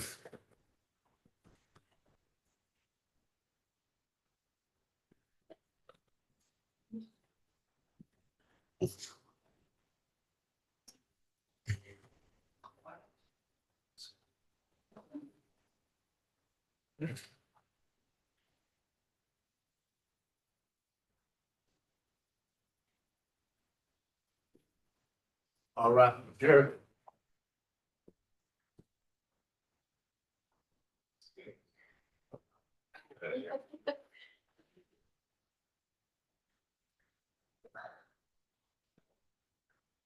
Sorry.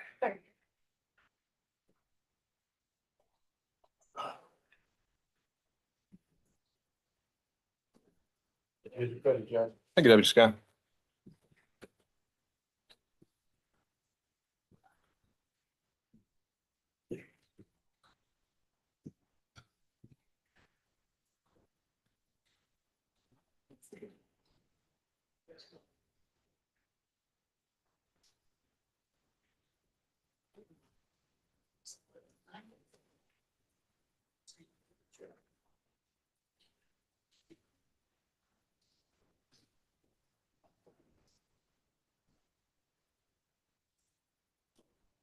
All right, we're back on the record. Any redirect? Yes, sir. Hey, Berg, let me start here. I think where you ended, talking about the structural soundness of the building, the last line of inquiry by Ms. Mason. You recall that? Yes, That's why I think you thought that the building was structurally sound. yes. In fact, you, in this case, never did an actual investigation of the site, correct?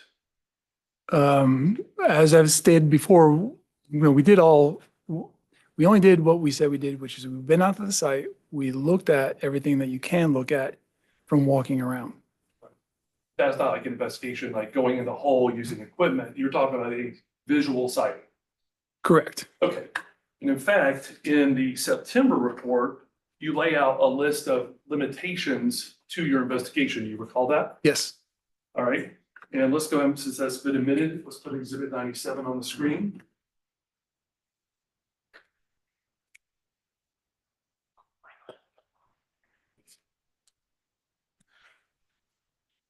Plaintiff's signs. All right, this is, you'll agree the set, oh, it's got it. No, it's.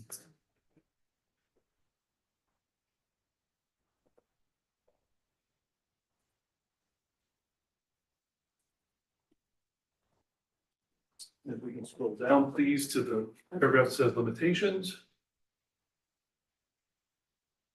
And these are, well, if you just read it to the jury, what are the various sorts of limitations here to your report? So let's just read it. Yeah. We performed no structural tests and took no material specimens. The systems and components have been assessed based on the observations made on site. No analysis has been made of specific structural elements or systems except were noted in the report. No geotechnical investigation was performed. In addition, our observations are limited to what we could see with the naked eye standing on the floor.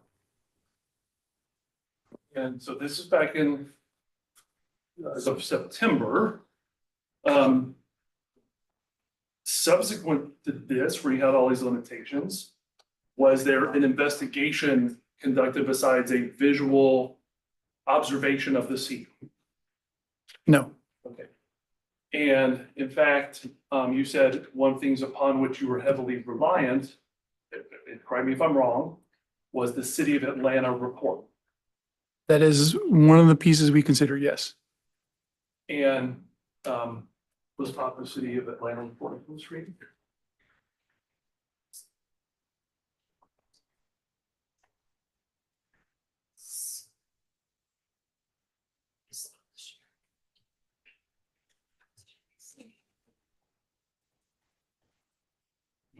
Your Honor, just to the extent 403 cumulative, the jury has seen this like 8 times at this point. They maybe have it memorized. You could just, if you could just pull this into the point that's coming, and then we We'll get can. right to the point if once we get to the report. Sir. And what? I'm talking about other witnesses, but I'm talking about with this witness. So this is this, I just want to make sure we're talking about the same report. Is this report, at least one of the reports you mentioned you relied on in making this decision about safety? I believe it is. Okay. Yeah, I think you said this was an important part of your decision making. Is that correct? Actually, Your Honor, mischaracterizes his testimony. Okay. Overruled. You How can- would describe it? I described it as this is one of the pieces we considered in making our opinions. Does this tell you, does this say anything about the safety of the site or the building structure? I can't read the whole thing, but I don't think it does. I don't think it says anything about the safety of the building. Is there anything, is there an engineering report attached to this? I don't think so.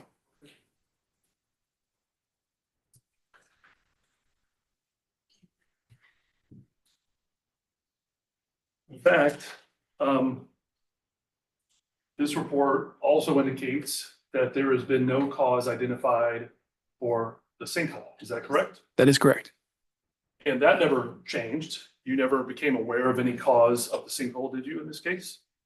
We did not identify a breach in the sewer. We did not identify the exact cause, but we can go through how we came to the conclusions of how we're confident in what did cause without actually seeing the cause. I think your counsel's had the opportunity to speak with you, and she'll maybe have another opportunity to speak with you. I'll just have some specific questions. The cause of the sinkhole was not identified, is that correct? It was not identified. Now, something you were asked on direct examination was this question about whether you received, I guess, direction from counsel versus, so let me reorient. So the 2 November 15th reports, the one actually in November, the one in February. You recall that looking at those a little bit earlier. Yes. You recall counsel asking you something to the effect of the difference between being directed to make changes and requested to make changes. Is your question I'll ask you, do you recall being asked about that? just now? Yes. Yes. Okay. Yep. And you indicated, did you not, on direct, that you understood you had received requests to make changes. Yes, Do you recall taking a deposition in this case? I do. Right? In that deposition, do you recall being instructed that if you've been directed to make changes, that you should not answer questions? I remember that if it was the period of time where I'm an expert witness and my conversation with the attorney, I do not have to answer the question you were asking me at the time of the deposition. Why don't we do this? Why don't we actually just take a look at one of these emails so the jury can see it for themselves? Sure. Let's look at, it's going to be exhibit 203 and it's face number 6305.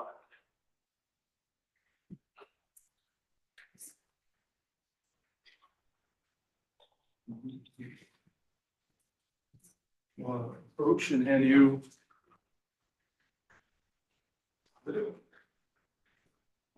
Ask me about this part down here. Okay.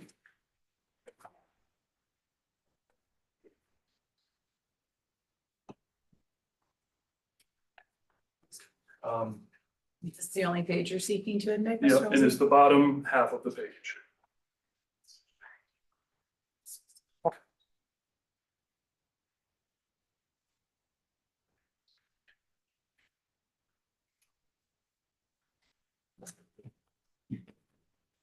We won't object to this page. So I'll move to admit this page in evidence, and if we could display the bottom half of that. It's submitted. Page number 1605. The bottom. And of what plaintiff's number? 203. 203. Plaintiff Correct. 203.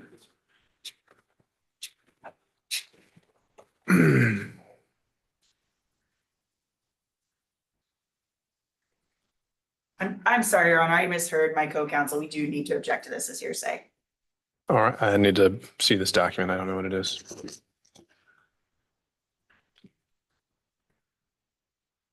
The bottom part.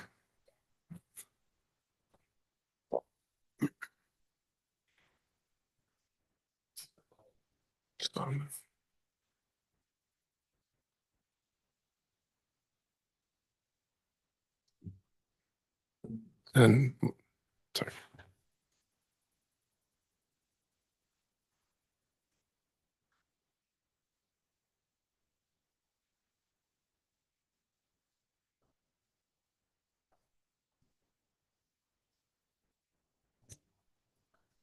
All right, the objection to hearsay is overruled and admitted over objection.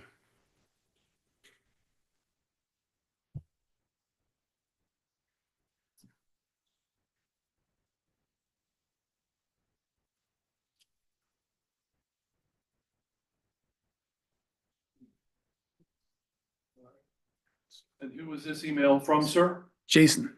I presume that to be Jason McClary. Who? Jason McClary. Counsel. Yes. All right, and what's the date of this, sir? January 29th, 2019. Fairly close to the issuance of what we'll call the final report. Yes. Okay. And is this instruction that you received, well, I mean, I don't want to put words in your mouth. It's an email that you received at the bottom of this page here. Correct. Okay. And what is going on in this email? So, Jason is telling me that we met yesterday. That is, I presume the Piedmont Park Conservancy group. They Find it not the conversations you had behind the scenes, just what you understand this email. understood, but the we doesn't include me. It's them. Okay. All right. So they met. They discussed my report, and could we please revise? And he specifies what he would like the last sentence to say, and to remove those enumerated items that you referred to that was previously asked to be removed. And if I was comfortable with it, to remove the confidential, non-discoverable tag on the report, and then issue it as the final report. You all can circle up. Who are the other parties that are in this email? So there's Jason McClary, there's me, Mark Banta, Ed Smith, Mark Rushy, Craig Cronenberger, and BM King. And these include people who are your client at the time? My client is Mark Banta. I don't, So it does include your client. oh, yes, it does. Yeah. And it also includes some other number of people, right? Are you aware that some of these folks are board members, for example, of the Conservancy? I was not, am not really. By the way, so 2019, that's a minute ago. How old were you at the time? 2019, I was 49. And so here you've got how many stakeholders are being copied on this email? So there's me and Jason, and then copied is 1, 2, 3, 4. Did I get that right? And if we can scroll back to the content of this again, please. So the client is a paying customer of yours, is that correct? Yes. So there's considerable pressure when you're getting an email, is there not? That includes your client and other folks like lawyers and a number of people on this. You feel considerable pressure to at least hear out what they're asking you to do, right? I'm not sure I feel pressure, but of course I'm going to hear out what they have to say. And I guess you can do it or not do it, but in this case, you did choose to do it, right? Yes, I did. It's framed in very nice words, right? It's got question marks, it says comfortable. It does have all that, correct? It does. Right. But there's a lot of pressure to follow along when you get these sort of recommendations. I'm not sure I follow that. Well, let me ask another question. You spent, I clocked it while Ms. Mason was asking you questions, about 15 minutes going into what it is to be a structural engineer, what goes into it, your bona fides. Yes, You recall that? I do. Probably a good 15 minutes. And that's because to do something as important as opining on the structure and safety or soundness of a building, you need to be sufficiently credentialed, correct? Yes, it is important. People on this email from whom you're receiving that direction are not structural engineers, is that correct? I know, so I don't know who Mark Rushy and Craig Cronenberger and BM King are. I know Ed Smith, Mark Banta, and Jason McClary are not engineers. You are not taking whatever you want to call this, direction, request, whatever. You are not eliciting advice from other engineers in making a decision here, were you? That is correct. Okay.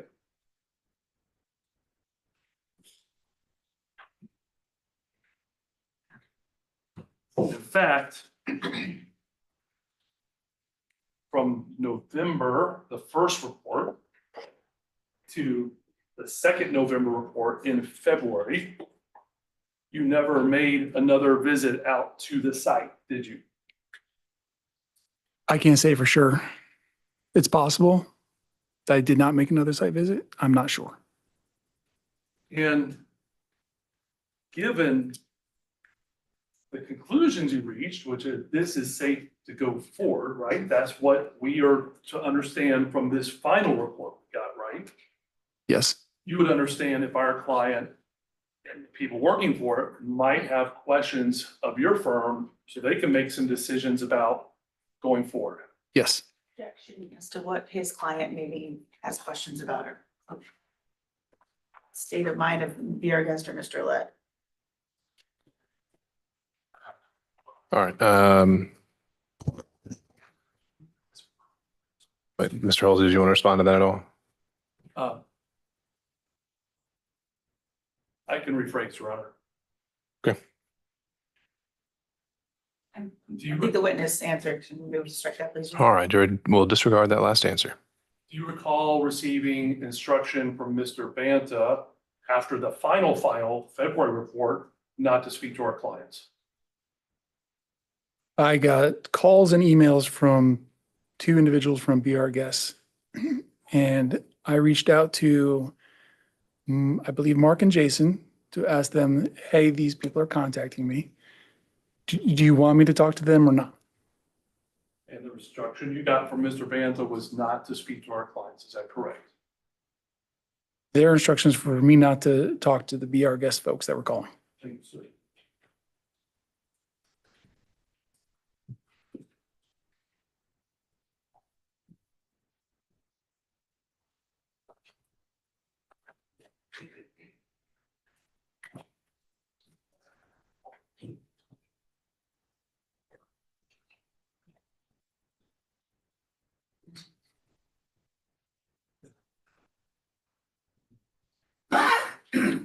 Nothing further on, yes, recross.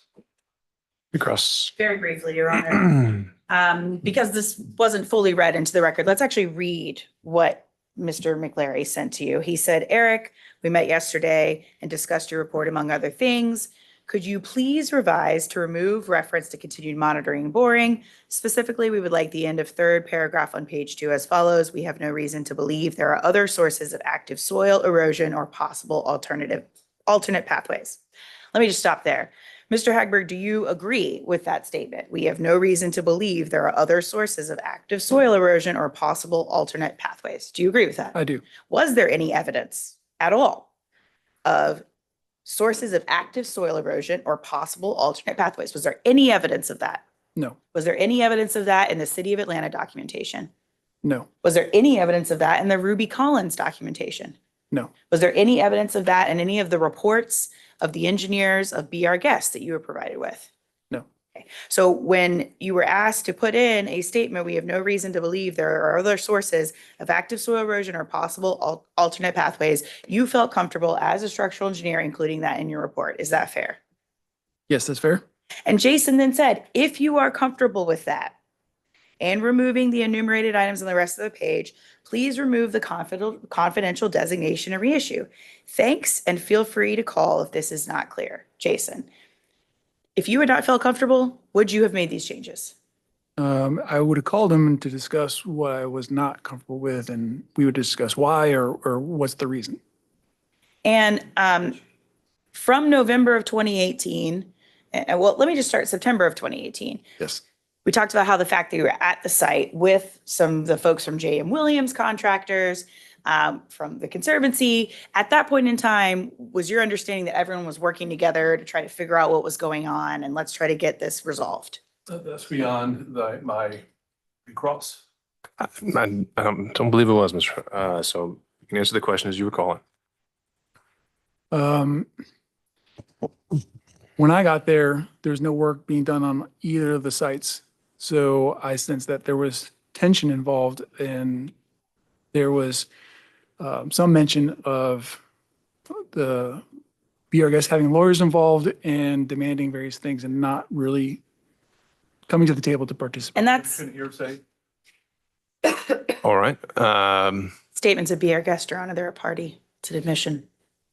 Just that there are lawyers involved. I'll sustain that. So disregard that last answer. Ask your next question. By the time you started drafting the November 2018 report, had you already been retained as an expert for litigation? By what time? November 2018. Yes. Okay. Did you understand that lawyers were already getting involved and that the parties, at least the Conservancy, anticipated that there would be litigation over this? Yes. Okay. And as time continued from November of 2018 to December to January, when this discussion was happening, did you also understand that there was a shift in the parties going from trying to work together to resolve the void to moving closer to litigation? I did. Thank you. Those are all the questions I have.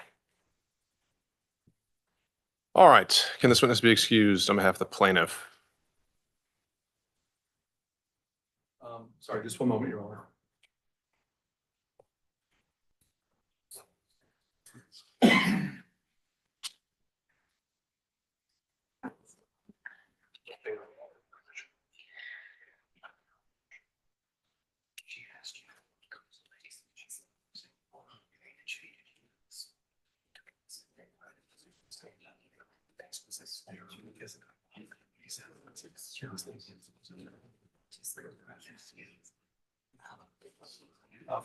One question related to the, what's now called redirect, I guess.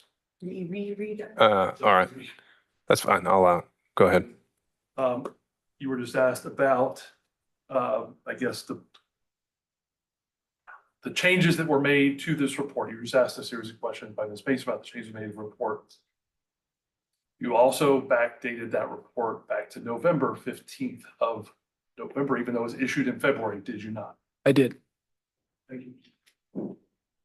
All right. Can this witness be excused on the part of the plaintiff? Mr. Holy. Oh, nothing further from me, Your Honor. Can he be excused? Yes, sir. All right. Can he be excused on behalf of the defense? Thank you, sir. You can step down. All right, members of the jury. I think we've reached the end of another productive day.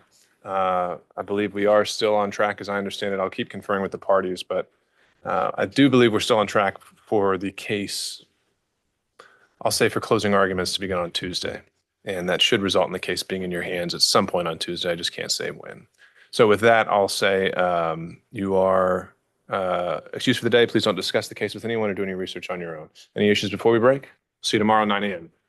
Right to the jury.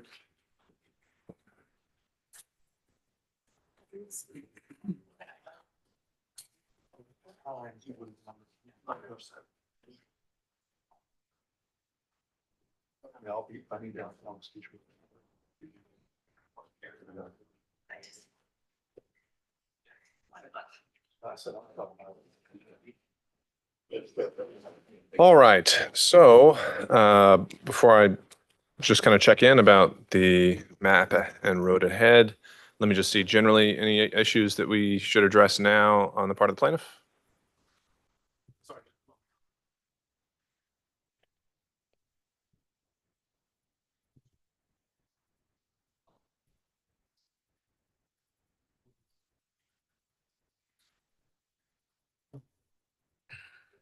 Going tomorrow, we're not getting our witnesses. Till with the number of documents, with the number of documents you've disclosed, don't you also need Mr. Bloom? Mr. Bloom, I mean, y'all I are would gonna plan. call. Apparently, we need a moment, Your Honor, if you will allow. Thank you. Cross Mr. Roulette will be long. And I'm anticipating with the number of documents you disclosed for her, that will, her direct will also be. And then Don't you need gotta anything, call Mr. Bloom? Bloom, and then you gotta call. That's it? Banta. No, I think that's gonna be the request. I called him up. No. Well, when did that change? Things are changing as we go. Okay. Yeah. Well, Well, we'll be ready to start. yeah, We'll be ready. we may need to start with, Scott Klein. I mean, this is, I mean, what. First we heard it. Do we need any of this on the record as we talk logistics? Let me just ask, other than logistics, is there anything that we need to raise or that needs a ruling on by the part of the plaintiff? We can go back on the record if we need to, just. Ruling per se, but I'm gonna ask the question. Mr. Bloom spent most of the day, one of the attorneys, Mr. Bloom spent most of the day in the hallway. Is there a world where we could have them testify by Zoom in the morning rather than in person? And this is an idea we're just thinking. I certainly have no issue with it. We've done it before, but I believe that likely would have to be with the consent of the parties. So certainly we've done it, and technically it's not an issue. We'd like him to be here. All right. And so anything else on part of the plaintiff before we go off the record and talk logistics?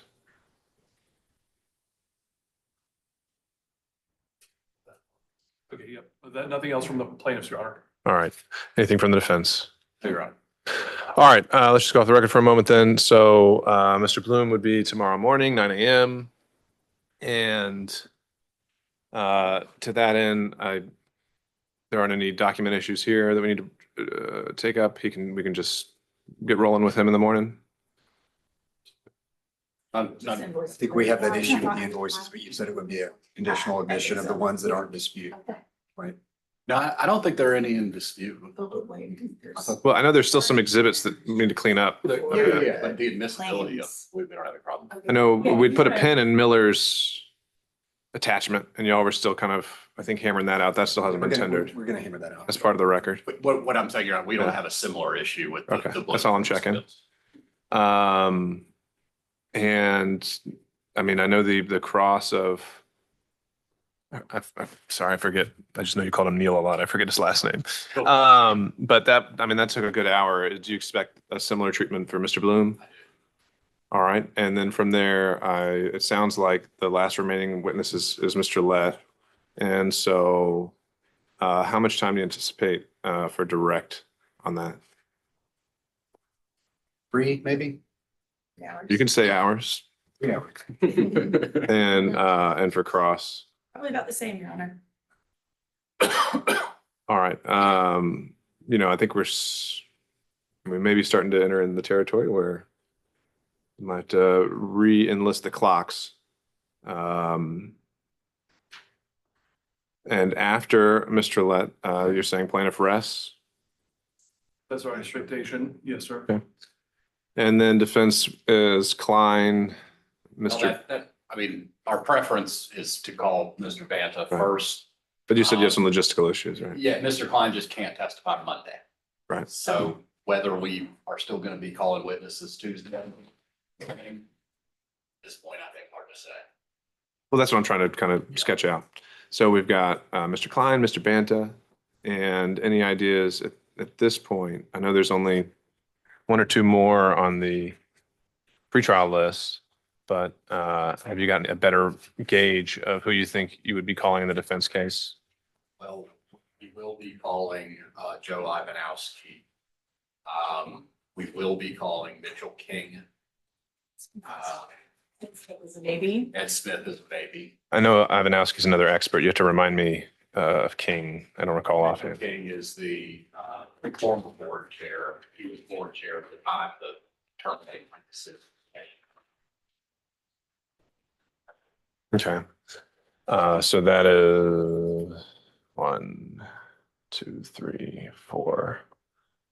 So 4 witnesses on the defense side. Do I have that right? Klein, King, Banta, Ivanowski. For Hagberg, but obviously he's done. Okay. With left. a baby on Ed Smith. Okay. All right. And